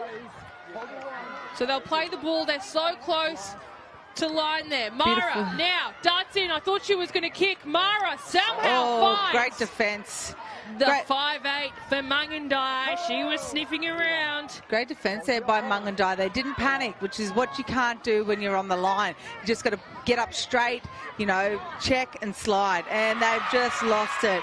So this is the thing. I don't understand why they're trying to go wide. It was only the second tackle. Like, keep it simple. Hit it up the middle. Earn the right to attack. They've got huge forwards, though. They can afford to go straight up the middle. But you know what I love? And we sort of spoke about this in the semi-final as well, was the inclusion and the introduction of Terry Ann into that, and she's just come back on the field. It's like they almost need that authoritative figure or just someone with that little bit of experience driving them around. But Eddie Monet, I can see you down there on the sideline. What have you got for us? Just a medic update. Number 18, Tamika Duckett, is coming off with some ribs complaints, and she's interchanged that. So in that last passage to play, she carried that injury to defend the line. Oh, and speaking of defending the line, Mungandai have done an exceptional job there. Double movement. Double movement indeed from Mara. And disappointing, though. We were speaking about the strong forward pack that Mungandai have, and that might be why they are shifting out, is because Tamika Duckett has gone off with injury. Yeah, 100%. And we saw her in the first half take a couple of big hits, but she still got back up. But at some stage, something's just got to give. And I'm really disappointed that she's not able to finish this game out. No, absolutely. She's been incredible, and like, our thoughts go out to her. Look, whether she makes it a return, that would be pure stubbornness, but again, she's been solid across the carnival. Speaking of solid, here we go now. Mara from absolutely nowhere sideswipes one of the Mungandai wingers. Back inside now, it's with the 5'8". She's a little weapon. She beats one. She had her lined up from the centre of the field all the way over. But the one thing you can never, if that was Chanel, was that Chanel Lyons? No, that was number 25. Kimberly Duncan, she's tough. I was that close to that my spirit left me and jumped back in again. Uncle, my spirit's still not with me. That was absolute insanity. When Mara puts a shot on, she will absolutely complete it. But that was too much that the other Mara sister did. So here we go. Field absolutely aggressive in defence of Lara George. It's just the defence of these girls is just phenomenal. Like, they're just getting up, putting shots on, but they're sticking. Beautiful footwork by Terry Ann Kelly here. Here we go. Oh, it's a bit high. About her. It was high indeed, and that'll be a penalty. Yeah. I love that, though. Did you see that just between the girls? She said, I'm sorry, it was nothing in it. And that's what the beauty of this carnival. That is what, in essence, this Murri Carnival is about. It's about playing with and against your sisters. Yep. But I love that show of sportsmanship. Oh. Big collision in the middle. Huge contact. This is turning into a very physical game. 19 minutes on the clock. Mungandai scoots straight from dummy half, and Delaney pulls her back. Tania Venus has been huge in this starting 5 minutes of this game. She's just absolutely everywhere, and they've got some beautiful hands. Speaking of absolutely everywhere, Lyons will go over. What a try by Chanel Lyons. She's stuck there. She got stuck, but she absolutely kept pumping her legs to get over. This is the stuff. This is what I mean. You cannot ride these girls off. Yes, they might be down on the scoreboard, but they won't be down in their spirit, and they're going to come out 110%. And there was a huge hit on Tania Hinch, the halfback, which we will come back to later, but deadly choices replay. Bo, here it is. Yeah, she's taken the ball.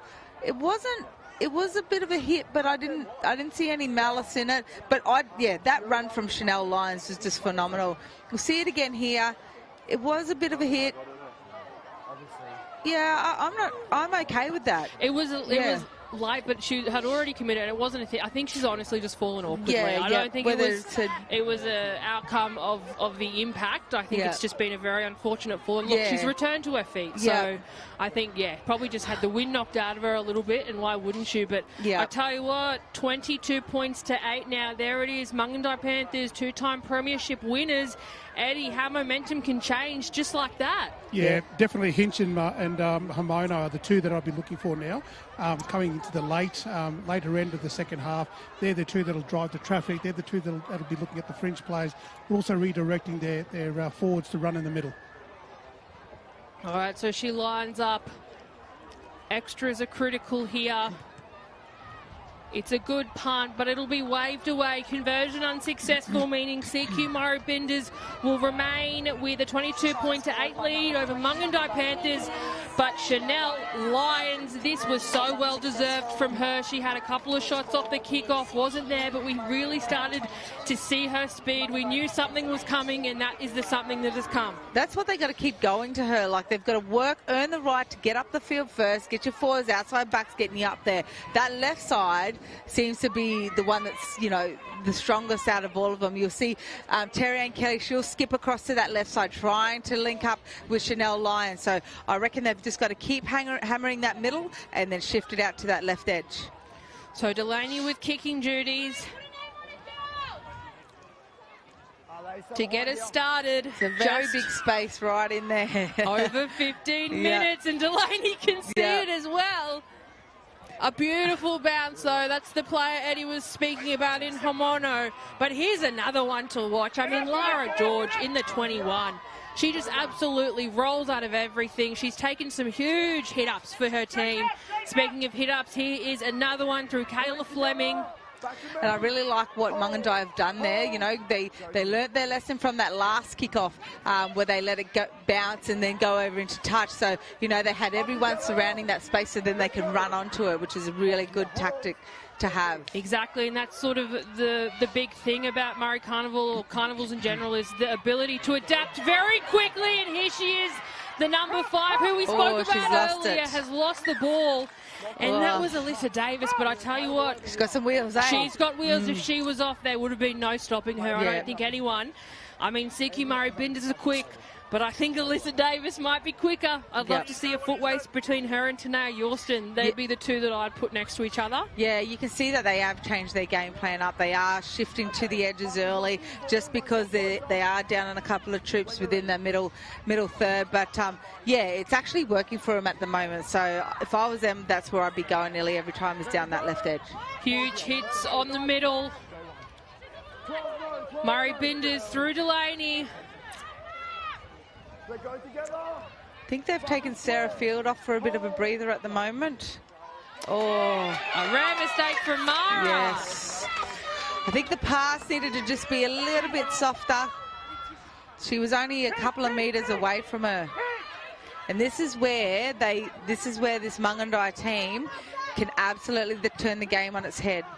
And that's what we've seen in a lot of games they've played. Obviously, they had a very dominant few rounds on day 1 and 2, but we saw it this morning. I mean, both teams played earlier today, so this is game 4 and game 5 for both. But Mungandai Panthers, literally within the last couple of minutes, earned themselves a ticket to the grand final. Yeah, she just didn't go through the second roller's leg there. So take 2. There it is, a beautiful scrum. Beautiful pass. Here she is, the 5'8". Here's another one. The space is there. She's off now. Great tackle. Nanu earns a penalty on her from Ellis. Sorry, from Brown it was. They've got their discipline. They've got to get a bit more discipline here, this CQ Murri Binders team, to stay in the game. They're up again. Sorry, I'm losing my. They're up 14 points, so they've just got to hold that. Bo, you might have just heard me go, it's because Duckett's back on, and I saw she was in that run. Fantastic. That's why I was so excited to see that Duckett has made an appearance. I love this. I reckon she is stubborn, and that's probably why she's like, ribs, who needs them? All right, Mungandai in some good space. Mara over the top. You can never discredit Mungandai Panthers. They've been in this position twice. There she is. Daisy Gordon. Gordon wrapped. They've got numbers. Oh, no, they got out there. Desperation is what it is for both teams now. The scramble is there. Comes back to Gordon. Gordon dummies and Gordon will go over. This is what I'm telling you. These girls know how to win games. And when they're desperate like they are to get 14 points on the board, they'll look to their experience. She's just been so consistent these last couple of years, Daisy. She's just an amazing player. She's one of my favourite players to watch. She's everywhere. She's not flash, but she looks for the space. It's very, like, her footy IQ is just on point. And it was her try as well that got them into this grand final as well. It was almost in exactly the same place. But I'll tell you what, Eddie, you're almost camped out on that try line because each way it's been one-way traffic in each half and you're generally in the position. So I'm not sure if you've got some sort of black magic magnet down there. But how did you see that try? Funnily enough, she actually paused for a little bit and broke that little bit of a play, which kind of put the opposing team on the back foot. And then she accelerated. The gap opened and she's quite tall and quite strong. She was unstoppable from that close to the try line.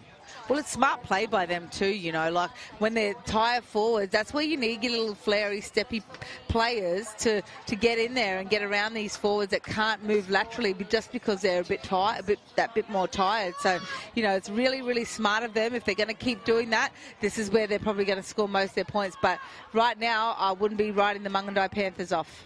12 minutes to go in the grand final here.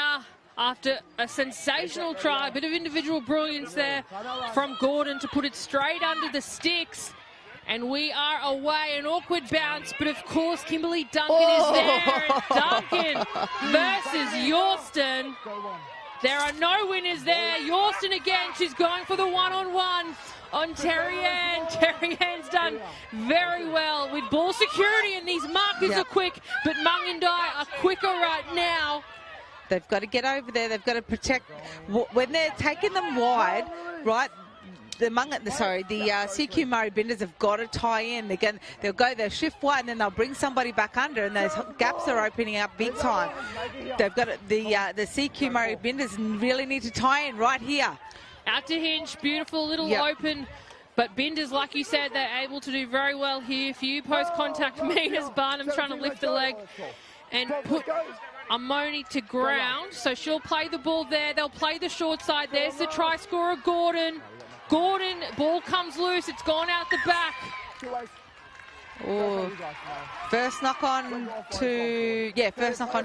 Mungandai, yes. And I think it came off the hands of Gordon. So ball back to CQ Murri Binders. There she is there. But again, like the athleticism of her. We've seen her for many years here at the Murri Carnival, and she's just been an absolute asset wherever she plays. So this is where it starts to get interesting. There is 10 minutes to go. There's 8 points in it. And as I say that, the ball has come loose. So it'll be Mungandai. And this is where the pressure starts to build. This is what they do to you Mungandai Panthers. They start building pressure. They're not worried about points. They'll build the pressure. And when it comes to the time, they'll pull the trigger. I can see them out the back. Homono. And, of course, Terry Ann darting to that right side. They'll play the short side, though, through Hinch. Hinch out the side to Davis. Some desperate scrambling from CQ. Back inside now. That's a beautiful line from Shanoa. Back to here. Keep coming. They've been more on the defensive than I'm sure they would have liked. Short side now. Heartbreaking for Hinch. Trying to catch that, but unable to. Bo, it has been error after error right now. Yeah. They've really just been camped down this end of the field. Yeah, 100%. It was just unlucky that ball came out of the hands wrong of Zapantis and just couldn't get there to the likes of Hinch. She's so dangerous at the moment, and we need to get her some good, clean ball. And there it is, the den of Mungandai we can see. And look, Eddie Monet, you're probably the closest here. Can you sense anything from either camp?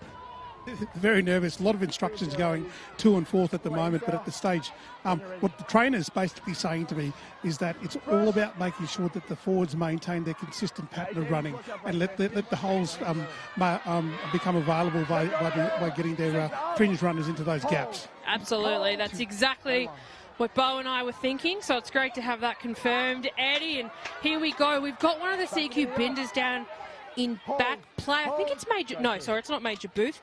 It's Benjamin there. So she's back up, which is great. Couple of interchanges now for Mungandai. Some fresh legs. That was Yorston. Big fend in the middle. Great defence by the number 9 for Mungandai. Kayla Fleming. Field at the back of the rack. She offloads to Mara. That's a desperate attempt. 3 of Mungandai Panthers are needed to get Larish down. She'll play it on halfway to Ketchup. Ketchup comes in to kicking duties. It's a tricky one to catch, but of course Davis collects it beautifully. Now here we go. This is the closest look CQ Binders have been towards their own try line in a very long time. Yes. So a very big defensive effort is needed here, but if we can see those solid lines from the forward pack, gaps will start to open up. But of course, here she is, Daisy Gordon getting in on the action. The clock is ticking down. Hinch finds an opening there. Beautiful little pass to Boney. Boney pushed back though. A Venus again, the 21 from CQ Binders. Beautiful line. There we go. We were speaking of lines. And that was a line directly into Mara. You do not want to. But that's the thing. She's got to also have a look at whoever had the ball. That's just a bit of a hospital pass. That's a hospital pass. But after that, I'm surprised she's not in hospital. Larish Mara, my God. So that was Yorston to change over there. I think that's how Castle Hill was created, I think, just quietly. Oh, my God. She's still on the field, though. That's the amazing thing. Just awesome effort to get back up after that hit from Larish Mara. Speaking of hit-ups, of course, here comes Delaney. 2 tries to the name just in this grand final. Yep. Larish out the back, getting some well-earned water. Here comes Hyatt. And this is Murri Rugby League for you. There's hits, there's chip and chases, there's long balls, there's dummies, there's everything about it. 40-20 by Kira Kelly. Like it's all happening here. All happening here. Yeah. And the fact that you can watch it for free on the app, my God. Yes. Just a bit of discipline here by the Mungandai Panthers. Just over 5 minutes to go. I can see Field with ball in hand. All right, who have you got, Bo? Who's taking the first tap? Definitely Delaney. I think she'll be... Oh, no, it's Mara again. Of course it is. And Mara with an offload. What a run by Venus. She's been phenomenal. I tell you what, though. She's got that height as well as the build, so they're quite hard, like, frames to tackle. Here she is. Delaney. We suggested Delaney might be looking for her third tackle, and I can see her about 10 metres out sniffing for it. Less than 5 minutes to go. There's 8 points in it. There she is, Venus. The Mungandai Panthers need to get off the line here. They can't afford to camp on their line. Huge defensive set. Field finds Mara. Daisy Gordon in there leading the pack. Great defence by Daisy Gordon. Huge defence from the fullback. This is what they need. Out the back now. A little bit of a show and go. Will she go all the way? She's in. She's bounced off about 3 of Mungandai, but of course it's Daisy Gordon again. No, she scored it. Oh, Daisy came in. I thought she had her held up, and they've just gone over. They did build the pressure. The pressure was on, especially down this little left edge here. I thought they were going to go right. They big dummy out to Shauna Barney. Nah, I'm with you, I'm tired. Amara Shillingsworth, the number 17. Shauna. She has darted towards the sticks. No, she's come back and found her way. But Daisy Gordon, the scramble effort there. She's one of the best, you know. Yeah, she is. She knows how and how to read it. She was just so unlucky not to have got, and Hormono, not to have gotten her hand under the ball there. Just so unlucky. But look, we're pretty lucky with these camera angles because you can clearly see that one was a try. But I mean, Eddie, you're in the best vantage point of everyone. Daisy Gordon, she had to work hard for that, but I tell you what, there's not much of her, but her leg strength and her commitment and wanting to win this grand final was always across her, and making that line amongst all adversity was incredible. Well done to her, and that was a tough try. Indeed it was. Here we go now. Delaney with a couple of extras. We know she can kick them. Oh, look, it's shot to the left, but it had the kick behind it. And look, 26-14, but Bo Dela Cruz, here it is again, the Deadly Choices replay. Yeah, just that big dummy by the number 17 for Murray Binders in Shillingsworth. She dummied me, sis, it was that big. I thought she was going out to the right edge to Shauna Barnum, but yeah, beautiful little step off her right, back in. She still had a lot of work to do. Yep. You know, she got bumped off a couple of times, but yeah, just an awesome individual try by Shillingsworth there. All right, what will they do if you're in the position of Mungandai Bo? Yeah, look, once again, experience is always going to come to the forefront. We want to be getting out the likes of, you know, Daisy Gordon. And I feel for her because I feel like we haven't stopped talking about her because she is one of those players that you always look to. But, you know, obviously Terry-Ann Kelly, the likes of Lyons out on that left edge, but also Hinch as well. They've really got to start stepping up. We've seen Duncan have a really good couple of runs. I've loved Duncan in the 25. So, you know, they might have to come out to this right edge at the moment because they haven't put this right edge under a lot of pressure. And pressure is needed. The clock ticks down. There's just over a minute now. Barnum with a beautiful pass. Major Booth. Underneath to Major Booth. Somebody go to her legs. They're letting her run because of her leg drive. It's them ankles, sis. It's them Murray ankles for Major Booth. Somebody's got to chop the legs. All right, short side. It's with Barnum. Barnum out the side to Cacao. She's close. Beautiful one-on-one tackle from Hinch. She'll go back down the short side. Barnum here. Oh, here's Mara. Oh, I think they've got this game. I think it might be sealed up. Game, set, match here. Of course, there's 1 minute left, but how the CQ Murri Binders have started and finished, and Deadly Choices replay, Bo. Yeah, it was just a beautiful short side play by Shauna. She just can see that there were so many people stuck in on that left side. She's picked up, gone right, and, you know, the marker work just needed to be there. But, you know, I've got to give it to Lyons. She's worked her butt off this game, and I can understand when it's a bit deflating and you're tired. It just doesn't help the cause. But, you know, in saying that, taking nothing away from Shauna, and, you know, she identified that they were short down that left edge and just took the reins and went with it. I mean, Eddie Monet on the sideline, the clock ticks down and it's almost guaranteed that the CQ Murri Binders walk away with the win. Yeah, and again, that was just a classic example of just going through the hands. It's very, very basic football for a grand final, where it was very, very simple play and just letting the ball, do all the talking. But Mara, I tell you what, this girl is just next level, and it's good that she's part of our carnival and she's representing her people in a mob from up north. Going to need confirmation of which Mara you're referring to. The try scorer. All the above. All the above. They're literally all of them, all three of them playing on this team. I can see her smiling out there. Delaney with the kick. Just waved away. But look, there it is. The final hooter for the 2025 Queensland Murri Carnival. The book is closed on this one, and this is where it ends. The CQ Murri Binders defeat Mungandai Panthers, who for the last 2 years have earned themselves the premierships, 30 points to 14. Yeah, they were, winning that semi-final, I think, took a lot out of them. They were down on a couple of players as well, but take nothing away from them. They came out here, they gave it their all, but just CQ Murri Binders, just too good today, too strong. That forward pack is just amazing. And, like I've always said, you win the middle third, you win the game.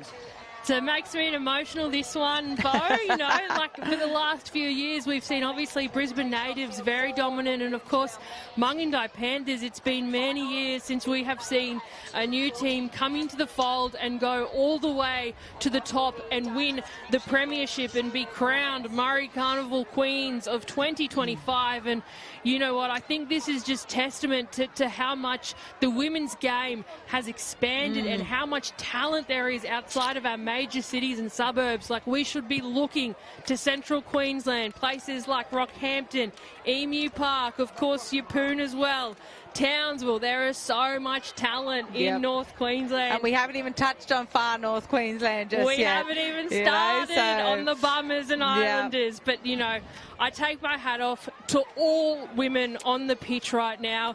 Obviously, congratulations to our premiers, but the Mungindi Panthers, I take my hat off to them as well. They have had an incredibly difficult draw from the beginning. They've played 5 really tough games before even making it to the grand final. But you know what? This is definitely not the last we've seen of them. But Eddie Monet, you're out there with, I'm fangirling up here with Mara. How's she feeling? Please pass on the congratulations. The girls up there are saying that they're your biggest fans, and they want to know how you're going. That was a fantastic congratulations grand final win. How do you feel after that? Oh, emotional after that. We've come in this weekend level-headed and humble. I'm just here for the experience. So, that was an emotional win, and just proud of my girls that, backed each other and backed ourselves with that, What does this mean to you and your family and all the mob back up home? That there is talent up in the North Queensland, up in Townsville there, and up in the Straits. So, definitely, every girl up there and every male up there should come down and, have a go at Murri Carnival. But, there's heaps of talent up there, for sure. All we want to say is that you were an exceptional player. Some of the hits that you played out there, you left it on the paddock. Is there one thing that you want to say about today's game that you want to leave here before we'll come in next year? Just condolences to the family and all that, that I lost a loved one. It's been an emotional one today, and just super proud of everyone, and big thanks to my mum up there. I know she's watching from Townsville, wasn't able to be down here, but big thanks to my 2 sisters, baby sisters coming down too, young and experienced as well. So just proud of everyone, and want to give thanks to the Field family from Rocky, Emu Parkways, for giving us this opportunity as well. Thank you, Bub. Congratulations. Go and enjoy it with your team. Thanks for that. Thank you. Thank you, Eddie and Bo. Congratulations indeed. She's a sweetheart, and big shout out to her mum up there.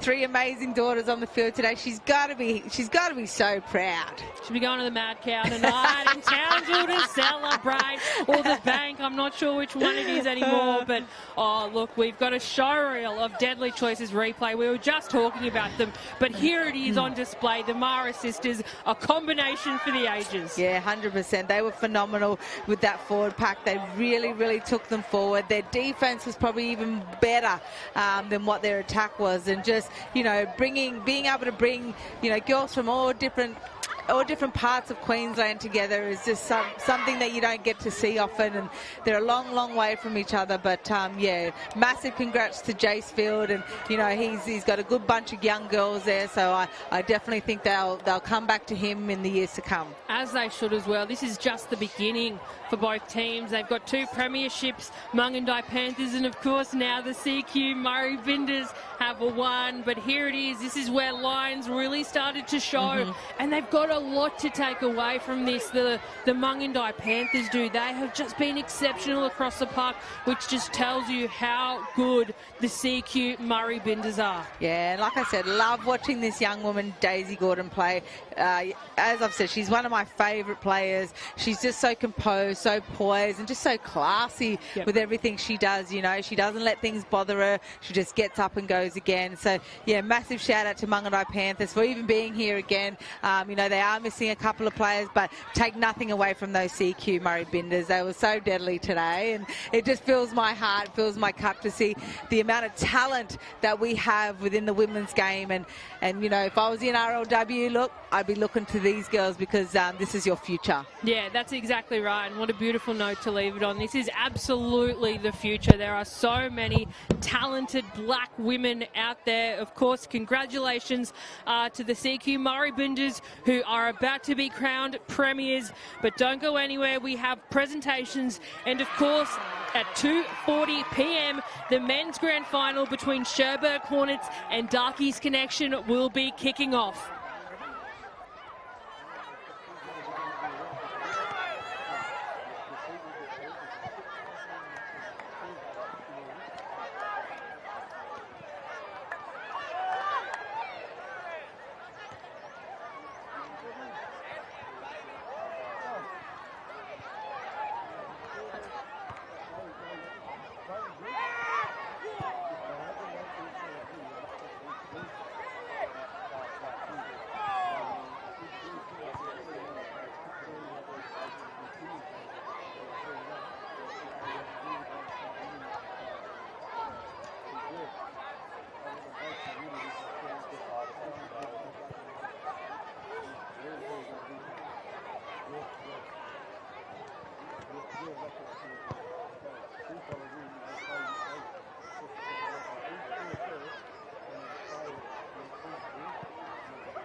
Going well, ready to go. Let's get the presentations underway so you ladies can go and celebrate in your respective areas. Both teams, you make your way towards the table would be greatly appreciated. Thank you. All right, once we're all in, we'll get into the formalities and we'll kick it off. Come closer. All right, are we ready to rock and roll? Before we start, we'd like to respectfully acknowledge the traditional custodians of the country on which we meet today. I'd also like to acknowledge all of our countries and the countries of generations of people that have gathered here for these Murri Carnival over the past couple of days here. We are on Turrbal and Yagara country on the fringes of the Jinnabur and the Cubby Cubby people of the Sunshine Coast. So I'd like to acknowledge that. I'd like to also acknowledge Robin Littlewood from Health and Wellbeing Queensland, who I will now ask to say a few words because she's been a great supporter of this carnival, particularly the women's game. Thank you. Oh, thank you. I do think that I'm the biggest supporter, and I think I'm called a Deadly Choices Tragic and a QMC Tragic as well, because I think that this is the best place to be in town. For me to have alcohol-free, sugar-free, it's just, you don't get this anywhere else. And when I came in and then looked around and saw these healthy, strong girls and women, there is nothing better for me to see that. So all of the girls that were just in the final, and I've just heard that was pretty amazing, just keep doing what you're doing, because this is the best thing that you can possibly do for your health. I'm really, really proud to be just a tiny part of this, but geez, I wish I was as strong as you girls at your age. You're pretty amazing and you absolutely inspire me. Here. Thank you very much, Robin. UNSW, Brother Scott. Thanks there. Massive congratulations to both teams. What an incredible final. Echoing what Robin says, the quality of the players out here is remarkable. And honestly, if the NRLW isn't here to watch you to play, they should be here. There are some quality tackles out there in the grand final. Massive congratulations to the Arthur Beetson Foundation for putting on such an amazing carnival. Even deadlier final to showcase the quality of the players out here. Massive congratulations to all. Thank you very much for your support. Brother Steve Lacey from Rebel. Cheers, thank you. Yeah, same thing. Congratulations to the girls. Obviously a few big days of footy, and to finish it with a grand final like that, the standard was awesome. So congratulations to the winners. Beat a great team that's been up there for a few years. So enjoy the win, girls. Thank you very much. Okay, we'll now move into the Women's Player of the Final presentation, presented by Bo Dela Cruz. She will also sign shirts for free. Player of the Final, CQ, number 9, Sarah Field.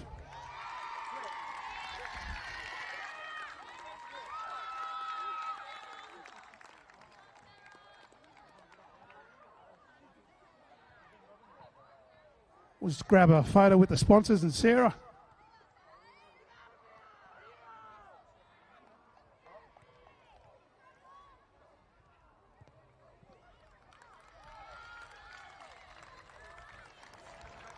Congratulations there, Sarah. Player of the Carnival. This is a big one. Mungandai, number 6. Aliyah Hamona.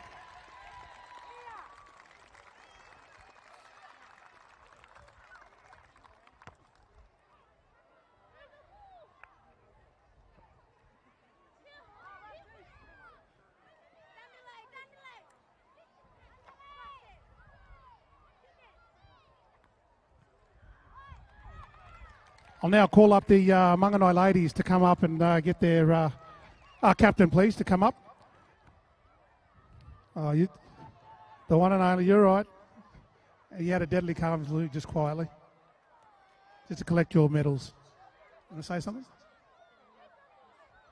On behalf of the Mungandai Panthers, I would like to thank our major sponsor, which is the Empowering Careers.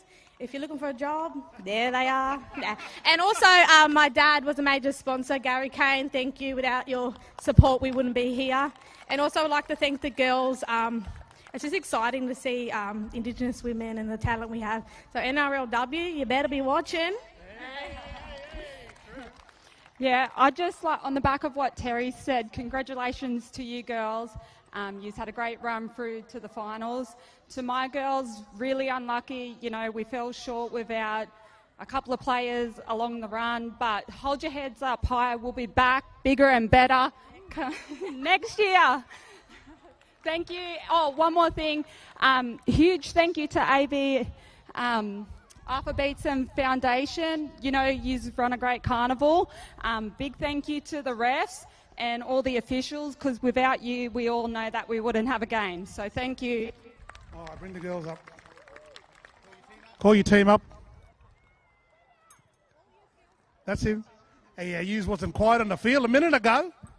Terry, Tanea, Terza D, Kayla, Chanel, Kimmy D, Lucy, Alyssa, Simone, Lara, Narika, Rachel, Emma, V, Tisha, Lily, Anastasia, and Tamika. Tamika Duckett.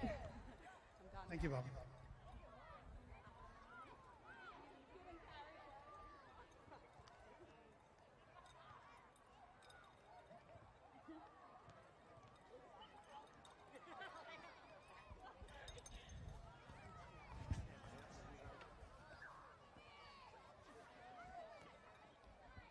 I'll just now call up the captain of the winning side to come up. CQ, Murri Binders.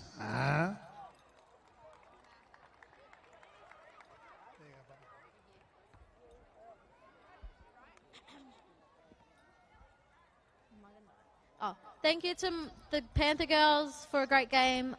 Thank you to our girls, like, for the travelling and all. Yeah.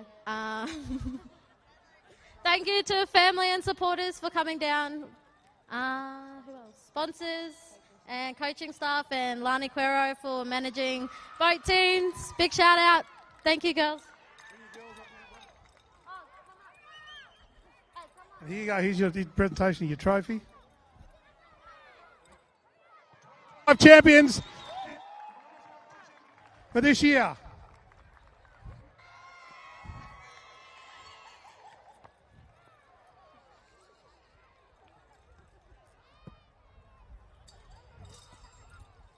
Line up, grab your medals and your shirts.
All right, there you go, ladies and gentlemen. That concludes that official business there for the women's champions for this year, 2025.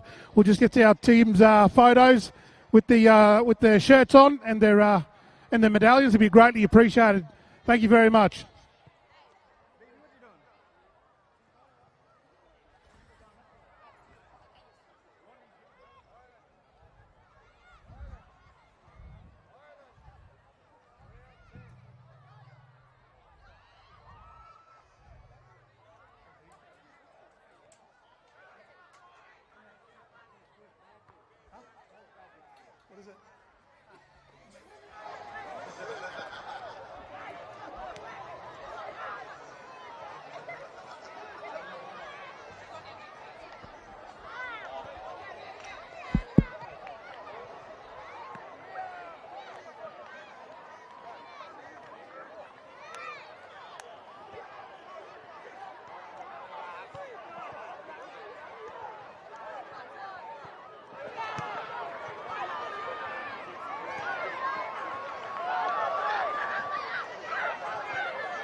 The presentation.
I'm Steve Lacey. I'm a proud Waka Waka man. I'm the State Retail Operations Manager for Rebel, and today we're here in beautiful Kawanyama in the Cape York Gulf of Queensland. So we've been a proud partner of the Arthur Beetson Foundation for a long time now, actually since its formation. So to be a part of the Future Immortals tour, which the Arthur Beetson Foundation put together, is a really good initiative. And to be up in these community tours like Kawanyama, where we can come to the schools where sport really is the essence, and you can see behind me where the kids are getting into activities and games, is really good. So for us to be able to support the Arthur Beetson Foundation and the work they do in communities, particularly the Indigenous communities, is really important for us. Not only for Rebel and our connection to sport and actually the power that sport has to transform lives, particularly in the Indigenous communities, is really special. Also ties into our Super Retail Group Reconciliation Action Plan, and this is where it can really make a difference. So our small support in helping to provide equipment and bring that support to these communities where we've got former rugby league players, hoping to inspire the kids through sport and activity, and give some really key messages around healthy living, as well as the importance of sport and coming to school with education as well. So, for us to support these initiatives, is something that we're kind of proud of, and these days, particularly in the schools where you see the kids turn up, probably a record day here at school, is pretty special. So our kind of support for the foundation, and particularly the Future Immortals tour, enables the tour itself to, I guess, come to life in these small communities, and particularly to inspire the kids. Tomorrow's a bit more of a bigger community day where there's a coaching clinic of footy, and then actually the football games happen. For us to be able to link in and support in any way that we can, whether that's with equipment or just being a part of it, and to deliver some really good message along with the guys, is something that I look forward to.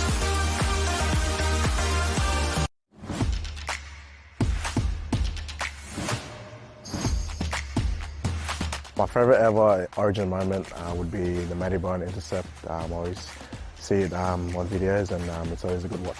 My favourite ever Origin moment would be watching Billy Slater score the chip and chase try. I remember it clearly as a young kid, and I think it's one of the greatest Origin moments. My favourite Origin moment that I remember as a kid would be GI's run down the sideline when he took off and set up that try for the Maroons.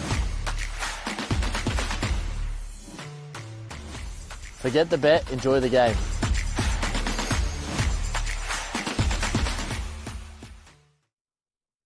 Our kids and our youth don't need to be fixed. They need to feel safe, loved and understood. Before we correct their behaviour, we've got to connect first. For our mob, that connection is everything. To family, to culture, to community and to country. Connection builds confidence, trust, respect, self-determination and pride. So when our young ones are acting out, maybe they're carrying hurt. Maybe they just need someone to sit with them, yarn with them and show them they matter. Let's lead with love. Let's choose connection before correction every time. You can yarn to your local Aboriginal and Torres Strait Islander community-controlled health service, health worker or counsellor, or call 13 YARN on 139276. Our youth are our leaders. Keep them strong with culture.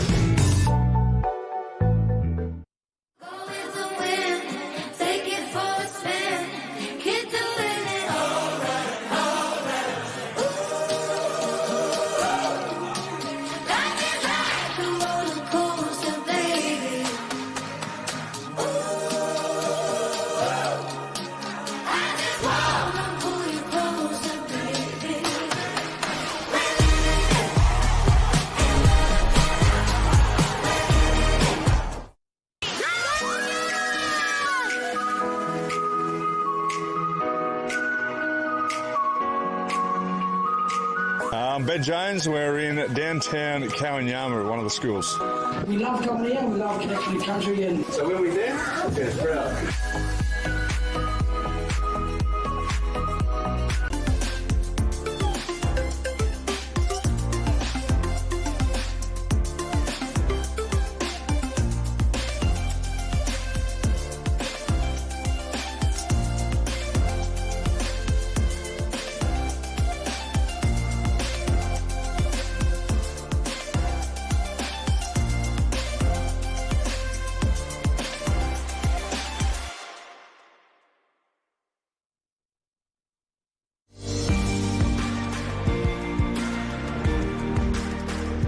Connect, learn, respect.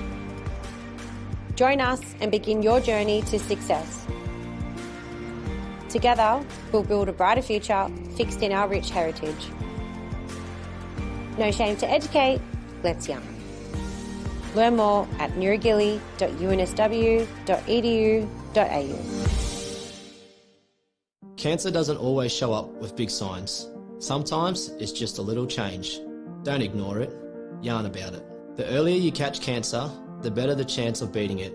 You don't have to go through it alone. You can yarn to your health worker at your local Aboriginal and Torres Strait Islander Community Controlled Health Service. You can also call the Cancer Council helpline on 13 11 20 or visit canceraustralia.gov.au/yarn for more info.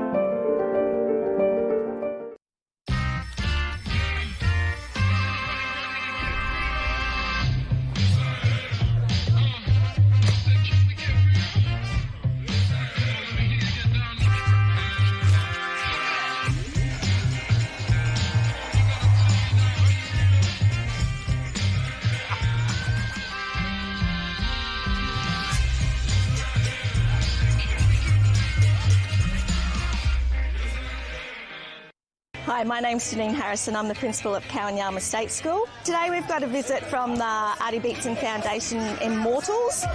So we've got a whole heap of players here that have come out to play some games with the kids, do some rotations. We'll have a shared lunch together and then have a celebration after that. It's quite a big community event. There's the dinner last night, there's the school visit today, and then the community game with the players on the weekend. So yeah, the kids really look forward to knowing that the players are coming up to spend the day with them and to watch them play the footy. So yeah, these days are usually very well attended. I think it's really important that our kids get to see professional athletes, even though albeit they may be retired. The kids love NRL, they love their footy, so it's really lovely for them to be able to connect with the players who maybe they once saw on the screen or their parents used to watch. It just brings it, you know, to home that they could be able to do this too. So ABF, thanks for joining us today. The kids are having a great time and we really look forward to seeing you again next year.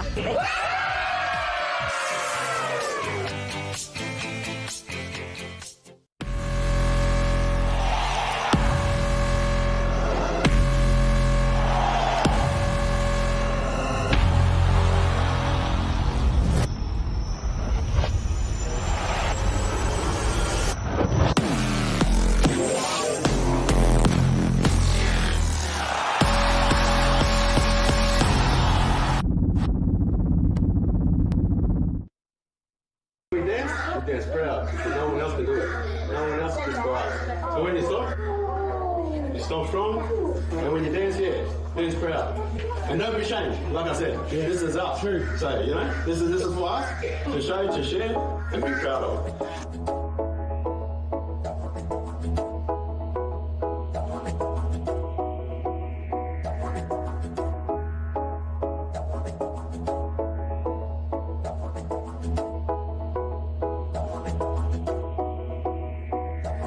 When I wake in the morning, it feels like heaven to me.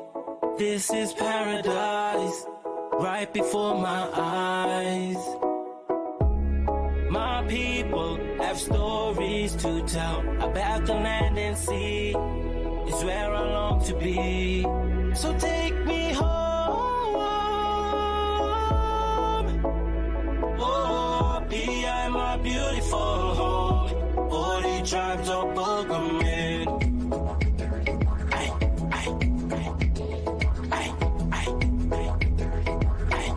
For the tribes are welcome in.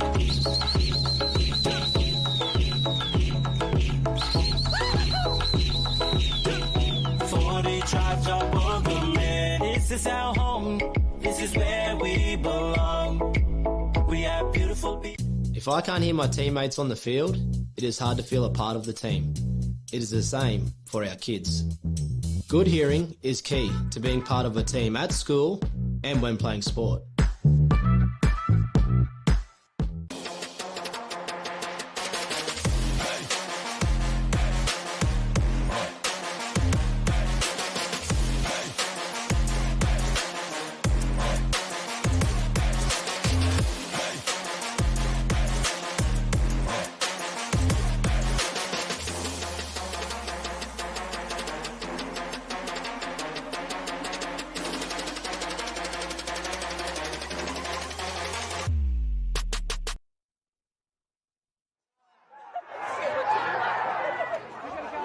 Hello and welcome to the Murri Carnival men's final.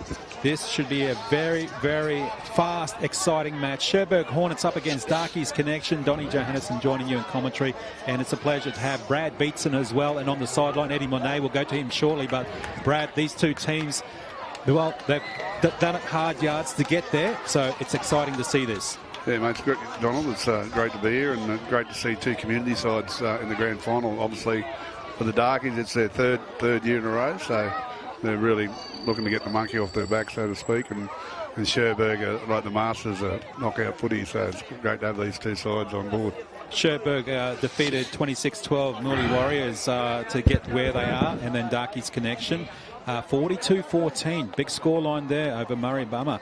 And you can see Cherbourg Hornets team up there on the screen there as well. Some of those players to watch out for. They are just really dangerous there. Gad in the back, watch him, he's fast. He also takes the ball well with the high bombs. And we also got 6 and 7, George Fisher Jr. and Corey McGrady. Watch out for them. But Darkies Connection, you can hear them there. Great shot there from our camera. Donnie, when you're ready. How good's that? And they're right in front of Eddie Monet. And Eddie Monet, how about that? Donnie, all I can say is that we've got the communities from the Darkies Connection side. They're out here in the field doing a guard of honour. It's led by their elders. It's led by their community. Exactly what Brad Beetson was saying. This community team is all about passion. It's all about pride. It's all about their community. I can dare say that this will be an absolute cracker of the game, and I'm looking forward to it. On the same side, we've also got the Cherbourg side who are also doing exactly the same thing as well. And here they come. Community football at its best. Cherbourg, the boys from out west, ready to rock and roll here for this grand final. This will be an absolute cracker of a game. I can tell you, Donnie, the atmosphere in the middle of the paddock here is electric. I can feel it up here too. Well done there to Eddie Monet. He'll keep us informed of all the things going on from both teams and what's happening, latest news and so on. So we'll keep up to date with Eddie Monet on the sideline. He's been doing it all day in the semi-finals and the finals for the men as well, for the women I should say. So thanks for all that work there, Eddie Monet. Anything, Brad, last minute things who you think might win? Or you don't want to call it out yet? Oh, no, mate, it's going to be a great game of football. And like I said, it's great to see two community sides in the grand final. This is what this carnival's all about. You know, communities coming together, you know, for this event. Like it's a whole community experience being part of the carnival. So I think obviously having Anthony Gray and George Fisher, they're Big Shot Fisher's grandsons. So great to have those, you know, that family represented here at the carnival. So. If we see Eric Law and the big guys there from Cherbourg Hornets, if they do the damage they've done in previous games, it's going to be hard work for Darkies Connection, who received the ball kick-off for the 2025 Men's Grand Final, Queensland Murri Carnival. Hope your side is in this, and let's see how this pans out with Darkies Connection, first of all, with the ball. Good defence too, both sides defend well. We've seen it, if you've ever seen it in the QMC app, you can see how quickly they come up, but also the hands and speed coming from Darkies Connection earlier. Expect that to move and shift the ball so quickly. Those back inside passes too really helped, and they're really good from the dummy half as well, as we see Waters goes up for a little bit of a run. This is not too bad field possession from the kickoff. Another good run there too, Dempsey. This is the last for Darkies Connection. Nice high kick there. That was from Coghill. Floats in the air. Chaser's coming through, and he got him really well too, Spence. Spence was on the spot to make sure they didn't get anywhere, the Cherbourg Hornets. It's a great set to start the game, no? Certainly is. They're putting the pressure on those high bombs and a little bit of a breeze coming through too, isn't there, Brad? Yeah, it is. Donnie, just a quick update from the Darkies Connection coach, basically saying that their forwards are just going to be easing into the first 15 minutes of this half and then finding their feet. They're not going to rush and push the passes. They just want to play their game and at their pace, given that Cherbourg is a very, very fast outfit. Brad? Yeah, lots of speed in the Cherbourg side, mate. Cherbourg, 20 out of 25 players who won their local grand final against Mergen. So they know what to do when it comes to this end of the season with a big hard smash defense in the ground there. And it's their defence too has won them games, not only their attack.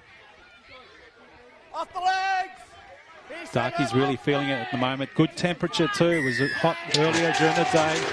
And referee Mark stayed. Well, advantage back there to Darky's Connection.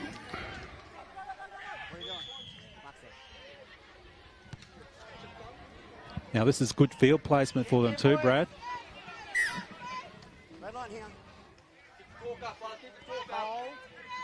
Here we go, Darky's Connection again. Waters. Putting pressure on now, Darky's Connection of the Sherbrooke Hornets. Egmalise goes quick and goes hard. Another opportunity coming back to them as well, Darky's Connection. He runs so hard, Egmalise. Big lad. Expect good things from him too. He has scored in the previous games as well. And Jet Spence, watch out for him. He scored 3 tries in the semi-finals, as we see. Ball go up now with Dempsey. 2 meters out. Putting pressure right on them. Scrambles from dummy half. But good defence there. Few numbers stacked to the right. They come out to this left side. Holds the ball up through their hands. Bloranta.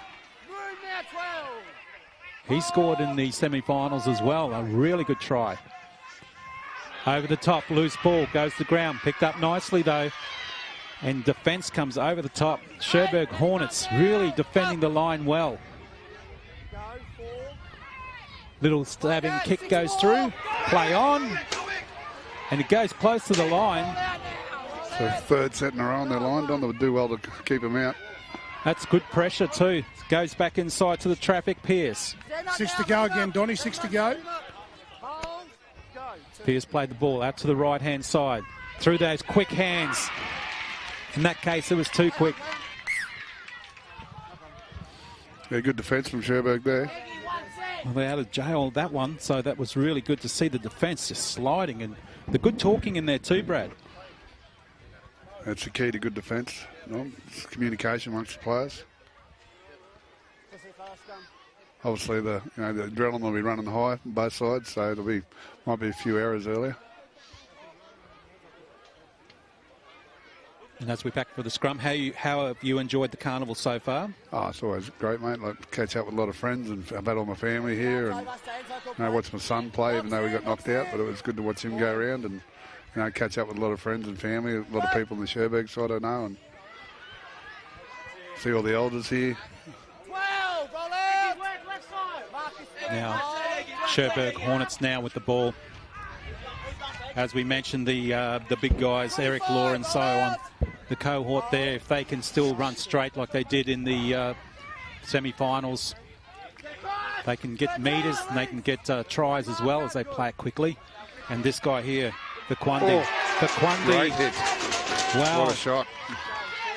He knows how to get meters too, and he was stopped short that time. Darky's Connection. Good play. They use the blind side. Coming out here, steps 1-2. Aldrich. Dyke gets it through to Pearce. Back inside pass. Lee wrapped up. They played that one a bit slower. Dyke got the ball off there to the running George. Doing well still at the moment, defending their line. The back inside passes are really testing Sherbrooke. Pearce, chip over the top. Taken well in the air. Nice and safe. Great work, Sherbrooke. Well, they're testing him with early kicks and play. Yeah, well, they might have a head knock here, have they? Yeah, I think we've got a head knock. Ruby's all right. And that's right in front of you, Eddie Monet. I'll leave him. Yeah, it certainly was. It's unfortunate. There was a headlock. It was a bit of a clash there. You'll see that in the replay. I can tell you now, Donny, that this is a really good scene. Let's just hope that the young fella's okay. Just to reassure everybody that at all of our carnivals we do have paramedics and we do have first aid officers at hand, Donny. Thanks for that, Eddie Monet. And injury time will kick in as well. Yeah, we get great support from the NRL medics. We obviously got over there in the corporate area over there, you got chiropractic and all sorts of various things that, people that support the carnival. And just on that point too, as we wait for hopefully everything's okay with the player down. I didn't get to see who that was, but the support, the marquees there, all the different organisations are really stepping up and they want to be part of the community. Obviously, they get access to great numbers here at the carnival, and so it's great for for their business to get interaction and also for our mob to see what's available for them in the community and pathways there and all sorts of stuff that's provided by these different organisations. So. And we've seen, as part of the ads too, we've seen some great Kawanyama pictures there too, so Arthur Beetson Foundation goes up to those communities as well. Yeah, we're lucky enough to be able to go up there to Kawanyama and engage with the school kids and the community, play a bit of footy also, and it's a really good initiative, and we're trying to drive like school attendance and health and all those other things that we're trying to drive here at the carnival as well. It's just an extension of what the foundation does. So. Yeah, Mariba was another. Mariba. Hello to everyone in Mariba. Yeah. We've got another thing in Rocky at the start of the year. We're going to Rocky, having an event up there. So. And now the Arthur Beetson Foundation and the ambassadors, it's great that they're involved too in the roles they have. Yeah, we've sent. I think Walks went up to Darwin to an event earlier in the year as well. So they're available to go up and attend school and things like that as well. If people at schools are looking for some role models to come up to their schools and communities. And how strong is footy up north? Is it getting a little bit of AFL flavour up there? Well, I think the AFL do a much better job than the rugby league does at pushing the game, but I think our mobs still love rugby league in the Cape. Yeah, I think. That's good to know. And if you're lucky enough to go up there and see the journey that those people have to go to crossing flooded rivers and all sorts of things to go and play a game of footy, like they love it, mate. So, yeah. Donnie, Brad, just an update? Yes. The doc has okayed him. He's put the thumbs up as he's being ushered onto the bench, and they'll take him over to the medic there for assessment, and parents will be over there shortly. Thanks for that, Eddie Monet. And as Brad Beetson did say, that we do have great care here for players who have been injured, all the guys and girls and juniors as well. Referee Mark Stabe just waiting for the golf cart medic to get off the field. 0-0 at the moment, 6.5 minutes gone. And both sides still really testing each other at the moment. Quite a few kicks in general play from Darkies Connections so far. Cherbourg Hornets haven't been up the other end that much yet, so they need to get down that other end and really test Darkies Connection. Held down, 23, let him up. Hold, go, forward. And this is what they do well. They get the big guys to run forward and right up the middle, and there he is again, Eric Law. Law leading the way there. High kick, this is the first one for them. Coming through, chases, gets the ball again. That's great work from them, but unfortunately ball goes to ground. But that's a great option though, Brad, that they're starting to test them. Yeah, it's got to get their kicks. Like it's obviously 0-0, no score yet, so as pressures continue to build, mistakes will be key. Possession, still pretty warm. Nice breeze, but still pretty warm. So. Eddie Monet, is it still warm down there, or is it cooled down a bit? It's lovely. The conditions are perfect for football this afternoon. I think you're standing in the shade, aren't you, Ed? You caught me out, Brad Beetson. Thank you very much. It's lovely conditions down here. Thank you. Through the hands. This is what they do well, Darkies Connection. But unfortunately, the hands go down with the ball there. Waters a little bit in front of him, but the defence came through, smashed him. Good line speed. That is good work there from Cherbourg. And good to see, you could probably see it more than us, Eddie, but full complement of players on both benches too, so the fresh legs will be coming through as you see the Deadly Choices replay. I think that's a big help of having the physios here at the carnival too, Donald, keeping everyone in good shape for every game. Through the hands again. Look at the speed. There he is. Gad Jr. got the ball away. Speed, man, starting to get the ball, but Darkies Connection shutting them down quickly. Comes through the hands again. McGrady gets back in. Pushes him back. 23 up now. But he felt that one too for Quamdi. Runs himself, does okay, McGrady. They're starting to set something up. Connections now really being tested. This is the first time as you see the ball goes through. He goes by himself. Little support there. Martin goes in, stretches it out. That was all McGrady's hard work. And good work there. And I think he's a little bit injured at the same time by slamming that ball down. So let's see how he goes. But Martin, first points on the board. Cherbourg Hornets. Yeah, good pressure built. Looks like Simeon Hill there's got a bit of a stinger in the shoulder there, boys. But nice piece of passage of play and a nice ball there by George Fisher. Brad, your favourite player, offloading that ball, finding the gap in terms of getting Hill over the line there for a try. He had to work for that. It was about 3.5 metres that he had to dig in, pump those legs, and he got the try. Yeah, Buddy's a great young player. He's a real role model in the community for a lot of those young fellas out at Cherbourg. So. And that's the replay deadly choices, yeah, slamming it down, overstretched the shoulder, and that was Martin there, the try scorer, so he felt that. Maybe a rotor cuff there with the shoulder. I hope he hasn't popped his shoulder.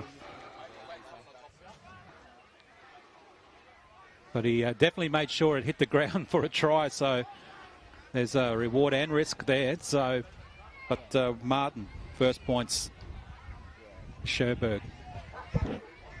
Again, this is just an example of the professionalism that's shown at carnivals like the Murri Carnival here in Queensland, where you've got the paramedic, you've got the level 1 trainer, and then you've got the league safe, all are looking after the welfare and the well-being of players and participants at this year's carnival, boys. Yeah, big shout out there to them, and also even the refs for the job they do out here. Mark Stabes in the middle today for the men's grand final.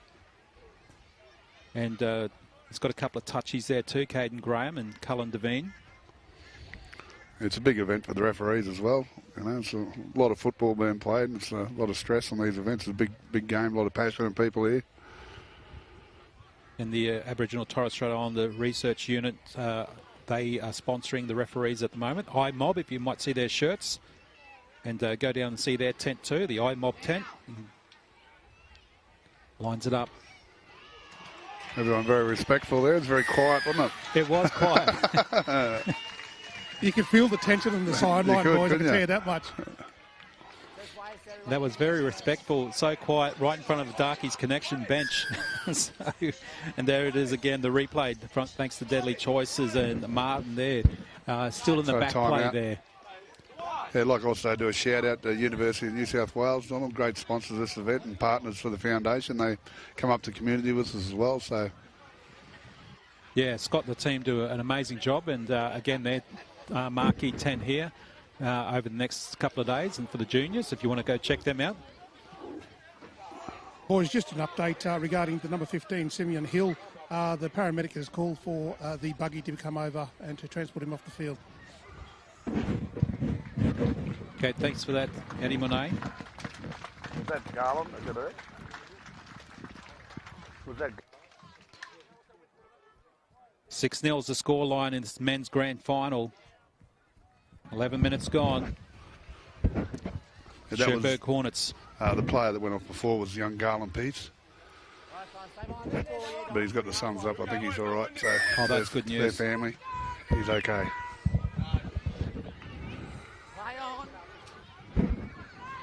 Cherbourg now with the ball yet again. Hey, stand down! Marcus Square, hold ready. Go. This is where they do damage, using the big guys to come straight through the guts. There it is again. Big Sione Tonga. He scored some tries in previous games. We've seen that. Yeah, a lot of experience. This is a good field for Cherbourg Hornets. They played quite a few games on field number 4. So it's a happy hunting ground for them as the inside pass works. Look at the speed man again, looking for some support, but no one's there for Linwood.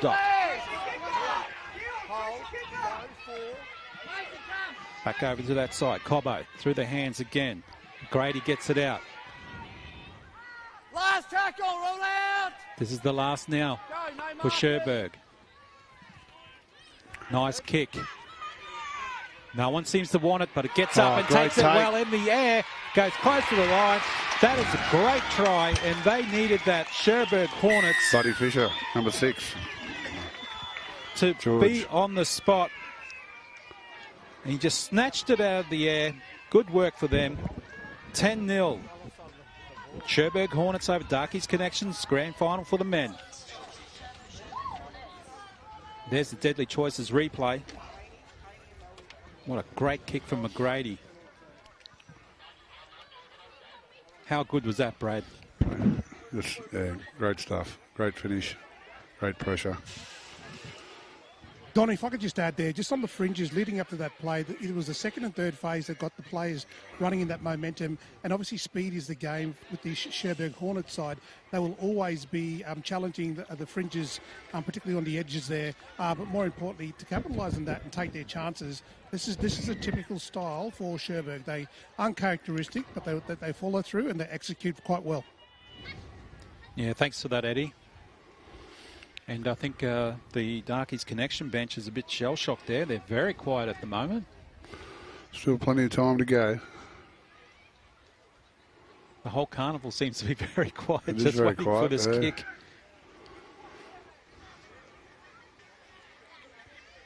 Right in front. This could be a good lead. 2 converted tries.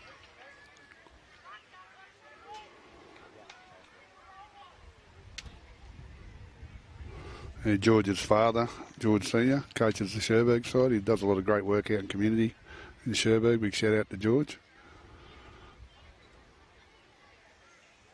Yeah, he's very happy with his side coaching it this year. So we see the extras added, and they do need that to try and get that buffer there. 12-0 is the scoreline now. Cherbourg Hornets over Darkies Connection. Watch the replay. Nice kick there, McGrady.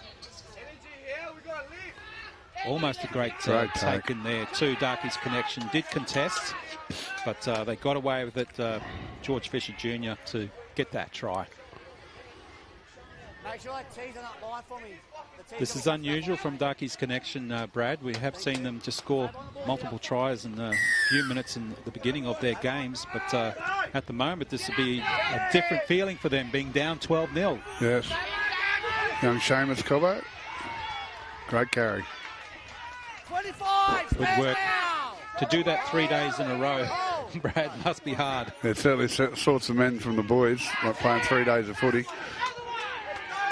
Certainly does. So look at that Darkies Connection defence pushing them back now. Now the bench is fired up a bit. They might look for an early kick. Cherbourg. Back inside pass works well. Barry for Quandy. Release the legs. Here we are.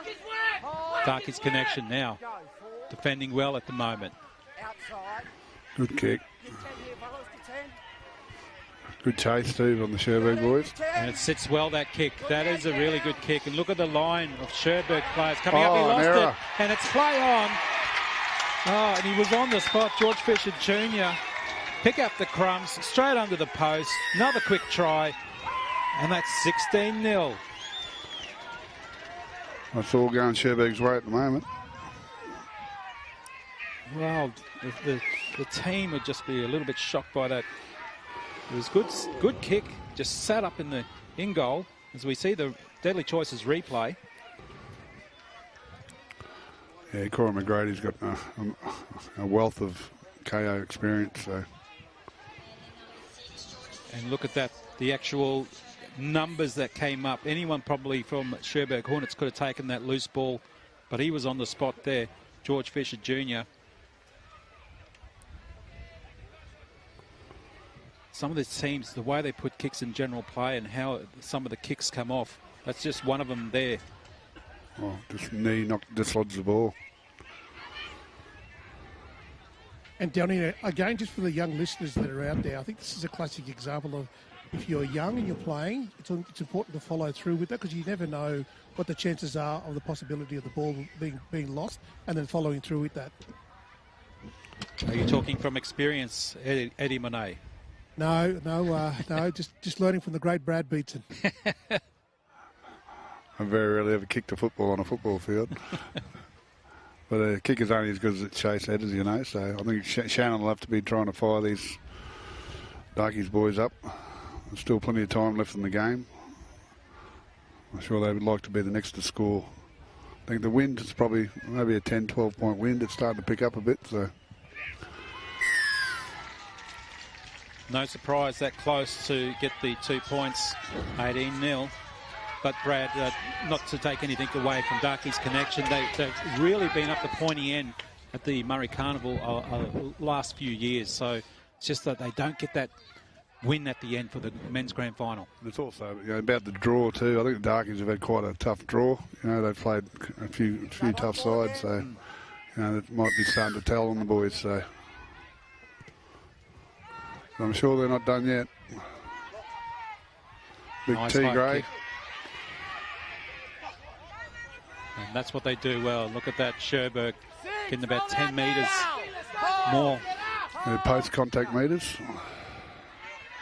Still on the run again. Big chesty. Another error. called. Oh. Referee Mark Stave there, giving the advantage back to Sherberg Hornets. It all seems to be going Sherberg's way at the moment. Yeah, some teams seem to have the luck of the draw sometimes, don't they? But you're right, yeah, they did have some tough competition, but also they played so well to get where they are in the grand final.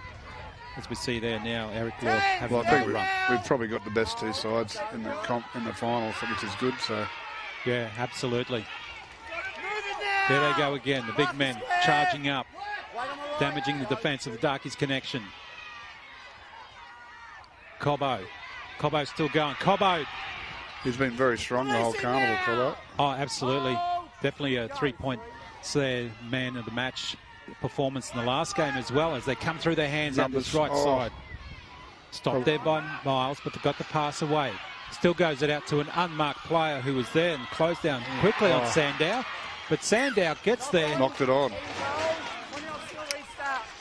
But it was a good effort. Desperate defence by Connections.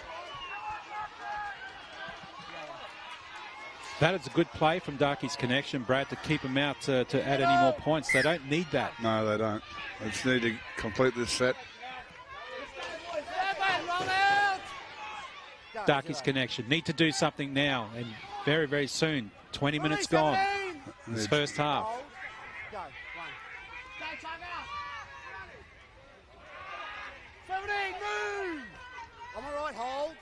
Lee, he's been a consistent player for Connections. Still running up. That's what they need.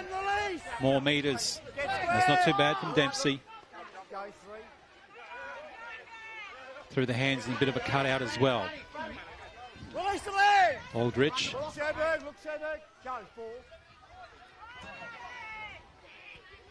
Waters, Egmalise.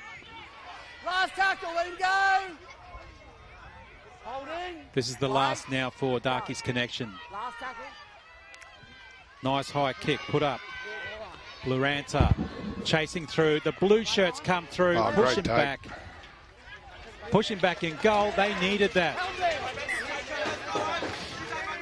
Take by Zach Miles, I think it is, a 9-8. That's what they needed to do, isn't it, Brad? Yeah, build a bit of pressure. And Eddie Monet, I can hear the sideline now. They're starting to fire up a bit. Yeah, ebbs and flows. It goes quiet and everybody kind of holds their breath in anticipation. And then when there's a bit of flow in the play, it just erupts. So, yeah, it's very, very tense at this stage on the sideline. That was a nice take by Armstrong. He runs it up. They're getting a bit more structure now, the Darkies. Running hard too there, George.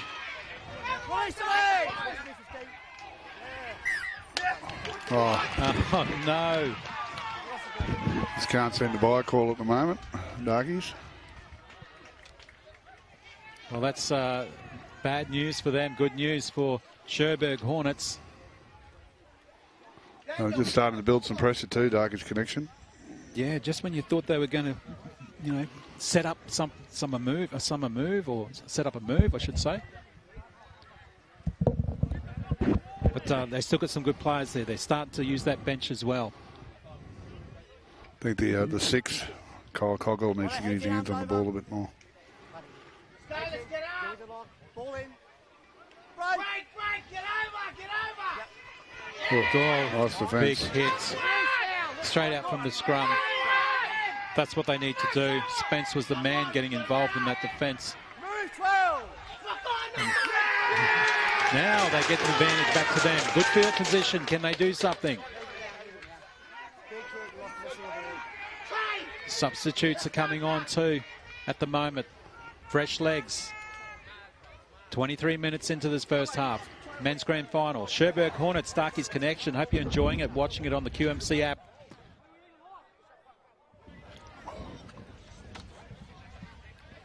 And 18-0, Brad, still is in football, and especially Murri Carnival football. That's not much of a lead. No, it's not. Sounds like a lot, but things can happen, change very quickly in knockout footy. Here we go, Connections. Can they do something now? Burns. Ooh. Very awkward there.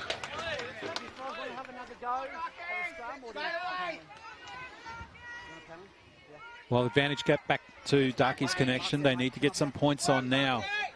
They've been peppering the line of Sherbrooke Hornets, but no luck so far. Going up there, Dempsey. Few numbers stacked over this left side. And the danger men out that right side too, and that's where they go. Back inside, nice running line. straights. That's not too bad. Through the hands again. Well, you felt that, Weatherall. They go back to the right. Through their hands, he stops it up there. Burns.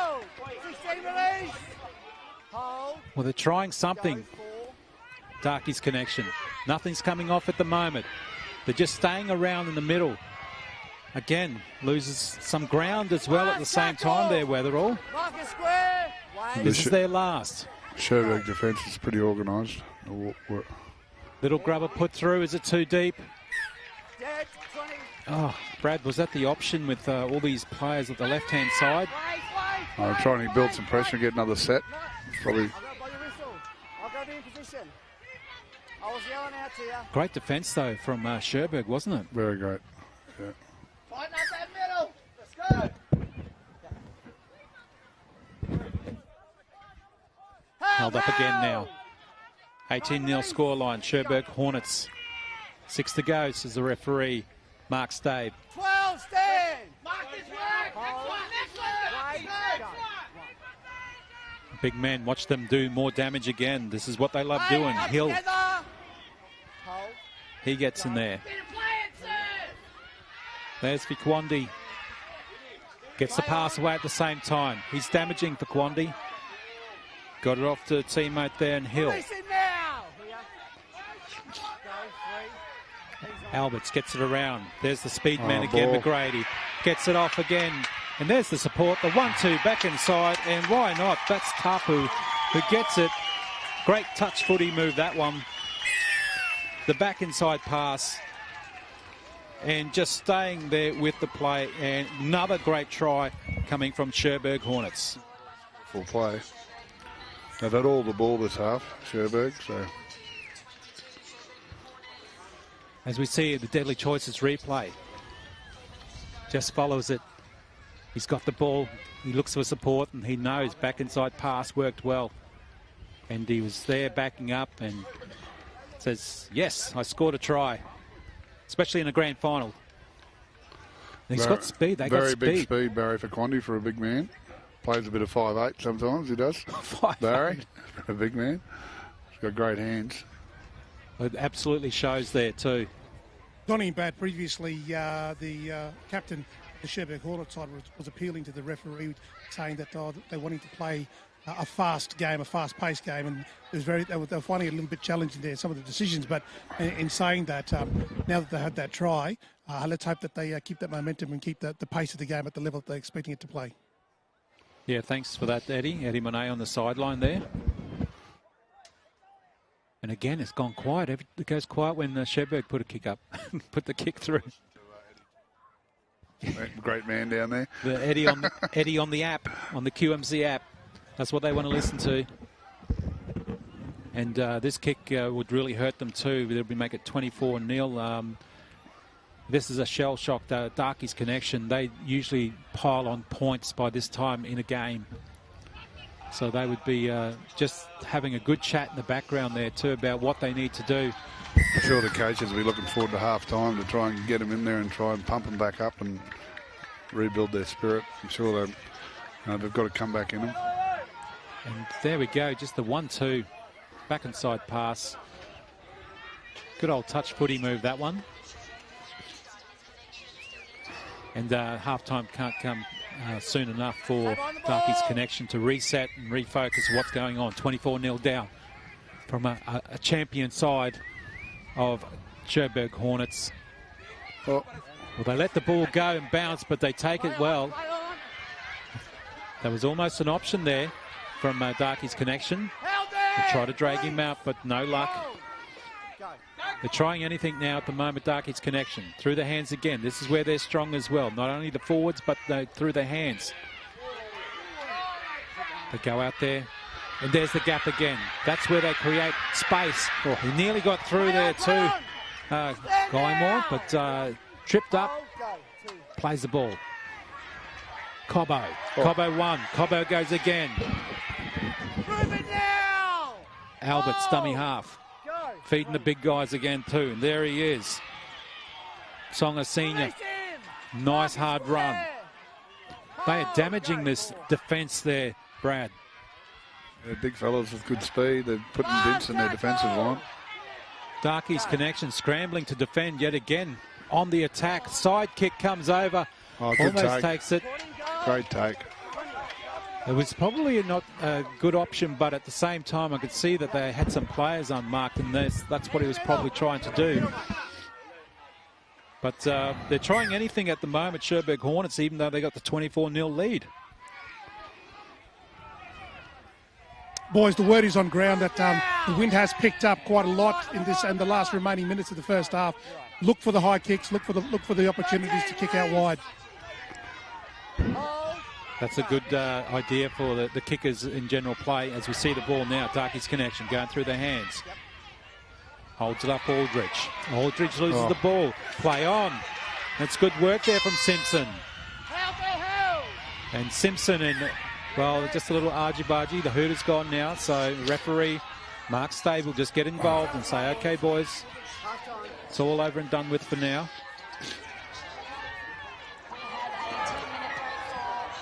And the referee does blow half-time. Half-time score here now for the men's grand final for 2025 for the Queensland Murri Carnival. Cherbourg Hornets 24, Darkies Connection 0. We'll be back, myself, Donnie Johannesson, Brad Beatson, and also Eddie Monet after this break.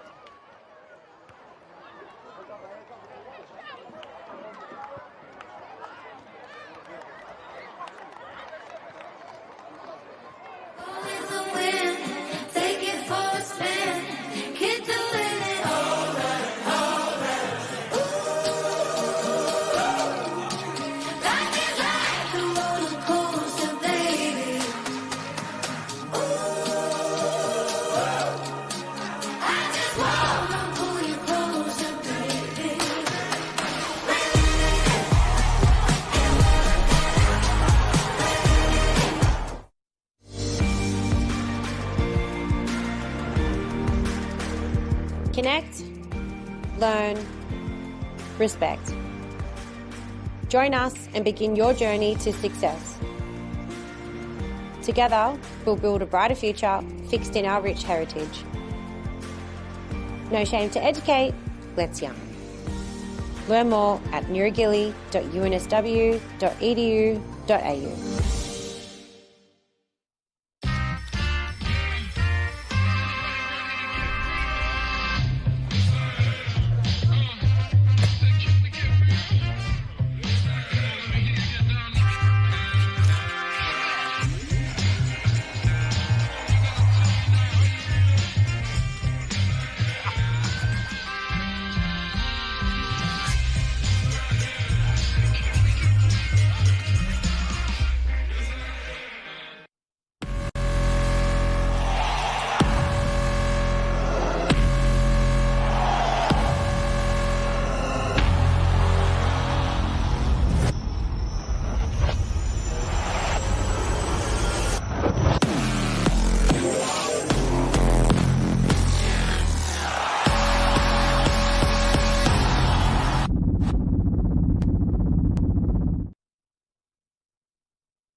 Second half, we can go from about 2 minutes and then kick up the field, please.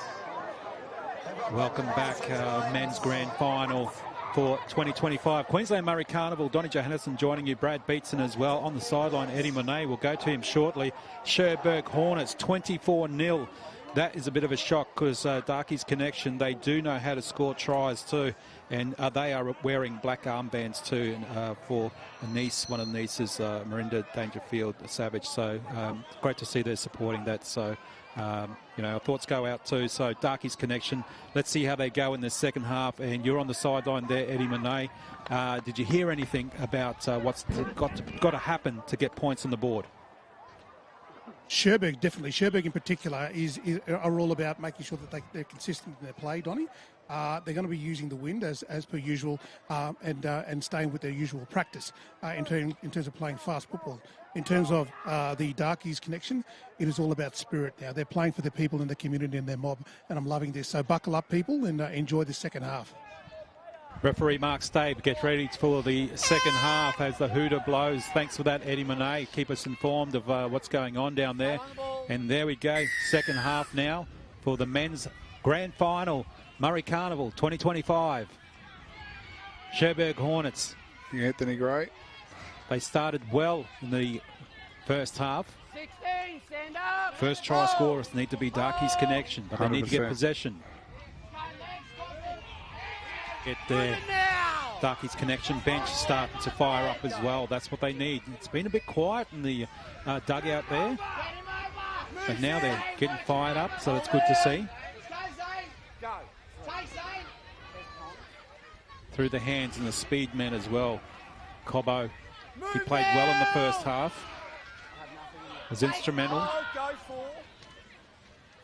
Going through those hands again, gets it out there. Fisher Jr. too has been a good player. Got a try as well. Kick going up, nice and high. Chasers coming through too. That was taken well. Darkey's Connection now.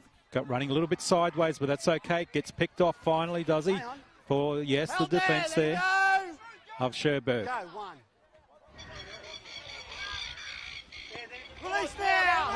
Darkey's Connection now. Running it up. That's not too bad from Dempsey. Dempsey had a few big runs in the first half. Same with Lee. Lee's been doing good. They're keeping the ball alive. Trying something a little bit different this time. Swinging arm there, I think, from Gray. Well, that's what they need to do. Get some penalties towards them. They didn't get many penalties in the first half, did they, Darkies Connection, Brad? Sherberg were very disciplined the whole half, so that's what they'll have to continue that. They'll open the door for Darkies Connection. Line here. Wait for his foot. Go. Darkies have got the wind and running downhill in the second half, so... Maybe we can see some more kicks and general play from them as he's wrapped up there. Waters. Egg-Malise had quite a few runs in the first half too, created some stuff, but unfortunately the defence from Sherberg was always there, cutting him down. Again, look at the discipline on defence there from Sherberg. So we see now finally coming out through the hands. Pop pass goes to the ground, little slap on, still going well. And he finds a bit of space there, Armstrong. Armstrong gets up, tries to go again. Armstrong finally gets hit. Shot. Armstrong finally to ground. He's dragged close to the line too. Well, referee Mark Stave says no penalty there. A little bit high. William Armstrong. Darkies Connection need a lot more of that sort of intensity. Well, maybe they're going to set something up here. They need to score some points here. I don't know whether you can hear the crowd, boys, but they're certainly behind their teams now with the Darkies. They need to get some points. Hendricks, 10 metres out. Straight towards the middle. Through the hands again. Long cut-out pass. There's some space out there too. They try and use it. Aldridge. Aldridge, does he stay in? Ball goes to the ground. And they do lose it. Pushing the pass again. That's great news there for Sherberg. Yeah, first tackle turnover. They didn't need that. Darkies Connection. Wow, just when we thought they were going to do something, Darkies Connection, going through the hands. Just that last pass again, pushing it to the ground. Heads in, arms over. Don't put in yet. Heads in, ball in. Sherberg, 24-0, men's grand final. Oh, a little bit high. But nothing in it, I'm sure that's okay. Bryce's not that type of player.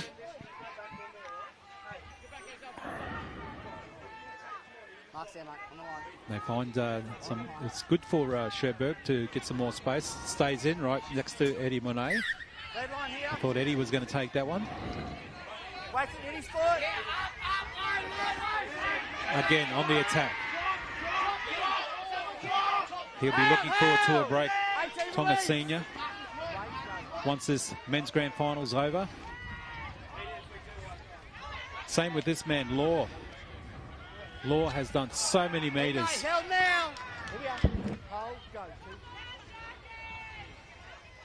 Still going up again. Straight up through the guts seems to work for them. For the Sherberg Hornets. Through the hands. Gadd. Look at the speed man again for the Hornets. Over that right side. Heaps of numbers spread out too. Testing Darkies Connection yet again. Law wrapped up. This is their last. Heaps of numbers on this left. Goes to Gadd. Through the hands. Space, but was he out? Oh. He was out. Oh, Guy Moore had a great opportunity, but Touchy's pulled him up. Millimetres in that, I think. His foot was on the line. Yeah. He was right on the spot. So. Happened right in front of you, Eddie Monet.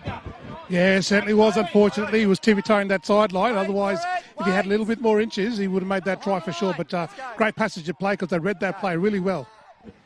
Just goes to show that they still want to attack up this end. Sherberg Hornets, Darkies Connection now. Again, like we said, they need to put some points on the board. 16, let him up now. Marcus Square, hold, go. Big hit. The crunch on who was involved in that. Tonga Senior. Just when we're saying he needs a break, he doesn't want a break. He wants to go in there. He wants to break someone, I think. Little hits like that. Here we go. They finally get some space here. Open up. That's taken well. Grady in that tackle. Put the kick up. They need to do something. That was Coghill put it up, but taken well by Gadd. Again, look at the space that they do have. Cherbourg Hornets. Valente in that tackle. For Darky's connection. You're right about the discipline there, Brad. The Cherbourg Hornets. And they're sticking to their game plan. So it's a real advantage for them having a club side, having so many club footballers that play together. There he is, for Quandi. Quandi goes through, loses the ball, unfortunately. Play on, though. Can they get something out of this? Coghill brought the ground. Go back to the open side. Back inside, too. He felt that one. Burns. They get another opportunity to do something. Darky's connection. George. 25, all out. Good. Numbers on this right side. Going back into traffic again doesn't seem to help, but Coghill. There we go. Coghill. Well, going back towards the traffic looked like it wasn't going to work, but he just was persistent and just goes forward and gets that first try there for Darky's connection. Just a couple of errors from the Cherbourg side coming out of their own half. They just started to turn their momentum around.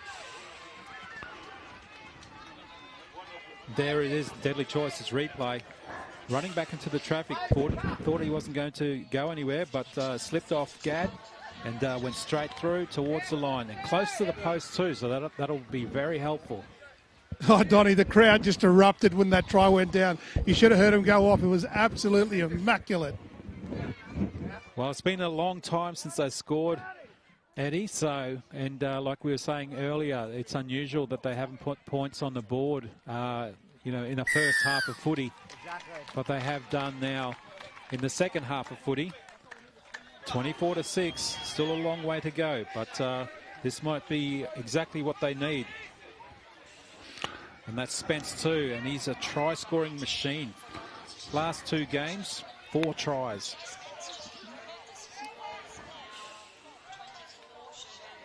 And that's the thing, Brad, it does turn around. It's just a quick turnaround, isn't it? Yeah, momentum can change very quick in rugby league. Just a couple of errors. Can they build on that, though? Can they be the next try scorer again? 40 minutes gone in the second half of the men's grand final. Queensland Murri Carnival 2025. Donnie Johannesson join you. Brad Beatson on the sideline. Also, very close to the sideline there. Eddie Monet to bring us some great action too. How good's that? Great defence, Guy Moore. Got a bit of a spring in their step now. Yeah, certainly, Brad. The vibe on the sideline here, the intensity's picked up from the crowd. They're certainly behind their team now as they roll through their passage of plays. Egg Melise plays it. He gets some more metres. Back inside pass. Ooh. Referee straight on that. Mark Stabe, he saw that one. That's okay. He was put his hands up too and apologised straight away. I think that was Cobbo that put him on that particular angle. As we see in the replay down there, Brad. Yeah, he put his hands up straight away to say, yep, sorry, didn't mean to do that. But he's been called out anyway because it was a dangerous angle. Mark Stabe now talking. Called the captain out as well. This could be what we think it is too, Brad. Yeah. Bending. Yeah. Well, it was a dangerous angle and he did apologise as well. And he's been to the sin bin now, but he's very, very upset about doing that too, Cobbo. So connection way, so. Cobbo doesn't know which side the sin bin is. But this could be the game changer for Darkies Connection now with one player down. Can they take advantage of this? Start finding those holes. Yeah, Donnie, it is unfortunate for Cobbo, who's been playing so well in that first half. But again, player safety is paramount when it comes to any sort of footy, and it's unfortunate. Yeah, absolutely. But he was very apologetic as soon as it happened to Eddie. So there's no malice in it whatsoever. So we see now Darkies Connection. This could be the game changer. He's off for 10 minutes as well in the men's grand final.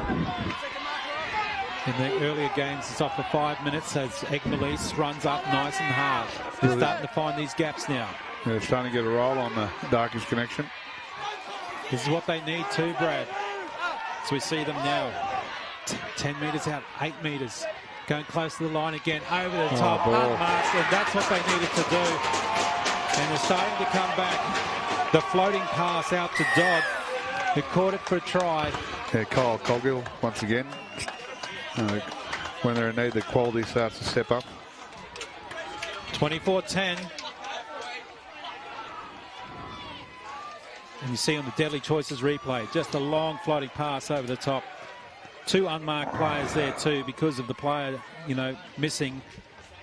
And they're starting to find the holes. Can they take advantage and score another try while the player's in the bin? Oh, Brad, they're starting to turn around now. Yeah, definitely. The momentum's definitely starting to swing in their way. They just need to keep completing. Darkies Connection and Cherbourg just need to find a bit more discipline. Hey, Brad, I just wanted to pose a question to you both. We've seen Cherbourg, often in adversity when there are a player down. I don't think they've ever been in a situation where they never give up, regardless of whether they've got a player off the field. You will still get the same quality and intensity that you'll get out of the Cherbourg Hornets side. Well, 100%, Ed, and I think it's like obviously a resilience that's been built up in our people over a long time. So, yeah, I totally agree with that as well too. As we saw the replay there too, missed the kick unfortunately. That would have been a bit of good for the points, but 24-10. Slow walk back from Cherbourg. They're winding the clock down while the Cobbo's off the field. Well, referee Mark Stape should take notice of that next time and maybe, blow the whistle on them. Say we can't have that in the men's grand final.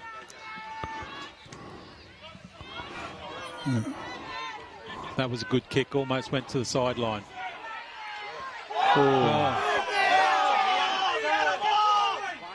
Oh, big hard tackle there. A big call out from the bench too, Guy Moore. Well, they know that they've let a try in, and they're really stepping up in defence. McGrady involved in that tackle, but Darkies Connection, they want to try and break the line again. Straight from dummy half.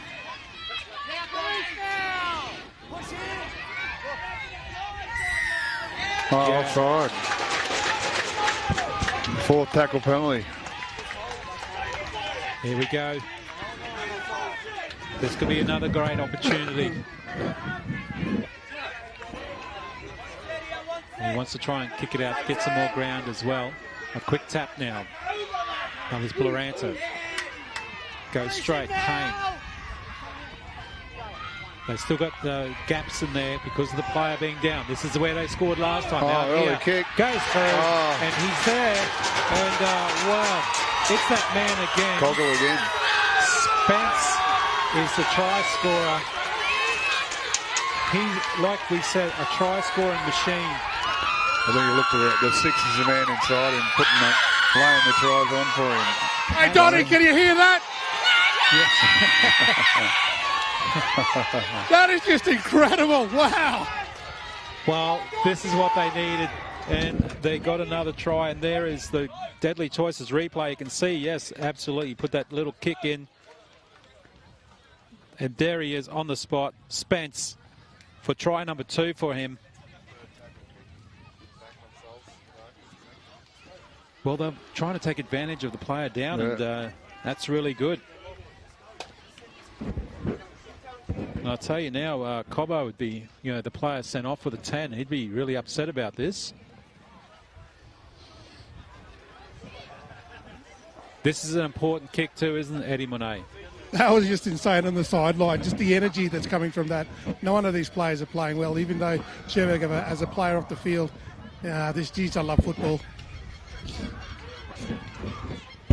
That's nice. They needed that too. They need to add 6 at a time. They want to make a difference. Deadly Choices replay.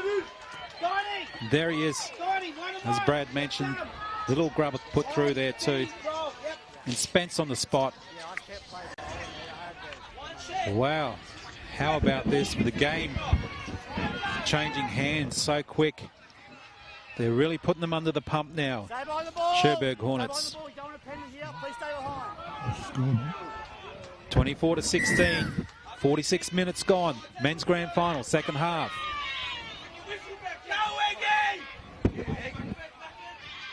Egg-Melise.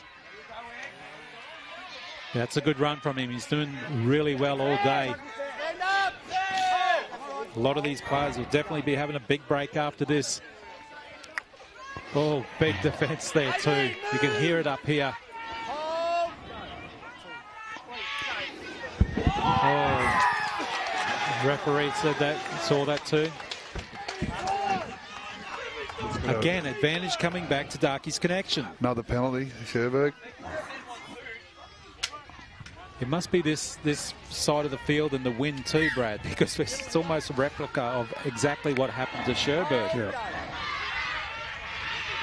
Here we go again. Nice run, Dempsey. The crowd is starting to rise now too. They can feel the energy. Back inside passes. Starting to work for Darkey's Connection. They're all calling it out that way. Gloranta wrapped up. Still got heaps of numbers this side. Still got the player missing who's in the bin at the moment. Cobbo still watching from the sideline for the Sherberg Hornets. Going through their hands again. This is where they're dangerous. But that's good, diffusing the situation there. He was just on the spot there. Guy Moore just slaps the ball down the ground. Well, the momentum was there, wasn't it, Brad? It was, mate. They're building it again. Sherberg burning the clock. I think, 2 minutes still. Cobbo comes back on. So they'll be looking to hold them out this set and hopefully be back on. Well, if they can get another try, this will be great news for them. And they'll really turn it into a contest the last half of the second half in the men's grand final. Great field position. Can they do something from here? Darkey's Connection. Gloranta passes it out. Gets it out to Armstrong. Move now. Hold. Wait. They're really manning up in defence there too at the moment. Sherberg Hornets. They need to. They've got one player down. He's in the bin at the moment. Look at the numbers on this right-hand side. They need to go out this way. Stopped himself there. Coghill. They've still got a bit of an overlap. Shoots it back towards the middle. Lee's wrapped up. 2 metres out. Again. Goes straight and hard to himself. Goes to the line. And he backed himself, Coghill. And that's what he needs to do and shows the team how it's done. That's for sure about. Well, I'll tell you what. We've really got a game on our hands now. 24-20. Kick to come. And look at the Deadly Choices replay. Backed himself. 1, 2, 3 players beats them straight to the line. The weight of possession for Darkey's Connection's really starting to weigh down the Sherberg defence. Well, someone had to step up, and it was Coghill, and you said that earlier too, Brad Beatson. He's a very talented footballer, Kyle. He actually played for the foundation in the Premier Nines. He did. So. Well, he's got good hands too, good feet. Does. And it's gone quiet down there again, Eddie Monet, as we wait for this very important kick, because there'll be 2 points in it, because they were running away with the game too at one stage there. Yeah, no, they certainly were. And, you can hear the hype on the sideline here. Both the camps are absolutely loud at the moment. 24-22. They were down 24-0, the Darkies Connection. But they have come back. And it was because a player, and he comes back on now at the moment. Cobbo comes back on. He was in the bin for a dangerous tackle. He was remorseful at the time for that too. And he's probably feeling a little bit worse seeing his team get some points piled on against him as well. Yeah, I'm sure Cobbo will be looking to make up for his 10 minutes that he spent in the bin. Oh, he definitely will be. High kick coming up now. We got 13 on 13 now. Bang! Comes through. Oh. But there was no contact, but he tried to go through. Flying through he was there too, Tonga Senior. But now it's really getting fiery. Sunday afternoon footy here for the Queensland Murri Carnival for 2025. And both benches are just up in arms every tackle now, calling out a penalty. Dempsey, his standing tackle. Darkies Connection on the charge yet again. Payne's been consistent. This is their last tackle. Coghill, nice kick up the top. Few chases coming through too. There's all the blue shirts. Got the mistake, picked up the crumbs, and he's going down in the corner. He picked up the crumbs, he was on the spot, but referee says, no, you're offside. Oh, tough call. Referee was there. I think it was a tough call because there was 3 players there, but the ball come off. When we do look at the Deadly Choices replay, Brad, we'll see what happened there, but it was a good kick. Coghill put up high, and he was over this side of the kicker. Just here. Well, tell you what, we thought that was in for all money. And Eddie Monet, did you see it like that? Yeah, absolutely. I think it's a game of chances now. They've got to give it all. They've got to get some points on here. Sherberg really need to watch their pace at this stage. Yes, but that penalty goes to Sherberg for the ball being raked out. And they thought they got that one, Darkies Connection. That would have been good field position. But, wow, talk about luck of the draw. Now, Sherberg back on the attack. They got the 2-point lead. They were up at 24-0 at one stage. Here we go again. Cobbo, that's the man who spent some time in the bin. Hold here, wave, go. Through the hands yet again. McGrady back in. Faquandi goes again. Faquandi a little bit high there, but that's okay. That's not a bad run. He's very consistent, Faquandi. Gatt gets it out. Through the hands, back inside. Defence is coming up so quick. But it's the hands that are helping them at the moment. Simpson still keeping the ball alive. How good's this from Sherberg? It's like they're playing touch footy out there. McGrady.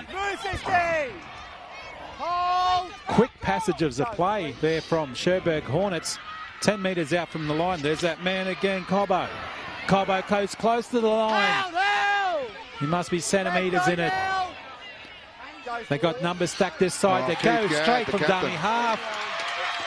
And how good's that? Heads up play there from Keith Gadd. Well, to be right in front, that's where you needed to be. Just when we thought they were going to go out to this left side because they had the numbers, straight from dummy half, and it was Gadd. Sherberg, you're playing Sherberg football, throwing it all over the place and not locking it up, just putting real pressure on the defence. Donnie, I just got to say that Corey McGrady, he was the orchestra of that. He led that first and second phase that led to that try there. So, again, there are a lot of smokes and mirrors, particularly on the far left-hand side. That created the opportunity and gaps underneath the H-post for that quick try. And a nice reply then from Sherberg. They needed to reply too, and it came back down to this. Well, we thought they lost the ball, but it was a penalty for a rake. But yeah, and they took advantage of that and went up the field and put that down to Faquandi too. The amount of field he got, and even Cobbo, he got back involved after having that break. So, yeah, great team spirit there to get them up that pointy end again. Quick reply too, wasn't it, Brad? From the possible try that we thought was down there, but he was offside. The same amount of time the whole time. Oh, good. 28-22. It's gone quiet again. Another important kick just to get that buffer out there. But I'll tell you what, Darky's connection, congratulations on the piling on the points during the time that the player was in the bin. They know how to score. They know what to do. And there's the scoreline now at 30-22. 55 minutes, 56 minutes gone in the men's grand final for the Queensland Murri Carnival. Donnie Johannesson joining you, Brad Beatson, and on the sideline, Eddie Monet. And Eddie, how's the feeling down there as we see the short kick come through? And taken well there too. That's what they needed to do, Cherbourg Hornets. Donnie, everybody's asking me, what time's left? What time's left? I said, I don't know. I'm sorry, I can't help you. You just tell them Murray time. Good defence now, Darky's connection. They want that ball back. Big hit. Egg-Melise was involved in that tackle for Darky's connection. Strong carry from Gray. Keithy Gowd again. He's got the speed. He knows how to score as well. How good was that unload straight there to Linwood Dock? Release it now, line here. Go For Quandy. He's got the speed. There he is again. It's causing a bit of havoc. Has done all day. Back to the right. They've scored in this area too. Little chip put through. Loose ball, but picked up nicely. It's gone backwards, says referee Mark Stave. Oh, big hit, trying to keep him down here. And Darky's connection now. Need to get out from down there. Talk about a momentum shifter here, boys. Yeah, absolutely. Mark Stave calls a penalty there. Oh, not out. Oh, not out. Well, this is what they needed to. They need to make sure they get that ball out, but it's coming back to Cherbourg Hornets. It was good that he was on the spot to, well, he's lost the ball. No, it was infringed. Great work here from Cherbourg Hornets.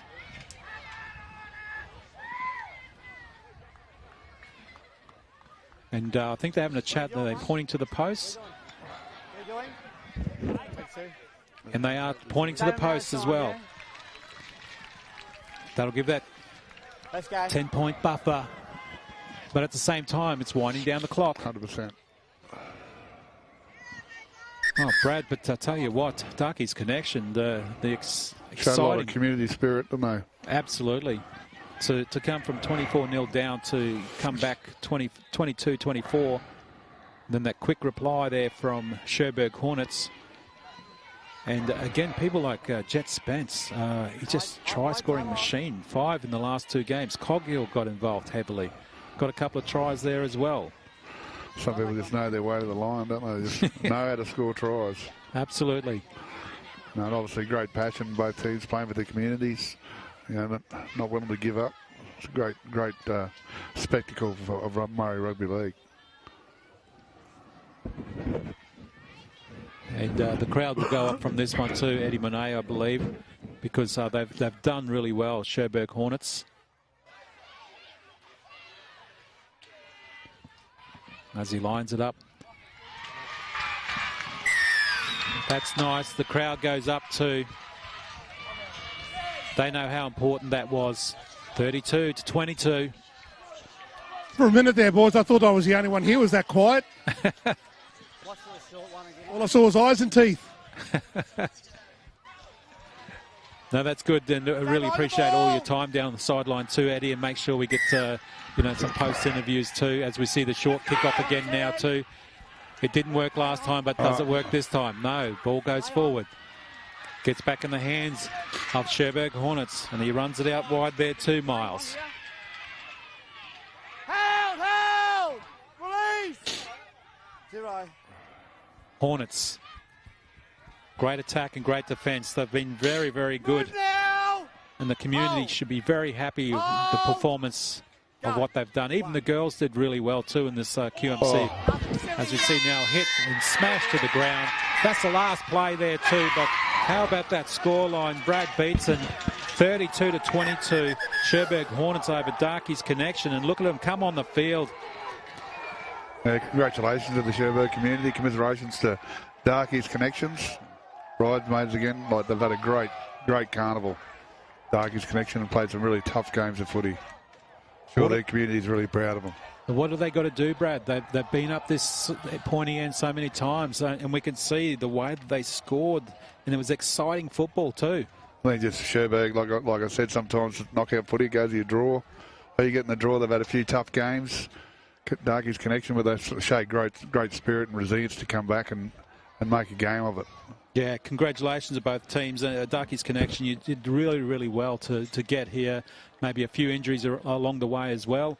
And of course, Cherbourg Hornets, to have a player taken out, in the bin, but to see the exciting football that was produced and to come back with 22 unanswered points, that was amazing to see. As we see Eddie Monet down there, and he's trying to find one of the players to have a chat to, and there's so many good players to chat to too as well, Eddie Monet. So hopefully you get somebody there that we can have a chat to. Yes, we'll go to you, Eddie. Boys, I'm with Corey McGrady, brother.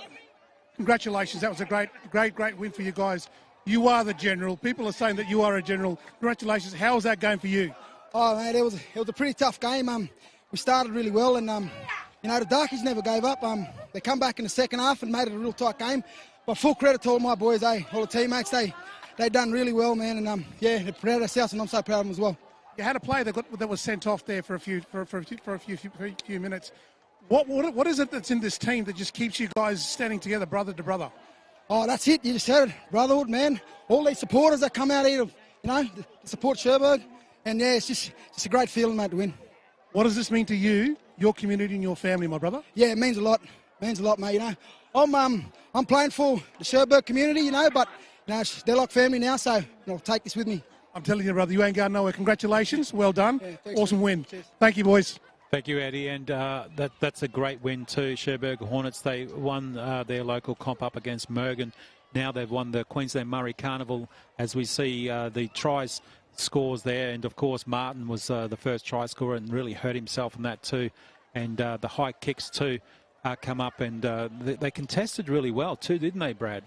Not to take anything away from Darkey's Connection. No, they definitely played some great football, Cherbourg. Deserved winners. The best team on the day, and obviously had a great carnival, and congratulations. They're carnival specialists, Cherbourg. They've been there and done it and won many carnivals, and great to see. And they're singing their famous song now, Cherbourg Boy. Yeah, no, that's good. And you can see the speed there too, the 1-2 play that got them back inside and got the try there too. And he did well, Tapu.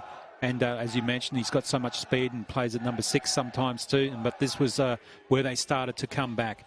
And we saw Coghill, 1 of 2 tries. He came in and did the step, and that's when he was yelling out to everybody, hey, we can do this. And they did. They started to do that. They started to believe in themselves. So he was one of those guys who just stood up and for the community and saying, we need to do this. And that's Coghill's second one there too as well. And Brad, they never gave up. They didn't, mate. I'll just probably take the opportunity to thank all the teams that came and competed, mate, to the foundation, to the Arthur Beetson Foundation, Queensland Murri Carnival. Hope they really enjoyed the experience, and we're really grateful that everyone comes and supports the events, to yourself and your team, Donald. Great job calling the games. They've got a lot more to do coming up. To Ian, Nicole, Lacey, AKL, the events people that run this event for us, they do an amazing job, and it's a great facility here at Albany Creek as well. So it's really deadly to have the event here. So we really look forward to, really proud that Cherbourg and all the communities get to represent each other, and it's obviously rugby league's been a great vehicle for our people coming together over the years. So it's something that we're really proud of. I'm sure Dad would be really proud to have his name on this event, and to see Sherbrooke win it would be something to be proud of as well. So. Yeah, absolutely. Brad Beetson, thank you very much for your time too, the insight, and to talk about the carnival itself, behind the scenes, what it does. And I believe you might have to go down there too anyway for presentations. Yeah, I might head down, mate. Yes, Thank you. Thank you again, Brad All right, Beetson. mate. Thank you also, Eddie Monet on the sideline, Donnie Johannesson signing off for 2025 for the Queensland Murri Carnival, and the Sherbrooke Hornets are champions with the scoreline 32-22 over the Darkies Connection.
Come together, please, families and players. Make your way towards the table. We can get the presentation underway.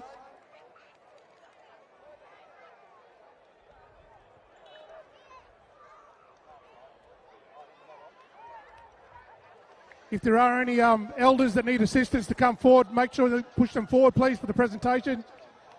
Elders have made a very long way to come for the presentation of the game today. If you can make their way up, that'd be greatly appreciated, especially this one here. Can we get the Sherbrooke team over here, please? Sherbrooke team.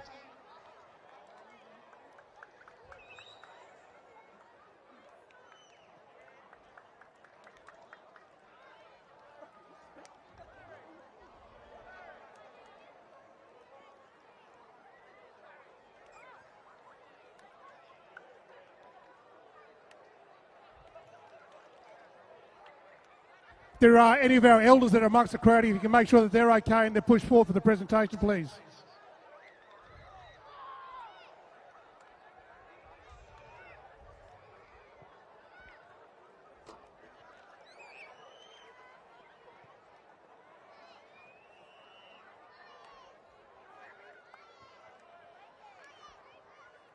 All right, here we go. Before we start, I'd like to respectfully acknowledge the traditional custodians of the country that we meet today. I'd also like to respectfully acknowledge all of our families, the clan groups and the tribes of the people across our great southeast Queensland region, Queensland far north, Torres Straits, the Cape, Western Cape, who have travelled a very long way to be part of this year's Queensland Murri Carnival. Unfortunately, in the carnival there are winners and there are losers. But in this carnival, everybody's a winner because we've come together as a family to play a sport that we all play, and we play it very, very well. I'd like to acknowledge Steve Lacey from Rebel Sport, and also our major sponsors for this year's carnival. The organisers of the carnival, I'd like to acknowledge them for their fine efforts this year as well.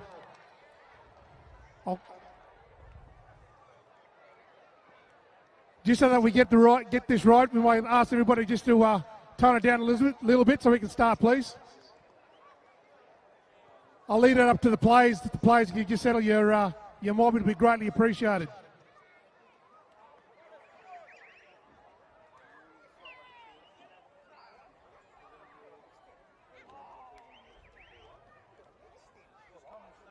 I'll go through the play of the match. I'll start off with the play of the match. Play of the match. Sherberg, number 6. George Fisher.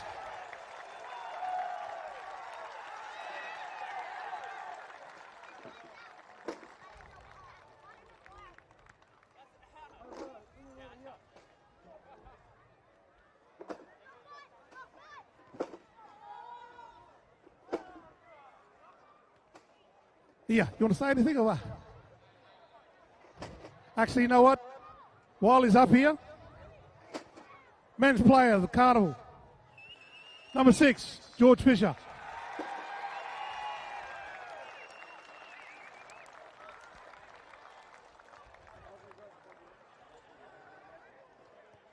We'll take photos and we'll get George to say a few words.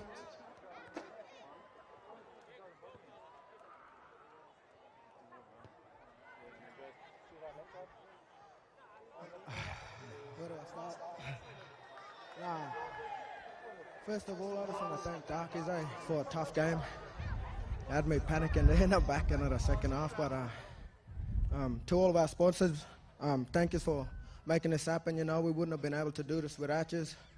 And to our supporters back home, and to the supporters who travel down here to come watch us play. You know, you're always in our hearts when we're out there on the field, And also, my brothers, my uncles, you know, thank you for turning up every game, Thank you for going out there, playing your hearts in the hot heat, you know, everything, backs against the wall. Thank you for bloody turning up. That's us. Let's go.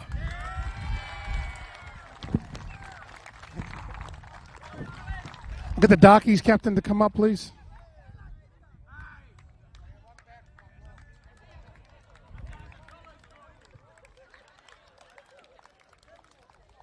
You played exceptionally well, son. You should be very proud. I'd like to thank Sherberg. He's a better team overall. But the Darkies, we done it hard, We actually played the toughest teams at the start and the tougher team at the end. But I love yous, every single one of yous. Look at the support crew. I'm speechless because, I'm sorry about that. But third time, fourth time maybe lucky next year. But love every single one of yous, And yeah, good luck. Well done, Sherberg. I'll get you to stay up here, son. You can collect with your players and get them up and get their medals. Oh.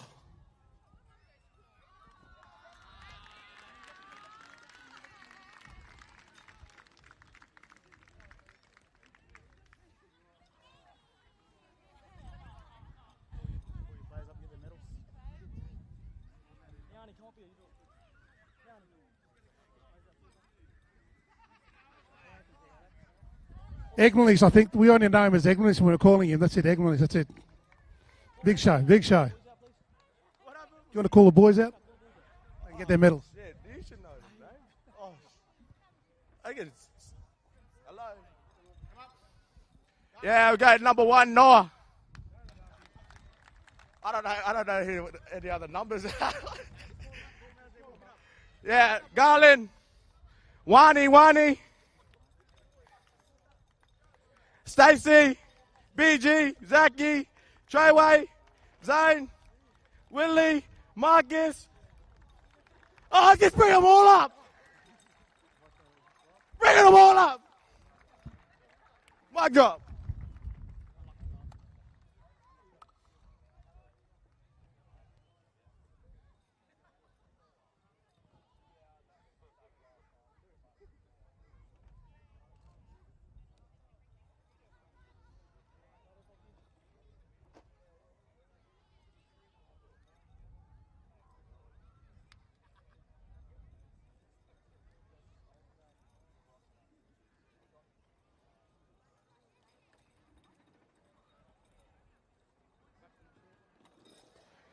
We get the captain of the Sherberg side to come up.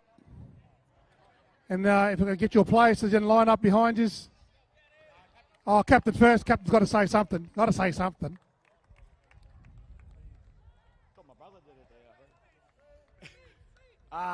Thanks to the Darkies for a tough game. You had a good week or weekend. Thank you for that. Thanks to the sponsors, QMC, sponsoring us. None of it happened without you. All the officials, volunteers, everything. Thank you all. Like my brother said, we do it for all more back home, the people, past and present who played this jersey, and people who we lost along the way, and to my brothers, love you, fucking wouldn't be without you, Sherbrooke boys! Grab your trophy.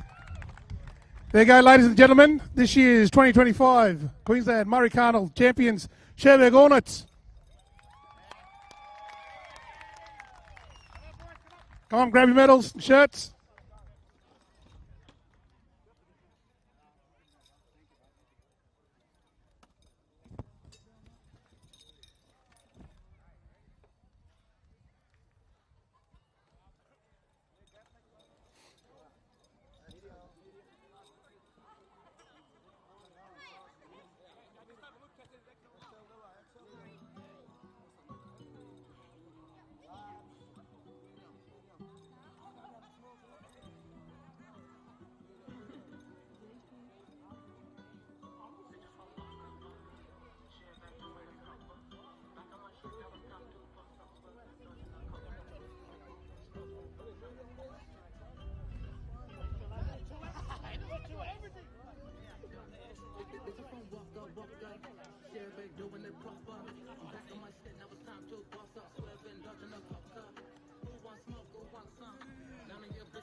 Somebody take that thing off him. Someone take that thing off him.